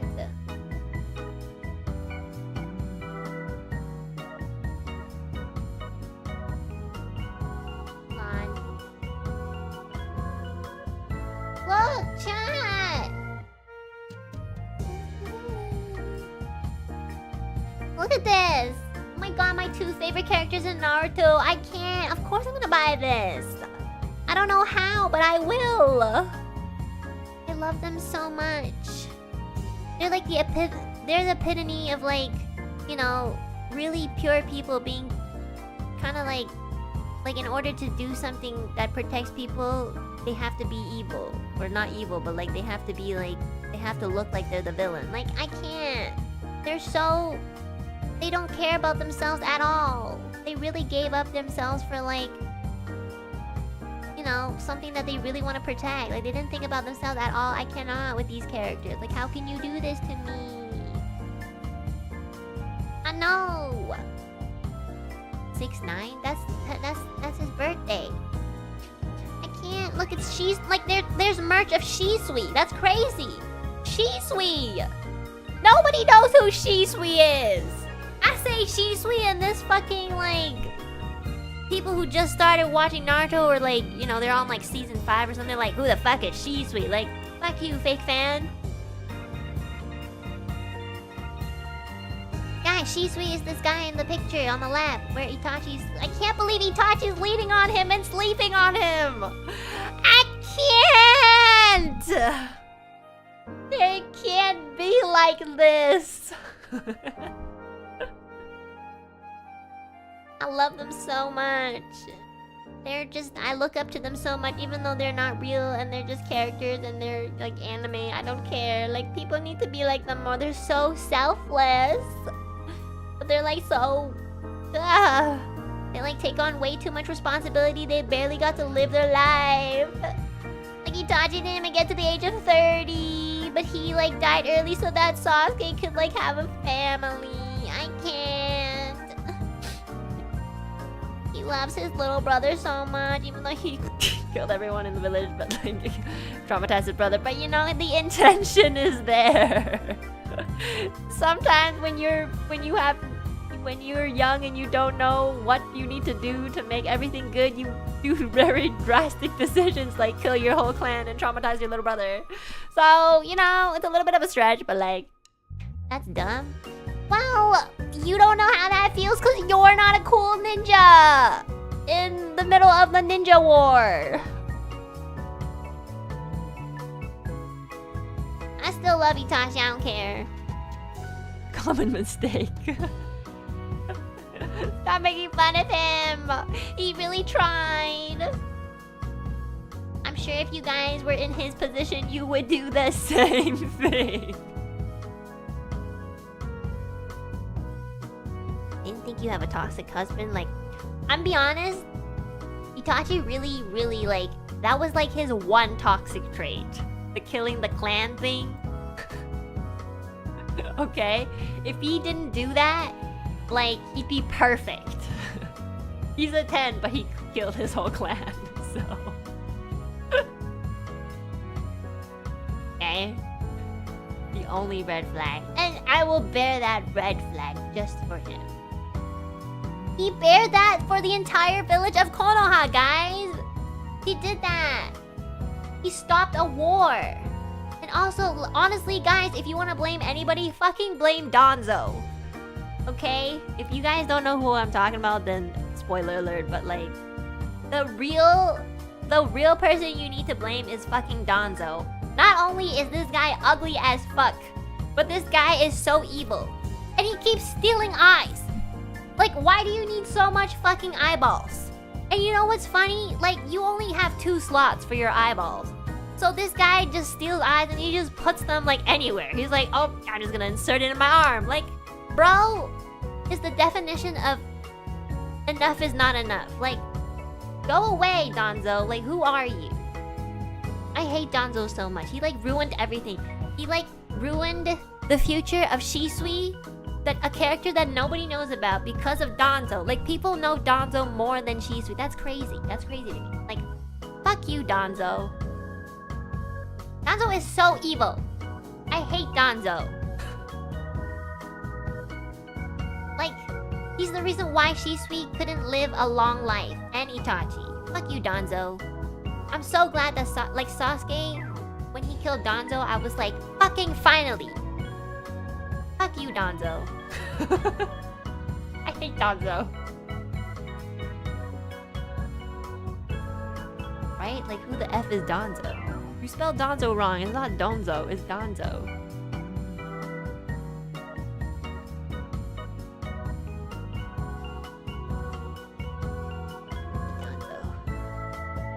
Most of the time, I can understand the background of a villain, except Danzo. You know how everybody for like DC is like, oh my god, the Joker has a really good lore. Like, Danzo doesn't even have a good lore. He's just some evil old guy who's like all bandaged up with like a bunch of eyes, and he's just obsessed with like the Uchiha eyes. Like, bro is so obsessed with Uchiha eyes that he just starts inserting them into his like butthole. Like go away, Danzo. Who the fuck are you? I hate Danzo. I love you, Shisui. You're always gonna be my favorite character in Naruto, no matter what. No matter what I go through, you are my idol. I look up to you. You're my role model. You died for your clan, and I'm not gonna die for my clan, maybe because I don't have one, but also like, you know, that's kind of like too selfless. But you are my role model, and I love you too, Itachi. My boys. My sons. My sons that never got to grow up. I remember when I was 14 and I met Itachi on TV. Like, I wasn't in the TV, but I was like on the other side of the screen. And I was like, Itachi is so evil. And then I learned about his lore, then I bought the novel, and I was like, what the fuck? Why did you do this? You did this because you love the village this much? Like, what kind of love do you have? And then now I'm older than Itachi, and I'm like, oh my god. You didn't even get to live to the age that I lived to. You stopped when you were like, I don't know, 17 or 18 or something. I passed Itachi in age. I love you, Itachi. I'll always protect your legacy. I don't care if people think you're evil or that you have one toxic trait. I know you did your best.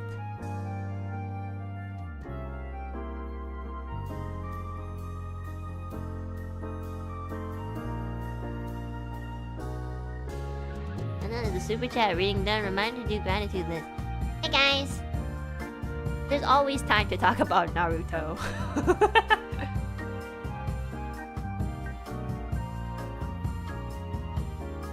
Do people really hate him? Honestly, I think a lot of people do like Itachi, but they like Itachi because of his like whole story. But I love Itachi because I know that like loving something so much can really, you know, make you do weird decisions. I love Itachi. I have mixed feelings on him.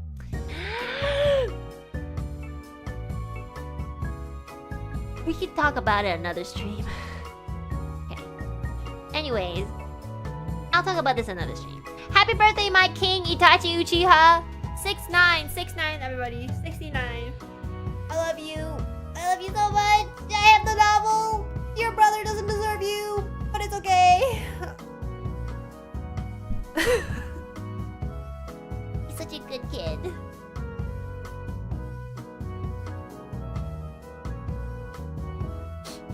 If you were still alive, he should have been the uncle in Boruto. If Itachi was in Boruto, I would watch Boruto. Like, I don't care. I don't care if he like mess up his personality or whatever. Like, I would watch Boruto if Itachi just came around and be like, maybe next time, Sarada. You know, do that forehead flick thingy. God damn it. Oh my god, and I've always fantasized about Itachi talking to Sakura and be like, thank you for taking care of my fucking stupid loser brother. I love Sasuke too, by the way. But like, you know, a little less than Itachi. If Neji was alive, don't even get me started on Neji. Please don't talk about Neji. I can't believe of all the characters. Of all the characters, like why?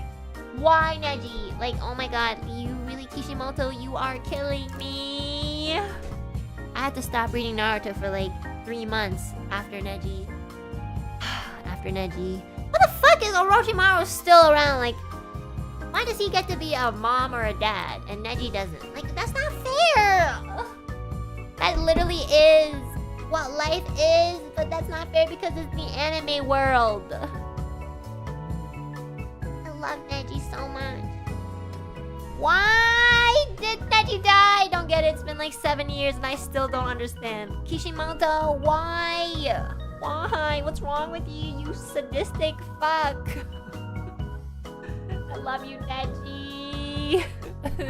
Why is everybody's uncle dying? Everybody who has a cool uncle, their uncle just died. Like Itachi would have been a cool uncle. Neji would have been a cool uncle. Like, why the fuck do we get characters like fucking... I don't know, like fucking Shino, like...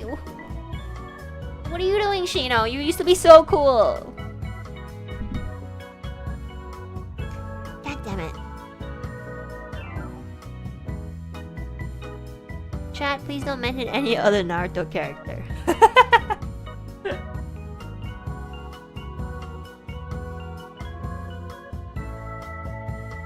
Also, I just want to know who fucked Rock Lee. I need to know, like, where did this kid come from? I need to see. His wife better be another type of martial artist because, like, come on. I just need to know, like, who fucked Rock Lee, please. Tenten? No, it wasn't Tenten. Girl, okay, I read super chance. Tenten doesn't get anything. Tenten doesn't even get any screen time. You think they'd remember for her to like get any like off-screen time? Exactly. No. Nobody cares about Tenten. Like my girl Tenten really like getting the short end of the stick. Did you know? Did you know that Tenten in the Japanese version is voiced by Rika Furude? Did you guys know that? Did you know Rika Furute is Tenten in Naruto? She gets no screen time. And then when she does get screen time, she's always dying.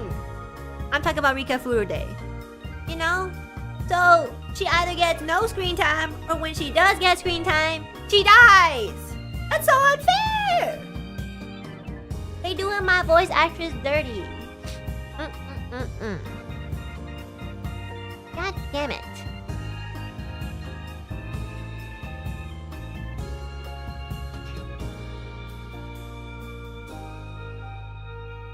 Furude is the main character though. Yeah, but she's always dying. She's always suffering.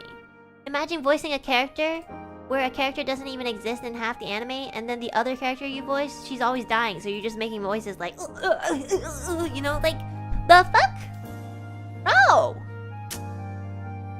The anime world is brutal. Anyways, going back to my super chats. I gotta pee, chat. I'm sorry.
my god, I can't stop thinking about 1010.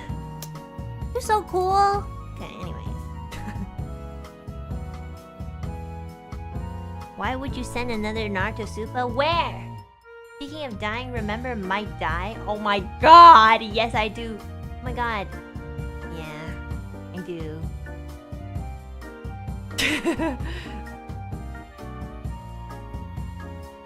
Okay, guys, I'll stop. But I just want to say that, like, the birth of Rock Lee wasn't because of Guy Sensei, it was because of Might Die. So there's this long legacy of, like, Tai Chi user. That's all that's all I'm gonna say. It's the people, because they're a good representation of people who, like, aren't born with talent. You know, fucking Naruto, he's born with, like, fucking, like, the nine-tailed fox, and then Sasuke has the Uchiha blood, and, you know, Hinata has, like, a Hyuga blood, and so, like, people are, like, all these ninjas are, like, so OP because they're born OP, but, like, that's why we need people who like, will literally work so hard just to get anywhere, to get up to that point, you know? So, thank you, Might Guy, thank you, Guy Sensei, and thank you, Rock Lee, and thank you, Metodu, I guess, for, like, everything.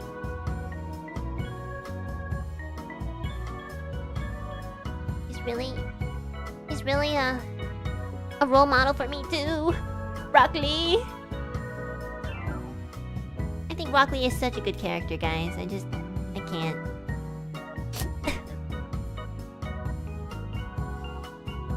I love you, Rock Lee. You're such a good person. My girl Sakura works hard. Don't even get me started on Sakura. Oh my, the amount of Sakura hate is crazy. I feel like people who hate Sakura honestly just incels. I'm not even joking. Like, they actually are. They just hate on this girl. Like, I get that she was super annoying, but she was 12! Like, of course she's annoying. When you're 12 years old, everybody was annoying. Even Sasuke was annoying. Like, this kid is so edgy. It's like, I gotta, like, avenge my clan. Like, shut the fuck up, you're 12. And Naruto's just like, I'm gonna be the Hokage. Like, shut the fuck up. You're 12 and you don't even know how to make a fucking shadow clone. Like, shut up. Like, people just hate on Sakura because they're a fucking incel. Like, I'm sorry, it's so true. Like, stop hating on women. Like, if you hate Sakura, then you have to hate Sasuke and Naruto too, because they're all the same. They all had, like, really, really annoying personalities when they were 12 years old, just like you. So, like, this girl, you know who hates on Sakura? Millie. Millie's just like, yeah, sorry, I don't like Sakura. And I'm like, bitch, you don't understand anything. You don't even watch Naruto.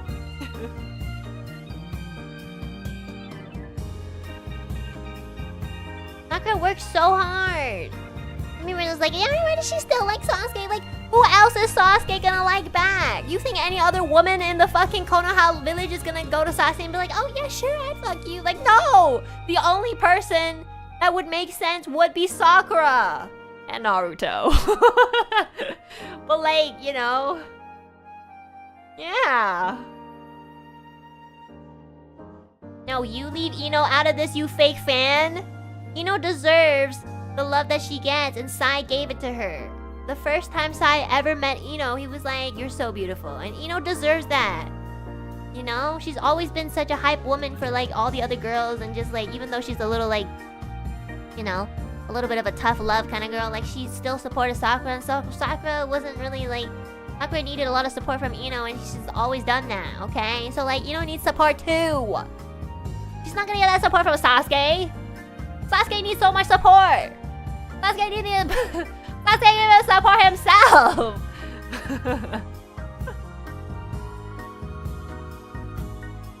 Like, Sakura works so hard.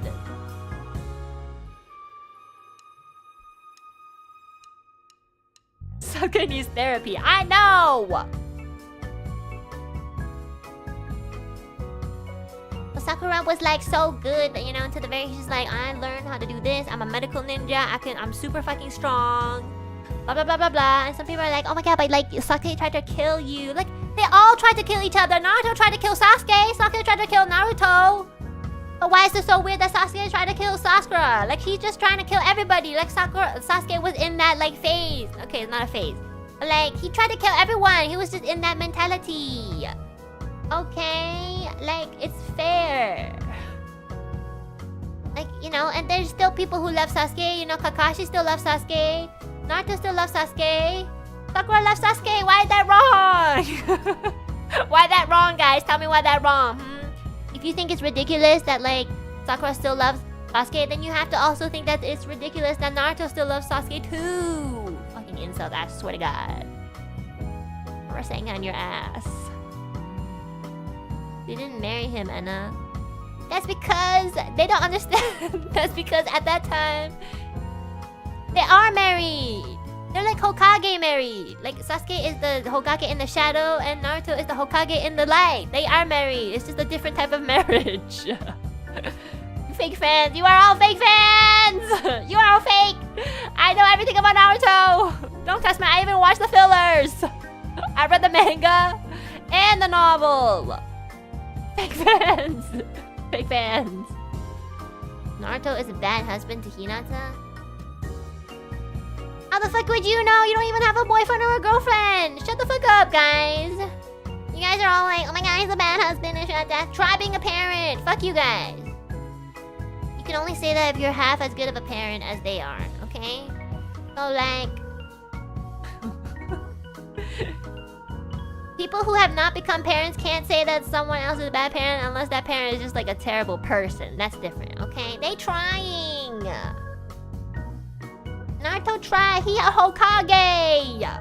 He has so much shit to do. You think he wants to do all that shit? No. He has to do so much paperwork. Like, I don't even know for what. He doesn't even know for what.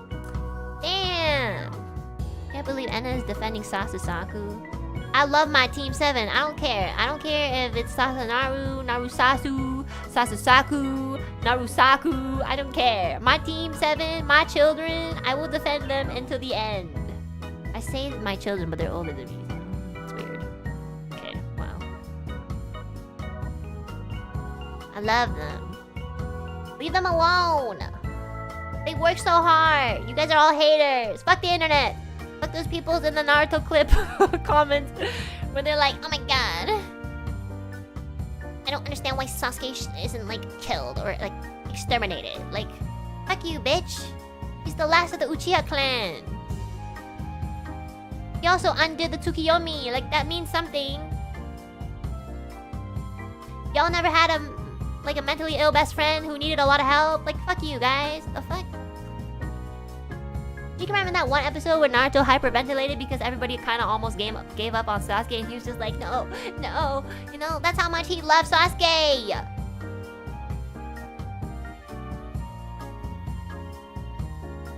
I love Naruto, guys.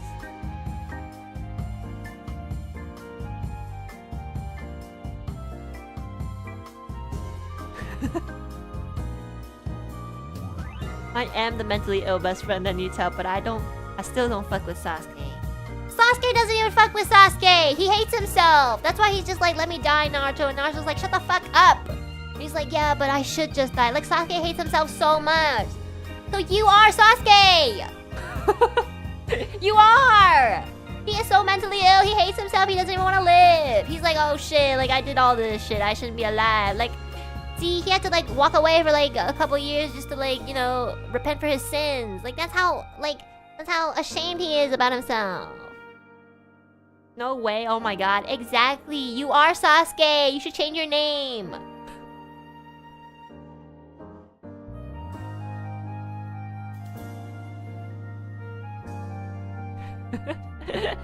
You finally agree with me? If you don't agree with me, I'm never gonna finish the super chats. I'm just saying.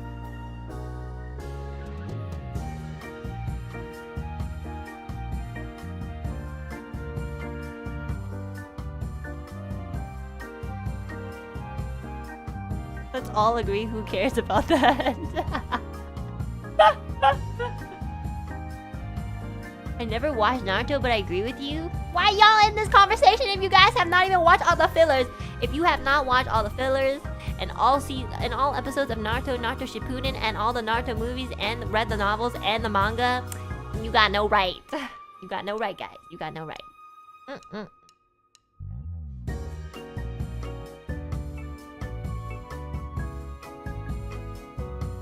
So you don't care that Sasuke literally spat on Itachi's legacy? He's confused! He was dealing with all this shit since he was since he was a baby. Like, imagine being a 16-year-old and then having your entire clan slaughtered, and then you think that, like, oh my god, like, you're so confused. Like, stop pretending that he was like fucking 40 and he had like life experience, okay? He was just so traumatized, guys. My god. Guys. Y'all don't know anything.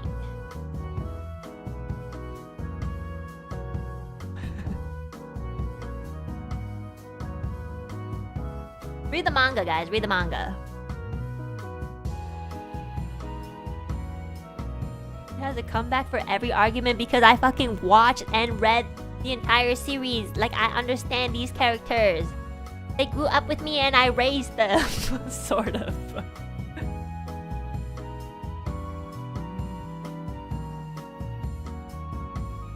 That's right, guys. That's right. If you want me to read super chats, then you have to agree. You have to agree with me.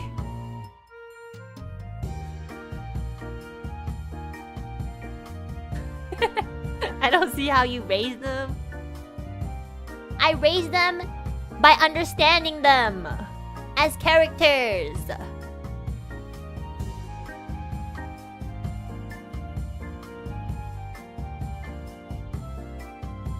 I understand their growth, character development, and, you know, their way of thinking. I agree, please. Whatever you want me to agree to. Where do I sign, please? Why do you guys want me to stop talking about Naruto?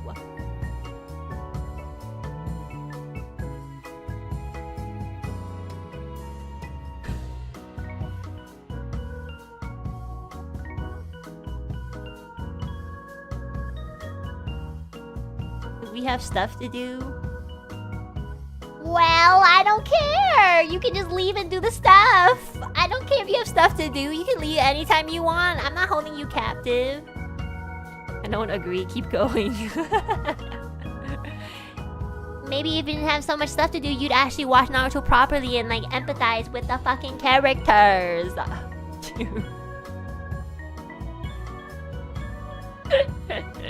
Okay, guys. Next week, Naruto's Zatsudan. I swear to God. Y'all know nothing. Y'all know nothing.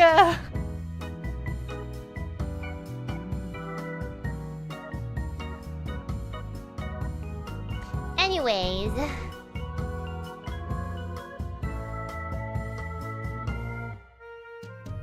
I'd rather listen to the Elden Ring yap.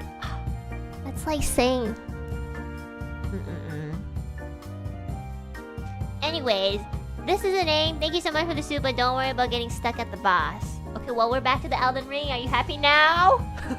When the game came out, VTubers dedicated entire 6 hours plus streams just to fight one single boss. 6 hours? Holy shit. 6 hours on one boss? It's crazy. Man. I'm surprised they wouldn't get sick of, like, playing the boss. Okay, Jude, thank you so much for the super, dear Anna. Thank you for all your hard work leading up to the... What is it? Where is it? Oh, leading up to the concert. We feel so reciprocated for the love we are giving to Ethyria. Do spoil yourself after this and please be there for us, for Millie. Love you. Thank you so much! Yeah, remember guys, when Millie comes back, give her lots of love, okay? Thank you so much for watching a concert, Jude. You skipped a bunch of supas? Oops. Did I? Where did I leave off? Oh, there is one. Okay. This is the name. Thanks again for the supa. I got up at 3 AM to watch the concert live. Holy shit. I hope you find a throat doctor soon. I hope so too. Stop making me talk about Naruto. I hope you... Oh, your health is the most important, so don't worry about taking breaks. I will try to find a doctor as soon as I can. And I will talk to my therapist about Naruto and how wrong you guys are about Sakura and Sasuke and Naruto. Tao Tao, thank you so much for the super! 我希望一切相信大家都会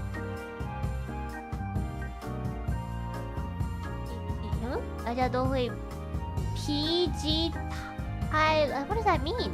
Wait, I don't know how to read this one actually. I'm gonna put it I'm gonna listen to this. Oh my god, that's so hard to say. It means bad things come to an end and good things will happen. That's so beautiful. Yeah, I think that's that's what my parents always tell me too. But I've never heard of that word actually. What does that mean? Happy? Happiness? Gosh, I've never heard of that. Thank you so much, Tao Tao. Thanks for always reminding me of what my parents say. Okay, Tiamat, thanks so much for the super. Every little victory counts. That's right. Every single person that I've converted into thinking that Sakura is an okay character is a win, guys. Angel Gill, thanks so much for the super. Are you short? No, I'm not. I'm average. I'm 200 centimeters. Yeria, thanks so much for the super. Oh my god, I really love the concert and it's such a treat watching you all perform. Thank you so much. Thank you. Tiamat, thanks so much for the super. I have the weekly Zomboid date night with my boyfriend now. Oh my god, you play Zomboid with your boyfriend? That's so cute. That's so cute. Nada. No. P means bad things or bad luck. I means good things or good luck. Bad things end and good things come. Oh! I need to like ask my dad about that. I wonder if he's ever heard of that quote. Oh my god, playing Zomboid is so much fun. I can't wait for Tuesday. Yippee! I'm so excited! I love playing Zombo with my friends. Even though sometimes it's a little bit awkward, but it's okay because when the zombies come, we can finally dispute the awkwardness. Yippee! Raven Yang, thank you so much for the super. I read this one earlier. Key Leech, thanks so much for the super as well. This one I read as well. Oh, Tiamat, thank you so much for the super again. Happy Dragon Boat Festival. Oh my god, you're right. Happy Dragon Boat Festival, everybody.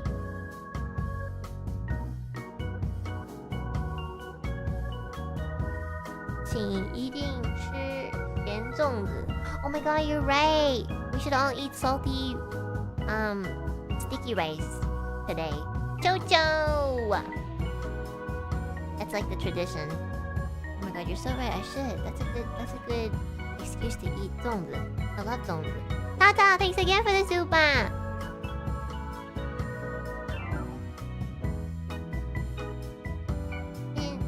现在中国已经到端午节了。Oh yeah, Dragon Boat.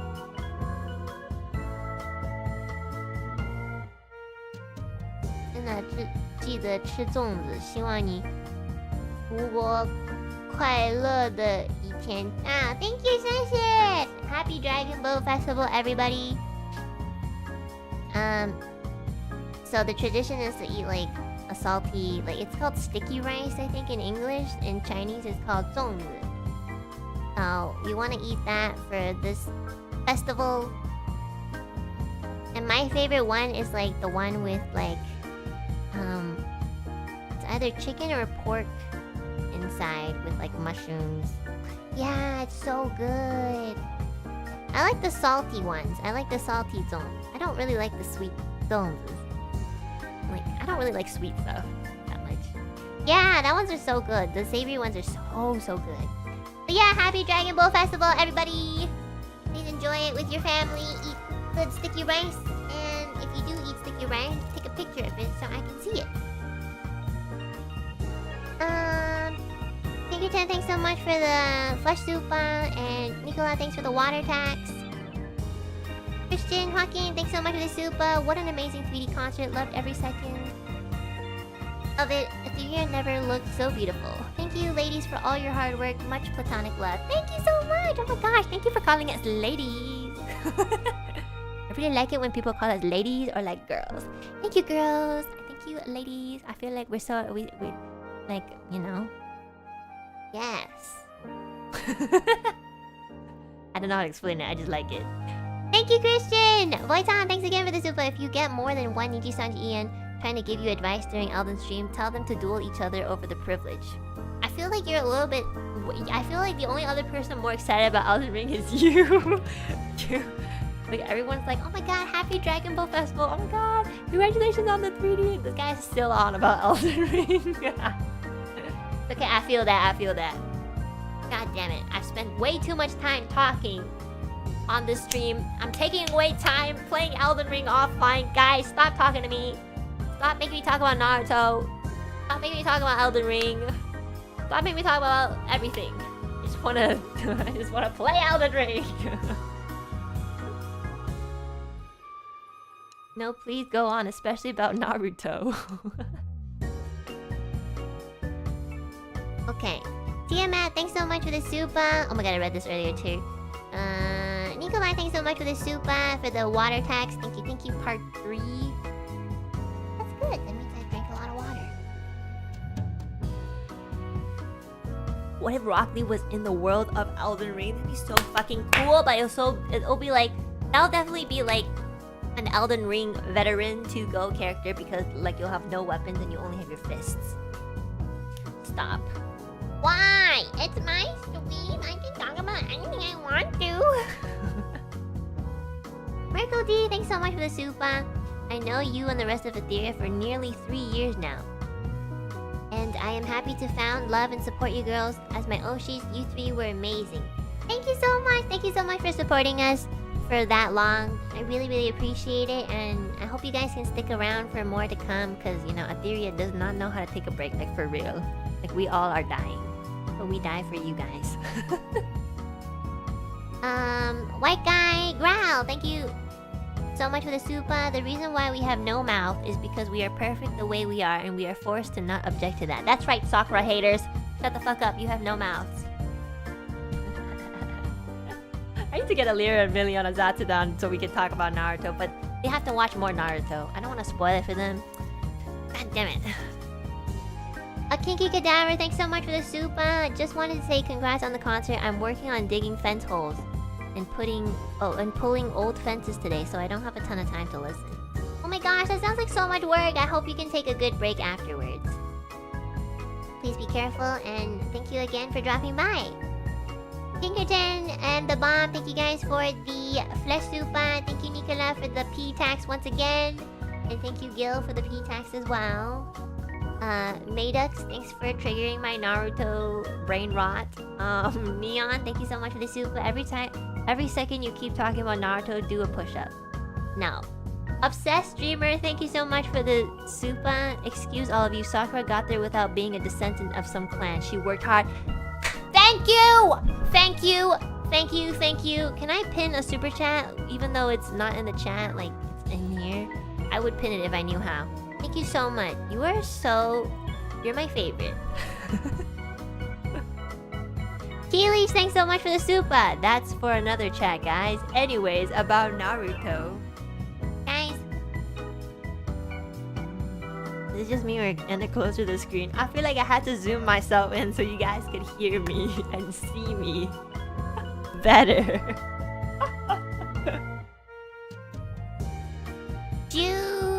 Chi, thank you so much for the super. Shikamaru is Naruto's real friend since day 1. I don't know. I do think Shikamaru has been a really good friend since the beginning. So yeah, I agree actually. Miguel, thanks so much for the super. Hey, and I've never watched Naruto before. Can you give me a synopsis and your opinion on what makes it stand out from other shonens? I'd appreciate it.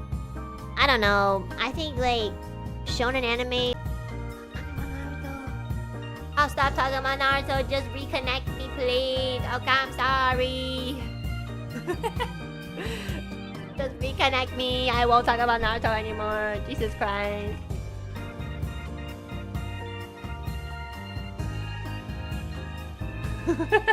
I can't believe that was so on point. That was funny. Okay, I'm gonna read the donos and then thank some gifted memberships and then I'll be on my way. I'm too tired to play Elden Ring now. God damn it. Ugh.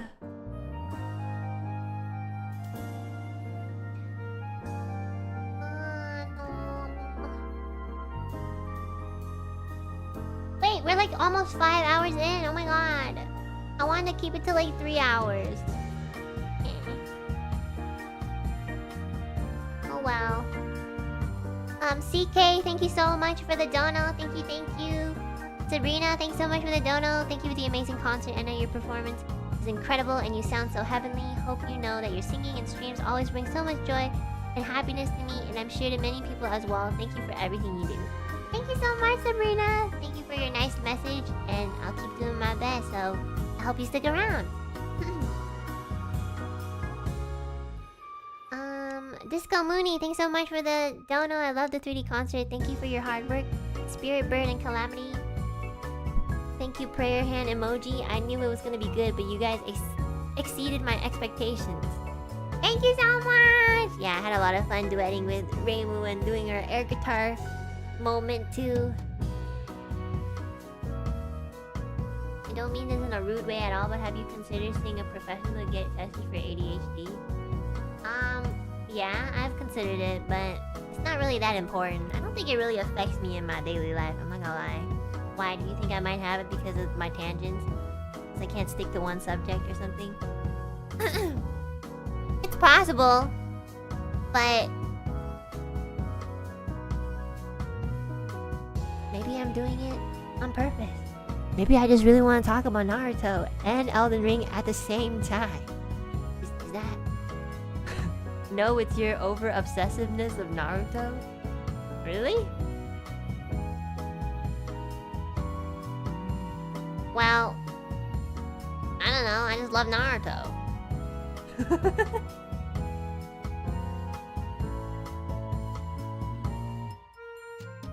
I just love talking. Leave me alone, chat. I love talking. I love talking, and I love Naruto, and I love Elden Ring. And I love Ethyria. It's not my fault, I love so many things, and I'm depressed. Okay. Honestly, I should go get tested. But like, the thing is like, even if I go get tested, like, I don't really think I'm really gonna do... Like, it doesn't really... Like, let's say I do have ADHD, I don't think it really affects me right now. Like, you know, I don't feel like it does, so I don't really feel the need to... Like, I'm depressed, but I still don't take antidepressants because I don't think... Like, I think I can, like, not overcome it, but I think I can live with it, so, you know. So I don't think it will change anything. But I could just get tested just to, like, see. You might not notice how it's actually affecting you. Well... Isn't that okay, too? Like, I don't want to, like, get upset one day and be like, oh my god, I have all this thing. Like, I already get upset over, like, you know, physical stuff. Like, oh my god, like, my periods are always irregular and I'm depressed and blah, blah, blah. Like, I'll just add one more thing to my list. If it does, you know, if I do have, like, a real diagnosis, you know? I'm just like, maybe it's better just to, if I can live with it, I don't really have to know exactly what it is, you know? It's less things to think about.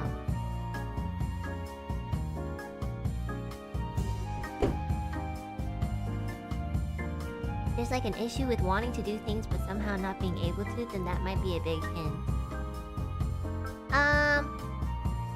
I have a lot of friends who suffer from ADHD, and of course, like, it varies between everybody, and the way that they describe it is a little bit different than how I feel. I'm not so much like I want to do something. I'm more like I really just don't want to do anything, which is like, for them, for like one of my friends who has ADHD, she described it as like, she wants to do so many things, but she can't focus on doing it. Like, for example, she'll say like, okay, so I'll wash the dishes, and then in the back of my head, I'll be thinking about, oh, wanting to do this other thing, and I'll stop doing the dishes, and then go to do that other thing, even though I didn't finish doing the dishes. And I'm like, okay. Like, there's like different types and stuff like that, but at least like from my friends who do have ADHD, they like the way that they describe it. I feel like it's pretty different from what I feel. I feel like sometimes I'm just like I really do feel like I just suffer from depression. So like I just don't want to be conscious. Yeah. Like I'm just like I sleep so much sometimes and I just don't want to do anything. So it's a little different, I think. But it's an interesting thing to like think about for sure. I've definitely thought about it, you know? Like don't worry if you are asking that question because don't worry, I'm not gonna feel offended or anything. It's something I think about not all the time, but I've thought about it before. And I know that like, you know, I know that you can like I think you can you wait. Can you I think this is true. Yeah, so like I think like a lot of the times like you become more apparent of it in adulthood, like ADHD specifically. Like a lot of people discover that they do have ADHD in their adulthood, so it's quite common. So that's definitely something I've thought about. Yeah. The worst part about ADHD is managing your time. Never feels like there's enough time and you always have trouble estimating how long things take. True. Yeah. Yeah, I don't really feel the need to really like I'm not so concerned or curious as to if I have it or not, because yeah. I'm not even curious as to if I like how much of a degree of depression I have, you know? I could have like severe depression or just like mild depression or medium depression. I don't even know if that's a thing, but I just know that like if it really affects me that much, I'll go seek for help myself because I did that with therapy, so yeah. So don't worry about it, chat. Like, you know, I think it's an interesting question to bring up, and I've definitely thought about it, but I don't really think it would change anything whether I knew or not. So yeah. Did you get diagnosed? Well, you know, again, like finding a specialist in, at least through my experience, it's so hard. I did get diagnosed for depression in Japan, but not like in Canada, because it's really hard to get a doctor to diagnose you for stuff like this. I don't know why. Maybe it's the way I try to look for doctors. So I do have depression, but like at the same time, the doctor spoke Japanese, so I don't really know the specifics of it. I just know I have depression. So this doctor just told me I was depressed, and that was the only thing that I understood. And then everything else, like he was explaining it in Japanese, and I'm like, okay, arigato, sumimasen, and I walked away. That doesn't help too much. Well, my dad was there, but like he also doesn't understand mental health. So my dad tried to translate, and he was just like, yeah, something about this and that, and I'm just like, okay. Anyways, yeah. You might only realize how much it affects you after you get diagnosed. Yeah, but I feel like personally for me, me knowing too much about something stresses me out. So I know myself. I'd rather not know about stuff like that. You know, like if I can live with it, then I will. And if I truly need help, like the only reason why I would get anything diagnosed is if I wanted like treatment for it, like in the form of like medication or like some sort of therapy. So until I feel like I really need help, I feel like I can kind of get back my old habits of good consistencies. Because if I think about what has happened recently, it would make sense as to why, like, I'm feeling a little bit more down than usual.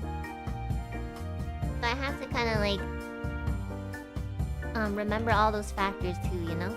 Like, obviously I'm not gonna be in a good headspace with so much problems around me, so I'm just kind of like waiting for an opportunity when things calm down, and then I can finally adjust myself a little bit better. And if I still can't do that, then I'll realize, okay, probably like need some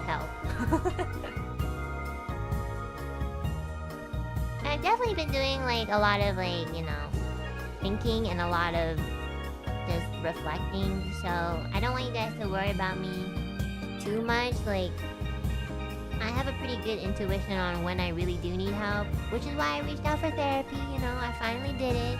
You think about it. I've been really consistent with it. Like, I go every week. That's why I talk about it every week too. So I know that like when I really, really need help and I look for it myself, I will go every day. Because I did hear that like a big struggle with people who start therapy is that they don't continue it. But I go literally once a week. So, yeah. She's so nice. I should talk to her about Naruto. She'll listen to me. Mama THD, thank you so much for the super awesome performance in the concert. And everyone was great. Did you really hold your leg up during the performance? Okay, I already answered that question, everybody. THD, thank you so much for your constant support. And thank you for watching our concert. Thank you, thank you. Tata, thank you so much for the soup. Dono. Congrats on the 3D concert. Your singing was very beautiful. Didn't expect you to be in the accompaniment of Mumu. Your dance was very cute and very good. I'm proud to be a fan of Ethyria and proud of your 3D concert. Thank you! Thank you so much.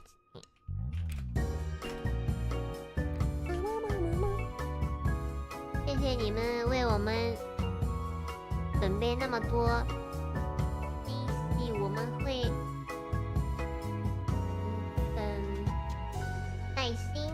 耐心的等待更多，希望你能放轻松、开心、健康。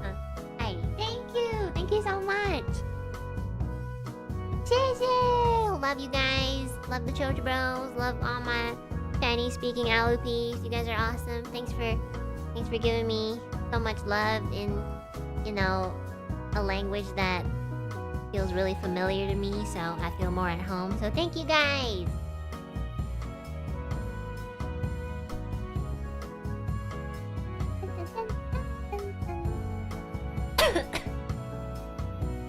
Oh god, that rant about Naruto really like made my voice die. Okay, Nebulous Vibes, thanks so much for the Akadono. Holy shit, thank you. Congrats on the concert. It was so amazing and I'm so proud that you were all able to push through the many obstacles, create such a wonderful gift for all of your fans. Since it's not monetized, here's my ticket fee. Love you platonically? Thank you so much, Nebulous. Thank you. Thank you. I really appreciate it. Thank you so much for always sticking by throughout the years, for your support and your constant love for Ethyria. I really appreciate it. And yeah, just thank you always. Thank you. Seatown Kills, thank you so much for the Akadono as well. Thank you for the amazing 3D, Anna. Hope you can feel accomplished and proud of the hard work and effort that it took to bring such an amazing performance to life. Make sure to rest up and find a balance between your health and passion for work. Thank you so much. Thank you so much for watching our concert and for your constant support as well. Thank you, Seatown Kills. Thank you. Varkick, thank you so much for the dono. Enjoy the concert. Thank you! Hexon, thanks so much for the dono. Thank you, Enna, for everything this year. From the near concert 3Ds to you doing so well in Elden Ring, my comfort game. That's your comfort game? Okay, I guess I'd be really good at it. It was such a privilege to meet you at Virtual Rhapsody. I treasure all of our interactions. Love you platonically. Perishosally, my Kami Oshi. Thank you, Sean! I'm so glad I got to meet you this year too. I hope I get to see you again. And yeah, thanks for always sticking around. You know, whether it's a game or like a 3D thing. So I really appreciate it. Thank you.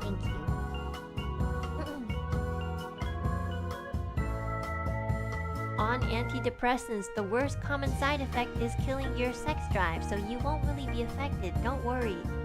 Go think you're a bitch. Well, I guess that's a problem I'll never have. So, like, congratulations! You have one more problem than me. No, but I've actually had friends who have been on antidepressants and like, holy shit, they get like constipation. they feel groggy. Like they're like, some of them even prefer to be off of it, and I'm like, shit. So I guess it depends on the person too. Also, Chivik, TMI, man. I don't care about your sex life. Okay. He has a point. Well, I don't know. I don't wanna know that. Okay, to be fair, I share things that you guys probably don't want to know too. Now we're even. Okay, Voitan, thank you so much for the Akadono. I'm so proud of you girls, and if I want to see you all to go further, of course you need your fan support. I'm just happy to have the time we have with you all, and we'll be sad when it's time to say goodbye. Oh my god, don't say that! We're not even leaving anytime soon, so don't say that. Like, you're not dying, right? You're not that old. Right? You still have like at least a couple decades. Don't give in. Live. 40 is only a new beginning. I bet you look 20. That's gonna be me when I'm 40. I'm gonna look 20. But yeah, thank you, Voitan, for always supporting me and Ethyria, and just actually, like, you know, always been around. I know you've been around since, like, I don't know, probably day one. I really appreciate it, and yeah, thank you so much. He really is killing him? Oh, I'm not. Like, honestly, guys, like, I feel like you should be ashamed for being a minor. And not being, like older, you know? Like, ew! I hate minors. Damn. If you're 12, I hate you. That's disgusting. Just saying. Hot take, but like, ew. Go away, you shouldn't even be here. Shame for being young. No, I am like, you know that I have a point. Like, if you're 13 and you're in my chat, then like, you got problems. Like, why are you here? You know? Like, to be fair, when I was 13, well, when I was 13, I was like still watching anime that wasn't really like supposed to be for 13-year-olds, but like, you know, it's different, okay? Not your hot take being that you hate 12-year-olds. Yeah, they're so annoying.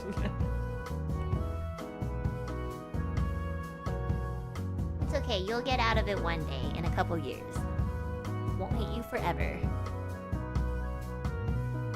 Okay, but like, what about the slightly older fans? What do you mean slightly older? What does that mean? Like, you mean like 20s or 30s? Enna hates miners. They spend all day mining only to get attacked by a VTuber. That's a good way to like, that's a good like way to, that's a good pun. Like preteens? I know some of you guys are like 16. Like, you literally told me this in meet and greets, and I'll be like, okay. Just don't say it in chat. Don't tell people, don't tell me that you're 16 or 15. Cause then I'll just think that you're 20 something. I'll just think that you're pretty much like the same age as me. Because if you tell me that you're 16, I'm gonna be like, oh god. Like, you know where you should be and where you shouldn't be. And you know that you should be sleeping earlier than the old ass people. The old ass people, we dying. It doesn't matter. But you guys have to live so that when we die, or like when we're about to die, we can live a little bit more comfortably in the economy. Okay? Because we had to grind for the old people. So now it's your turn to grind for the old people. Okay? So you can't be sleeping at 3 a.m.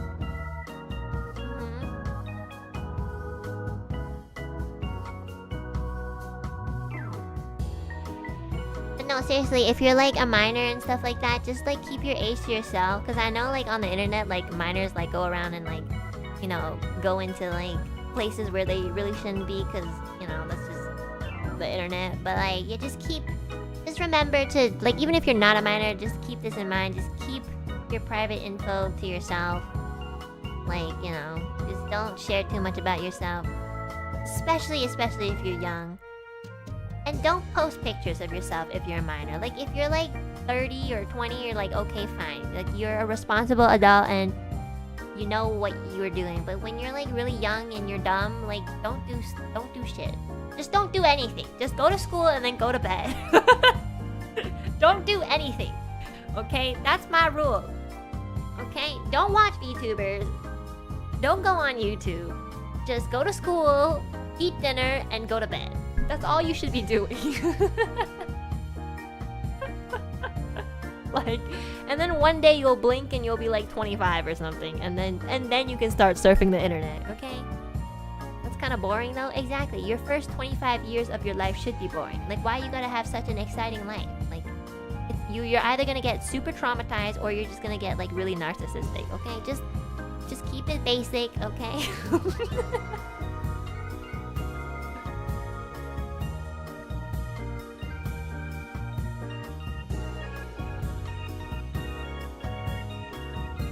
How will I become a Karuta champion? No! No, seriously, sometimes I really do think like on certain platforms like Instagram or Facebook. Okay, maybe not Facebook because I feel like that's more of a family thing now. But like Twitter or something, they should really, really, really only allow like 20 plus. You know? Not like 13-year-olds. Like, you need to register your ID. That's how you get less people on the internet. Yeah. But then I guess people would just like, you know, make a fake ID. But that's harder, so. And also like 13-year-olds most likely don't know how to do that, so. Yeah. Like, go away. Hello chat, please come visit me. I seriously hope that's not your real address. I'm not even gonna read that out loud. That's probably some like middle of the nowhere, hopefully. Fish 2002, thank you so much for the dono. Thank you, thank you. Hello, Enna. Hello. Atch 404, thanks so much for the super, dear Enna. I'm so proud of you. You did absolutely amazing. The concert was undoubtedly great. I always love your choice of songs. Great songs are never out of fashion. Please keep being yourself and pick the ones you like. Thank you so much! I'm glad you liked Eternal Blades. It's one of my favorite songs. So, yeah, thank you so much for the encouragement on picking old classics. Is that the White House? Shit, I don't know. I don't know what DC is. Wait, that's the White House address? Shit, I don't know that. Wait, is it? Oh, Washington. I didn't see that. What's Pennsylvania? I don't know. Holy shit. Damn, I'm American and didn't know. I'm Canadian, guys. I don't know. Fucking Americans always freak out when, like, people don't know about anything American. They're like, how could you not know? It's America. I'm like, guys, you're like one tiny ass country in, like, the whole world. Like, shut up. You don't know about the White House? The address of the White House? Like, no! I don't care where it is. I'm not going there. Pennsylvania is common knowledge, no? No, it isn't. Maybe you guys just need to travel more? It's not that it's, like, it's not common knowledge, because nobody gives one fuck. Let me tell you guys something. Real fast, okay? It's not common knowledge because nobody gives a fuck where the fucking White House is. Nobody. Nobody wants to go there, okay? Like, if I went to America, you know what I would go? Not America. There's nothing to do there. I mean, yeah, there's nothing to do there. No, seriously. There's nothing to do here either. And you guys are like right next door, so do you think there's something to do there? No.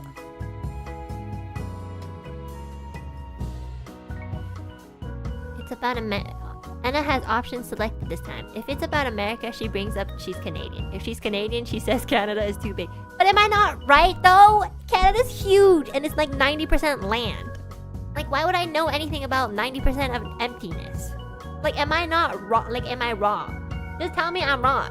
Cause like, I'm not. Like, Canada's so big. Like, who cares about Manitoba? Like, who lives in Manitoba? I don't know anything about Manitoba. I just know the name. And that it's like a really, really big square. Wow. But it's true. No one lives there. I don't know what Manitoba is. You even spelled it wrong. Rectangle, but sure. I feel like you live there and that's why you're offended.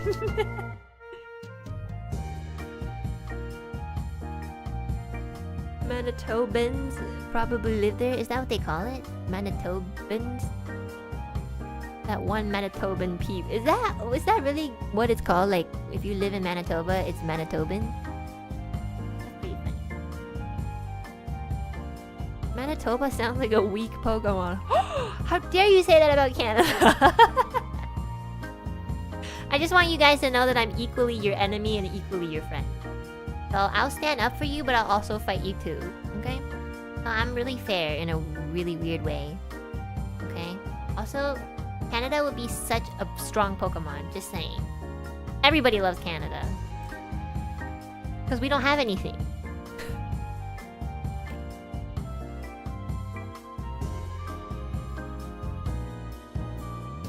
Only I get to insult Canada. Exactly. We have water. We have water and we have mousse and we have maple syrup and that's all you need. Okay, Tina Ting, thanks so much for the dono. Otsana, enjoyed the concert so much, though I could only watch the VOD because of my flight back from Korea for holiday. I swear to God, what are you doing in your life, girl? Like, I need to know, are you a celebrity? Like, this is getting to the point where, like, every single day you're like going to a new country. Like, this is so wild. You are definitely, I don't believe you. Please take a picture of like everything that you ever talk about in super chats, because I swear to God, you have a hair appointment, you have a driving car like thing, you have a driving test, and you're just coming back from Korea. Like, girl, what are you doing? Are you Beyonce? Holy shit. Don't you guys like notice that? Like, Tina Ting is always somewhere and doing something. Like, she's never here. So I was like, oh my God, I have to enjoy the VOD. I'm gonna enjoy the VOD when I come back. When you come back from what? Like, where are you? Are you even real? Don't you guys like notice it? I don't notice it. Guys, I like pay attention, okay? Like, you are on a world tour. Like, what celebrity are you? Crazy. The most surprising part is that you can put your leg up so high. Okay, guys, stop talking about the leg, okay? Stop talking about the leg. I doubt there was a box you can put it on. I got some photos with your puppet in Korea and put it on your tag. Oh my God, you actually took a photo. That's crazy. You can check it out when you have time. The trip was so fun. So are you gonna make it back in time for your driving class tomorrow? Oh my God, you must be so tired. The trip was so fun. I'm glad you had fun, Tina Ting. I hope you can get a break and like, holy shit, you're always doing something. Crazy. You're such a normie. I love it. Tina Ting and Tiamat are different people. Oh my God, you're right. I think I mixed up your usernames. You guys have the Tia. That's me. Oh my God, it is you. I'm so sorry. I literally thought you were the same person. I was like, there's no way you're in Korea and now you're going back for a class drive. That's crazy. I was like, there's no way you're gonna make it back on time. We're two different people. Can you guys change your name so it's not so similar? I love how I said I pay attention, but I just like mix all my information up. I mean, I do pay attention. I just like mix them up, you know? To be fair, you guys have very similar usernames. We are all choo-choo bros though. I know. That's probably why too. But you guys are all so normie. Oh my God. Like, one of you guys are like traveling, the other's like doing a driving test. Like, when do you ever have time to like sit down for a stream? That's crazy. I still think that's crazy. You know, like I take a whole day off just to go to get like an identification card renewed, you know? Cause like, it takes so much out of me. So the fact that you guys like go to like a driving test the next day after watching like a 5-hour stream, like, oh no. To get me an evil doppelganger called Chobek. That's nice to Enna, so she's confused. That'd be so funny.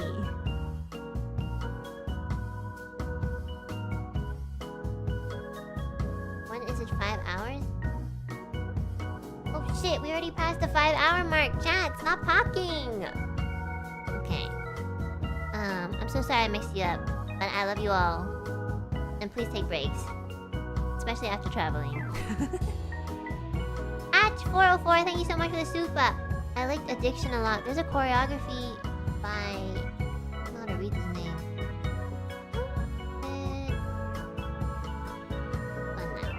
Of a song I really like. Eternal Blaze is such a classic choice. Since you mentioned, would you like to sing Preserved Roses one day? Maybe... Oh, 1-2 fan club was so cute. I was shouting while I need in chat. Thank you! I do love Preserved Roses, but I don't know who I was singing with. But I did think about that song. I love that song a lot.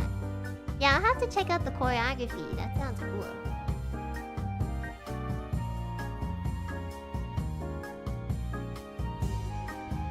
And I think it's the jumping one in the meet and greet. Right, yeah. You're right. She was pretty jumpy. That's so cute. Meepers Morpus, thank you so much for the soup or dono. That's such a funny username. Meepers Morpus. Atch404, thanks again for the soup. Magia made me tear up. As a longtime fan of Kajiura Yuki-san, the composer in Kalafina, I sincerely hope to hear more Kalafina and Kajiura songs from you and Ethyria. I always love the harmonies. Oh my god, me too. Like, seriously. When Kalafina disbanded, I was really heartbroken. I loved them so much. But you know, it makes sense. Like, they were together for a long time. Neko Yashiki, thank you so much for this dono. Congrats on your 3D. Thank you so much for the very special experience. It was amazing watching my Kami-Oshi perform and have fun on stage. I felt my heart overflow with love. Be proud of all your compliments because I am Ethyria love. I don't know this kanji. わかんない。これ。一生応援するよ。ありがとう Thank you so much! Thank you, thank you! Thank you for watching our concert and thank you for your support. Thank you guys. Because you is GOAT. Yes, she really is.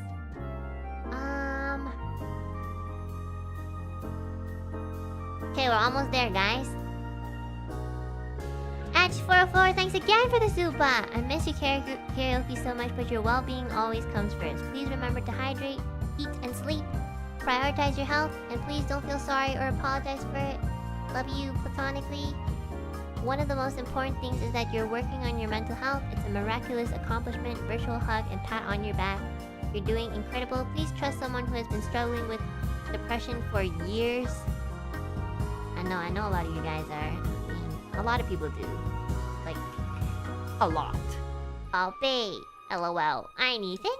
Thank you, Atch404. I really, really appreciate it. And I will do my best to take care of myself. And I hope you guys do your best too. You guys are just a different kind of comforting and it's so nice. That's really nice of you to say. Yeah, I mean, I think everyone in Ethyria feels this way. Like, we feel like maybe sometimes, like, we talk about topics that aren't, like, really comfortable, but in retrospect, like, they're pretty important and it's only uncomfortable because they're not talked about enough. So, you know, I think we should learn how to be comfortable with being uncomfortable, if that makes sense, you know? Does that make sense? Like, there's a lot of things out in life that make you uncomfortable, but to kind of overcome that, you have to be a little bit comfortable with being uncomfortable. So, yeah. I think it's a good skill to have. And it opens up a lot of, like, uncomfortable topics, and it's really sensitive. And I think it's great that, like, for the most part, at least the people in our chat can understand our intentions behind it and not, like, try to, like, spew it out of context and, like, construe it in some weird way. Because, like, the whole reason why we even talk about it in the first place is because we're just trying to, you know, make it easy for people to talk about things that are difficult in life. And and it helps. Like, it helps for me. It helps for, I know it helps for like Ethyria as well, and I'm sure it helps like a lot of people in chat. So, you know, no matter how many times like people like to take things out of context and just say like, oh my god, they're always talking about like weird things and blah blah blah. Like, it really doesn't matter, because if there's at least 1 or 2 people in chat learning to like, you know, getting a little bit from the talks that we do, then I've won. So yeah, I'm not here to change like 100 people's lives. I just want to change 1. So yeah.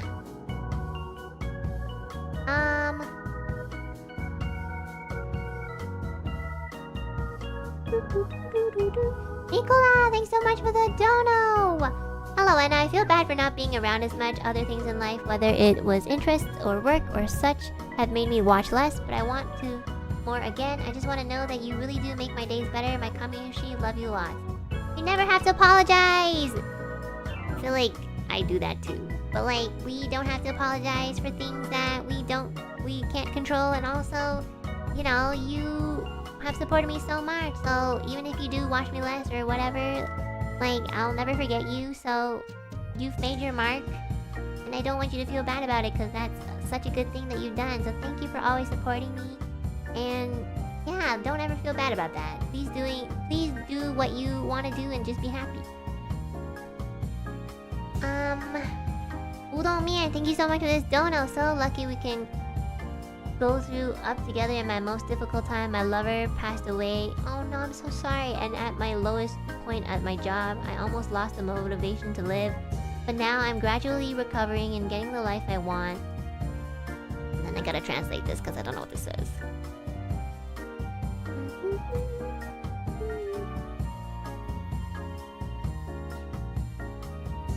现在我相信总会有不值得哪一天恥ずかしい to say that there will always be. Now I firmly believe that there will always be a day. Aw, that's so sweet. Yeah, I'm so glad that you have pulled yourself through that. That's really hard. I don't know what it feels like to lose a lover. And I hope I never experience that. I hope. I really do.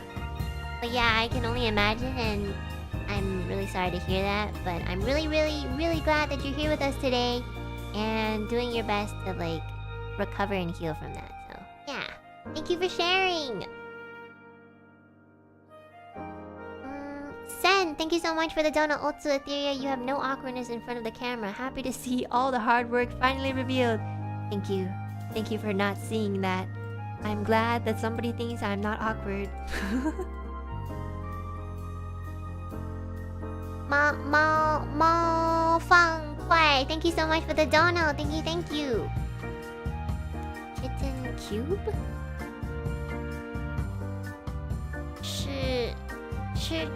是好点好吃的. It's time to get something delicious. Thank you so much. Maxwell, thank you so much for the dono. I wish you all the best. I'm with you all the way. Thank you. Thank you for your support. Pinkerton, thank you so much for the dono. Thank you for the Akadono. Itachi birthday merch fun. Okay, sugar daddy. Okay. Alright. I'll give it to you. Thank you. Thank you for the Itachi merch fun. Everybody, I'm buying it right now. Oh my gosh. That's so funny. Please don't kill your entire clan. That didn't really pan out. Try indulging in some neat looking merch instead. Good luck with the ordering process. You might have to look into forwarding service.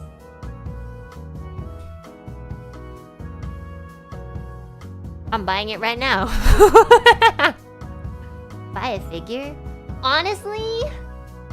But like, figures are so expensive. They're like, some of them are like $500, which is crazy. But you can, you know what? It's like, people make that shit and it's well deserved. Thank you so much, Pinkerton. You know, thanks so much for sticking around all the time. Again, I really appreciate your support. Thank you for, you know, just sticking around because I'm so unhinged.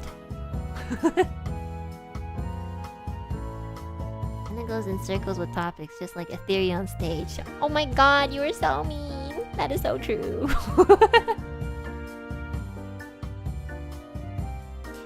Okay, we finished, guys. Wait, actually, let me refresh and just check. Tired. Oh, Boy-san, thanks again for the donut. I'm sorry for the derails, but I love all the extra time we get when you talk about everything you love. Thank you! If you guys really get annoyed, just know that if you open your eyes and you look towards the top right corner, there's an X button, and if you use a Mac, like a lame loser, then you can look onto your left. And that is your way of escape. I say lame loser, but I like Max too. Hi, Petra. Yeah. Okay, I want to thank the memberships real quick. Oh, G Don, thank you so much for the super.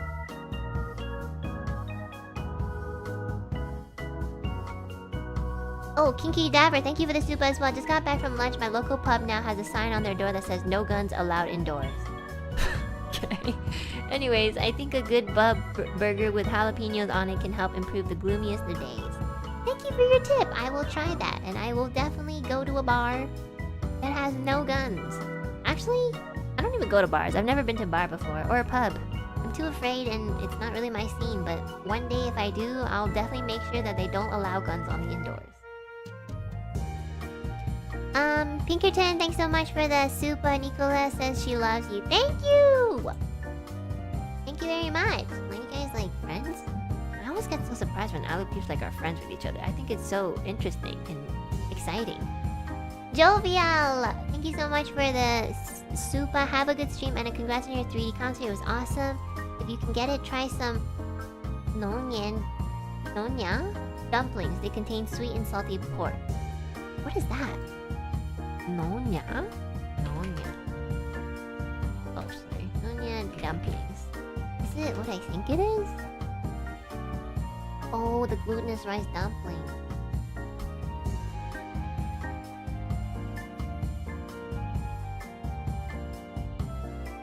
Wait, I've had this before.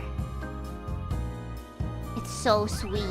It's not my favorite thing in the world, but like, I do eat it if presented. Thank you so much!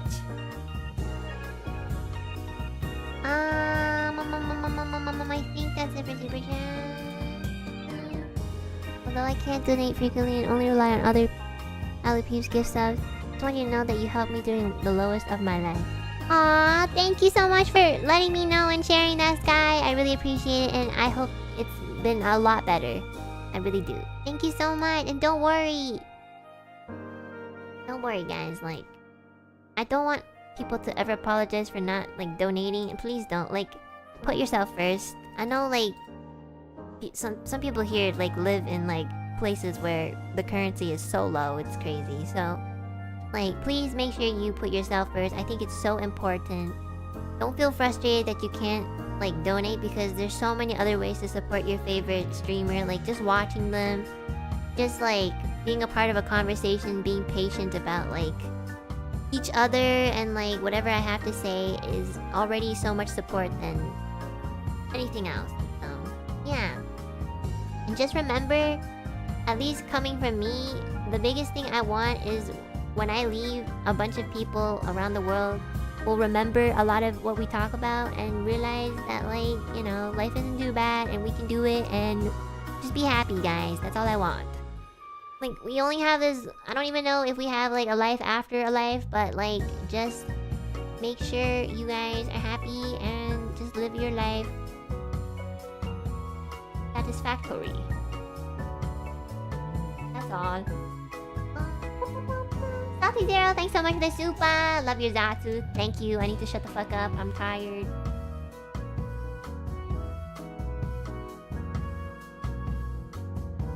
Just don't delete your channel. Why would I delete my channel? Did I miss one?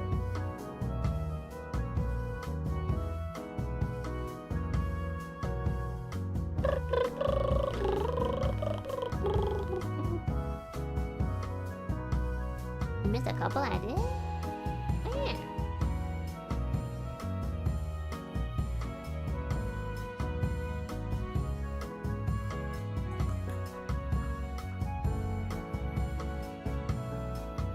I'm trying to look for it. I don't see it.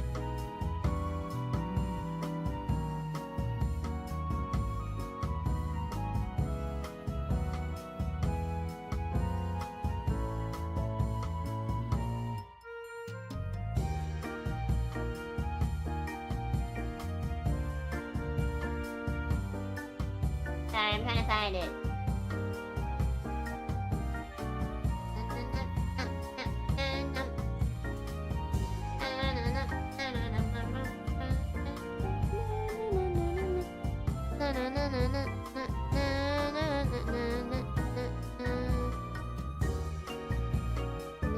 Saying played 8 times Elden Ring for 8 endings.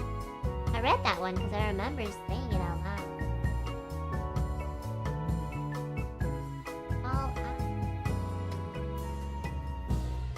Oh, I see it.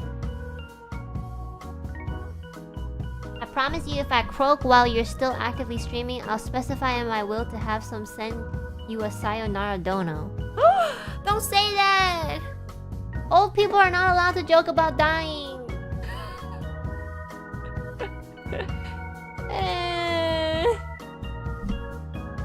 Don't die, Andrew. I miss you every day.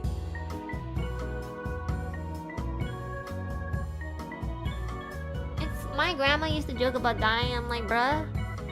Oh, Charles Wu, thanks so much for the soup. Elden Ring next week though. Next week. Sorry, I'm not gonna be playing Elden Ring next week because I have visitors coming and I'm not gonna have enough days to. I'm gonna have to take a couple days off. So I'm so sorry, guys. But oh, I'll play it next week for sure. This is the name. Thanks so much for the dono. You missed Pinkerton's 10 Supa. I promise you. You are so good at tracking Supa. How do I figure? How did you know it was his 10th? Are you a fan of Pinkerton? Oh, it's the one I just read, I think. Okay, thank you for helping me keep track. I think I got everything. I did. Oh, Marco D, thanks so much for the dono. Or super chat. Oh my god, I'm getting them confused. We love you, Enna. You are a blessing in our life. Thank you! You didn't say that when I was talking about Naruto, though. Okay, I think that's good. I think I caught up, right? Right? Am I done? Okay, I think so. Okay. So, for everybody that gifted memberships, I'm just gonna thank you right now. If my YouTube stops. Hello? Oh my god. Hello, YouTube? There you go. Why? Hello? Oh yeah, we're gonna do the gratitude list. Just in a little bit. Okay. Why does Chrome do this? Where? What's happening to my YouTube page? Like, it's just a blank screen. Like, hello? Technology?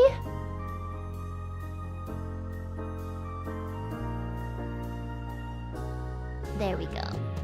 Wait, this isn't the top one, though. I don't understand. What is YouTube Filter V3? What is this? What is this new thing? What did I... Oh shit, guys, what did I click? Where am I?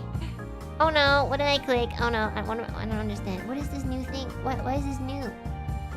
Oh my god, I'm so sorry if I missed any gifted membership because it's not letting me scroll all the way up. But ZYX, thank you so much for the 10 gifted.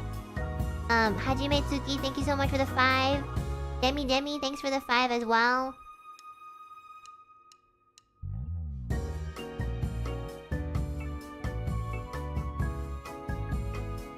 THD, thank you so much for the 5 as well. So make sure everybody who received a gifted membership that you say thank you. Sorry guys, I can't scroll up. I don't know why. It's not working. Okay, let's do our gratitude list and then we can finally end the stream. Oh my god, it's been such a... Like, I fucking said in the beginning of the stream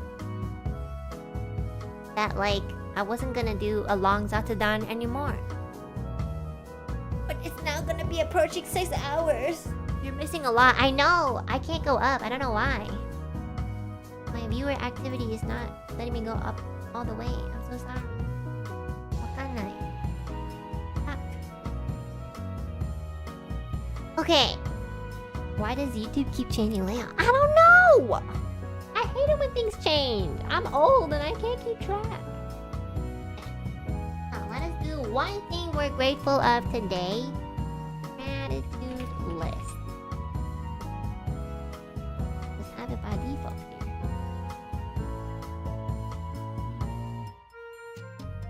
Okay. Change it to my favorite font.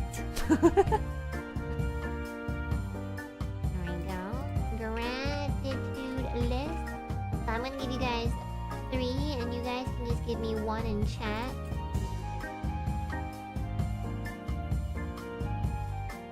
You guys not see that? Hold on. Make it black. Okay. Alright. I am grateful that everybody supported Ethyria's 3D concert.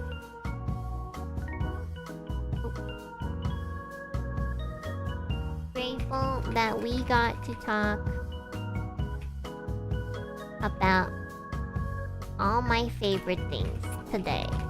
Naruto, Elden Ring, Ethyria, mental health. What else did we talk about?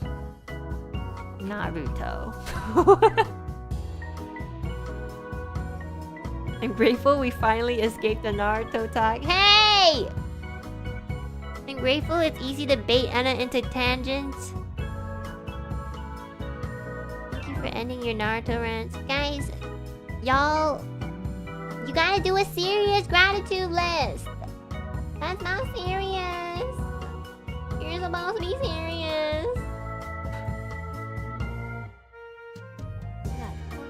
God, this is so long. Okay, let me put in the next one.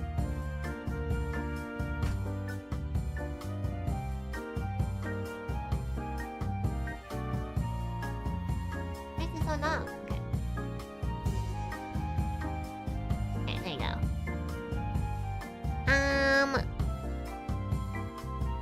I gotta admit, the stream DCing during a Naruto talk was hilarious.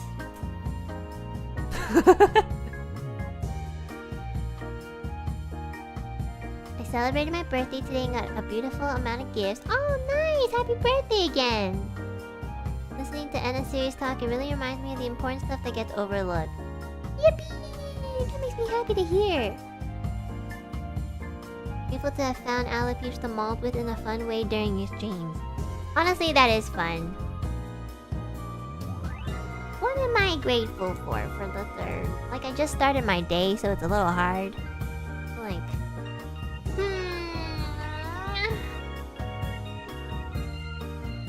I am grateful that everyone in chat is patient with me and understands my true intention. There you go. Oh my god, it's so long. There.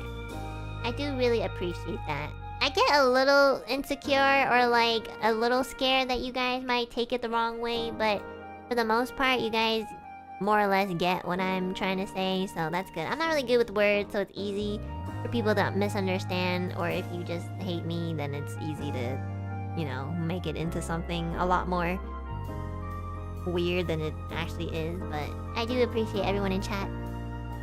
Like, you know, giving me the benefit of the doubt and believing in me. So thank you. Pinkerton, thanks again for the donut. Oh my gosh, Pinkerton. I'm grateful my Oshi Wave got to fulfill their dream of having an amazing 3D concert. I'm also grateful we finished the Naruto tangent for today. Truly, we should cherish small victories. Well, maybe you'll win the to win the battle, but I'll win the war. This is the name. Thank you so much for the super chat. Hololizer tracks all super chats and memberships. You can use that if YouTube breaks. Is that an app? Okay, I'll have to check it out. Okay, I'll try it. I'll search it up. Thank you so much for the tip. Alright, guys. I'm so tired. Woo! Oh my god, wait. I need to show you guys. Wait, I already posted it. Never mind. I don't have to show you guys on stream because I posted it on Twitter and on the community forums.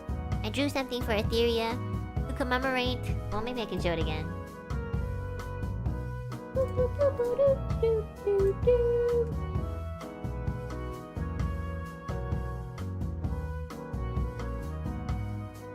Oh god, it's so big.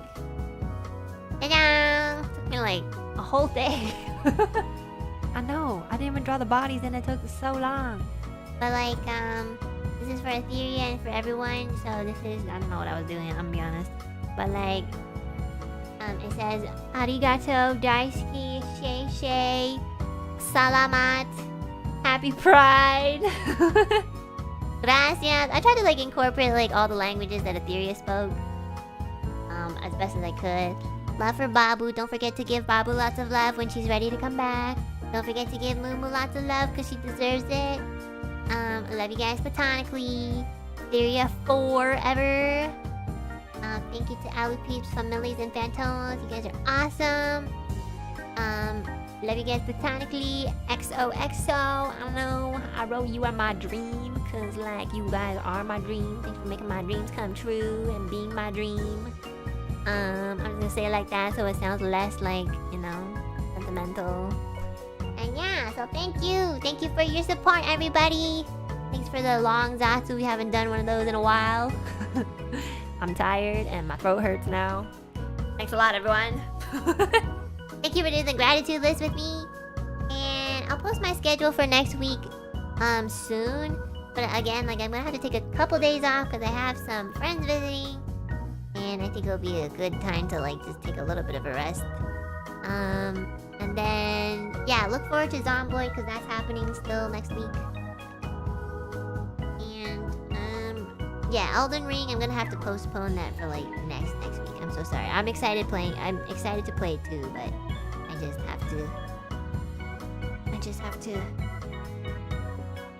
have to touch some grass first. Okay guys, have a good day and night. Please eat and sleep if you haven't already, and I will see you guys tomorrow? Maybe? Yeah. Okay guys, otsuena. Bye. I'm tired. No more Naruto tangents, everybody. I love you, Itachi. Happy birthday, King. I love you. I love you, Shisui.